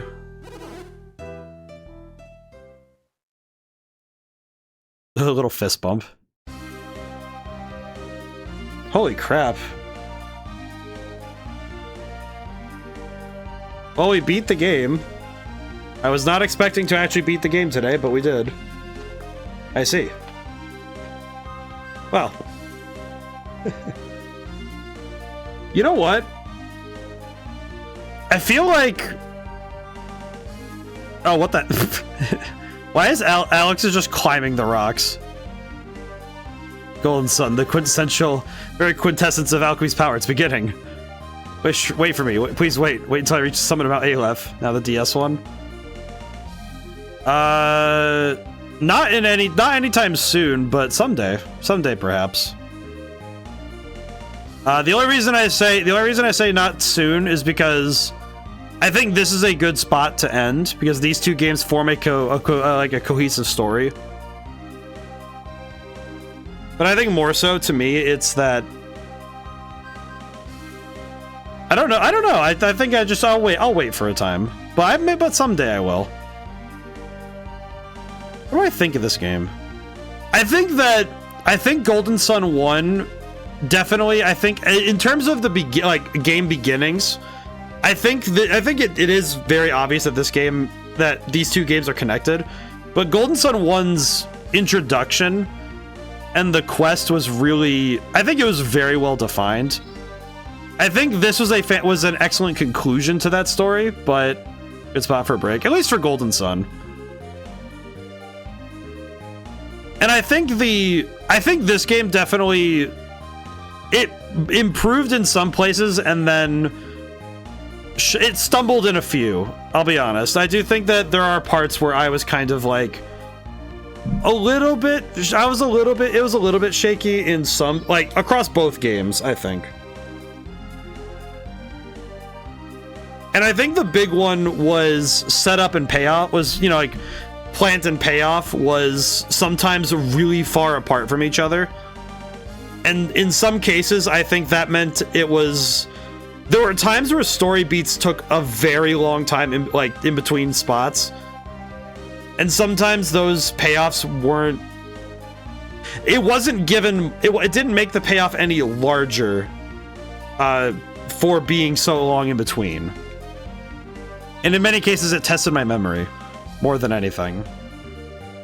But mechanically, I think the game was really good. I liked the systems. I think the equipment kind of fell to the wayside after a certain point. It kind of just became, okay, you have the best equipment of this time, so and that kind of made equipment less of a factor than other parts, than the Jin. Oh, Alex is about to get... Oh no, Alex is getting beamed with the gold light.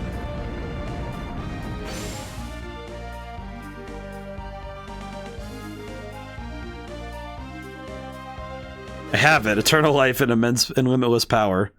As the power to control nature's mind to control as I will. Rise, storms, rise up and unleash your might upon Vale, the foothills of Mount Aleph.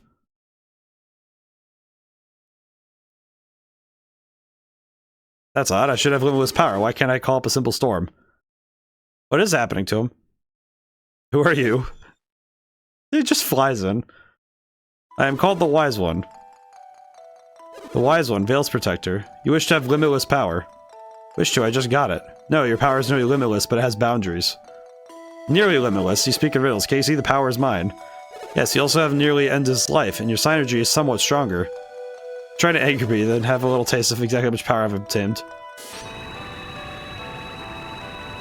What is happening right now? Look at me, my body's brimming with power. Ow, what's going on? It should be all powerful. How can you defeat me? You're not all powerful, Alex. Your power has its limits, as does your life. Gotta be, who's responsible for this treachery? Who's robbed me of my dream? I, the Wise One, imbued the Mars Star some of the power of the forming Golden Sun.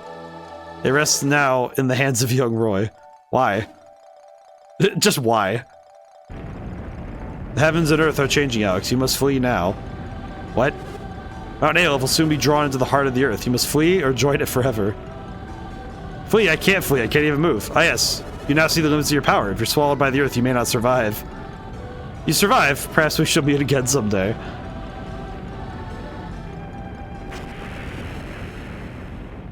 Why is the Wise One such a petty bitch? We reached Vale. What's the matter, Garrett? You're finally home again. Aren't you happy? You're just worried about what's happened to everyone in Vale. So it's just over that last hill. You see what your hometown looks like. It's beautiful. I'm sure you'll like it, Piers. I'm just gonna close my eyes. Someone tell me if it's alright to open them. You too. Did someone else see how it is? I'll go. Come with me, Felix. How's it look? Almost there. Oh, it can't be. What is it, Roy? Felix, say something. Sorry, Jenna, but Mount Vale, Mount Aleph, they're gone. What? This is terrible. Is that Mount Aleph? What can I do? What can I say to comfort you?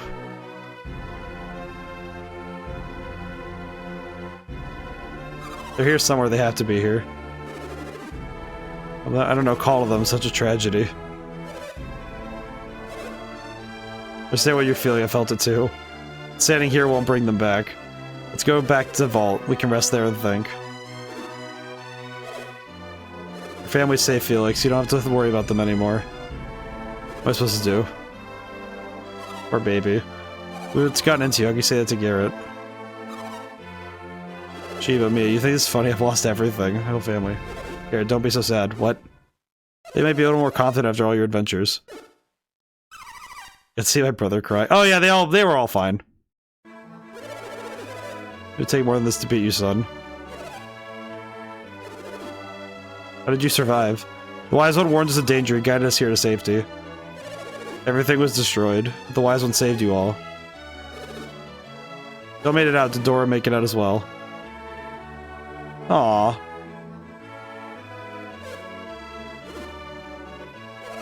Well, this is just nice. Well, that's a good ending. Aw, the art of them all hugging. Aw.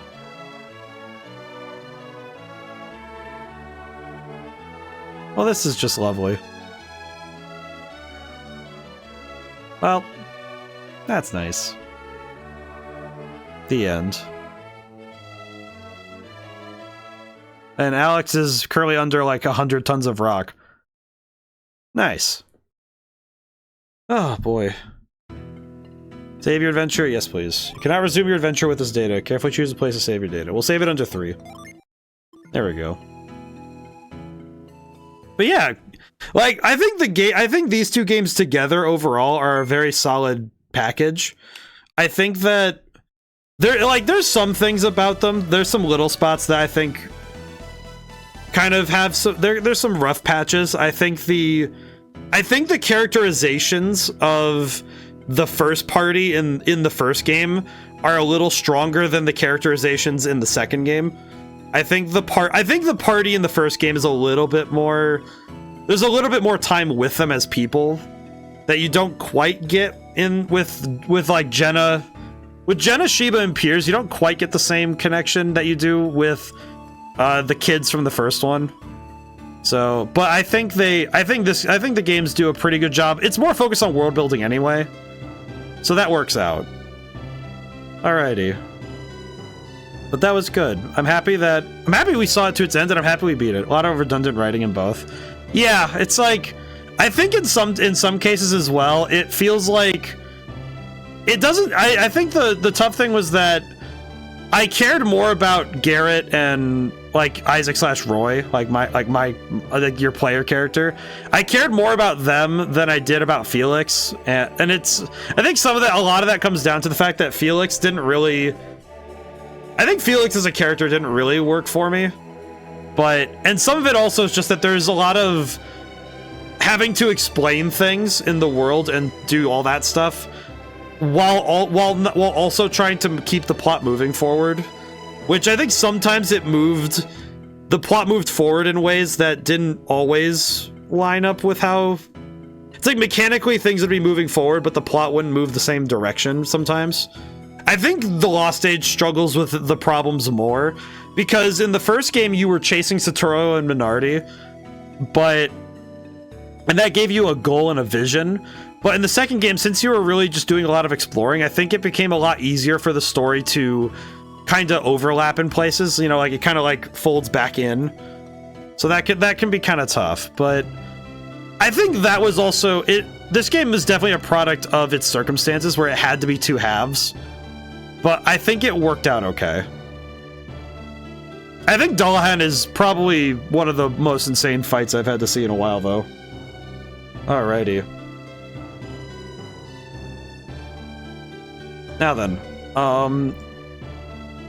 we did good. So, Wednesdays will... there is already a game set up to switch into.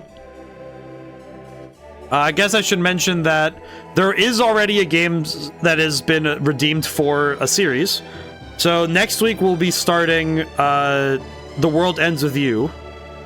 Which, I guess funny thing, it keeps my schedule basically the same in terms of what systems I'm playing on, because it's on the Switch. So, we have that. And tomorrow we have Shin Megami Tensei.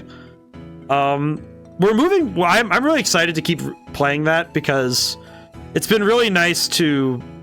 play the... I think the Vengeance version has enough differences where it's been a really interesting one for that one. You're doing a possum and a fox onesie for the fox adoption? Of course. I could do that. I could try my best.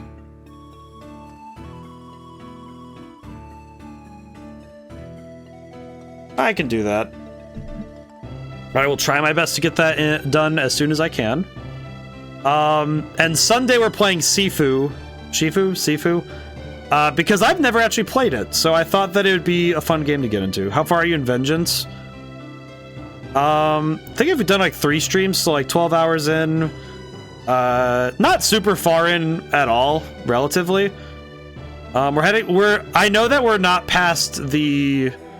We haven't actually gone into the Tokyo Diet building, because I was trying to find money so I could get more of the Memon before we went in, but...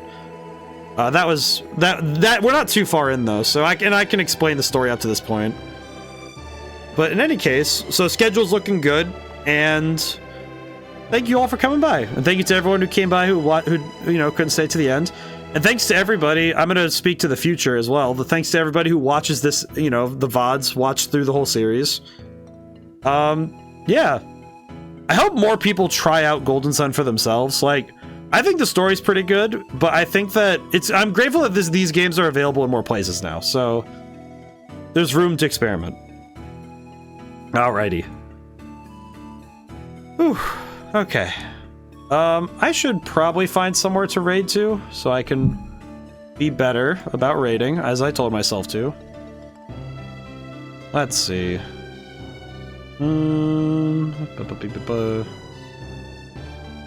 Where to go is the question, though, huh?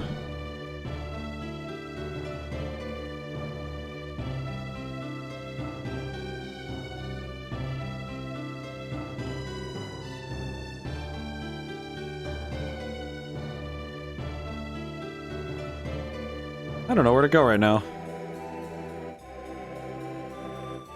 Looking, just skimming through the people who are online right now.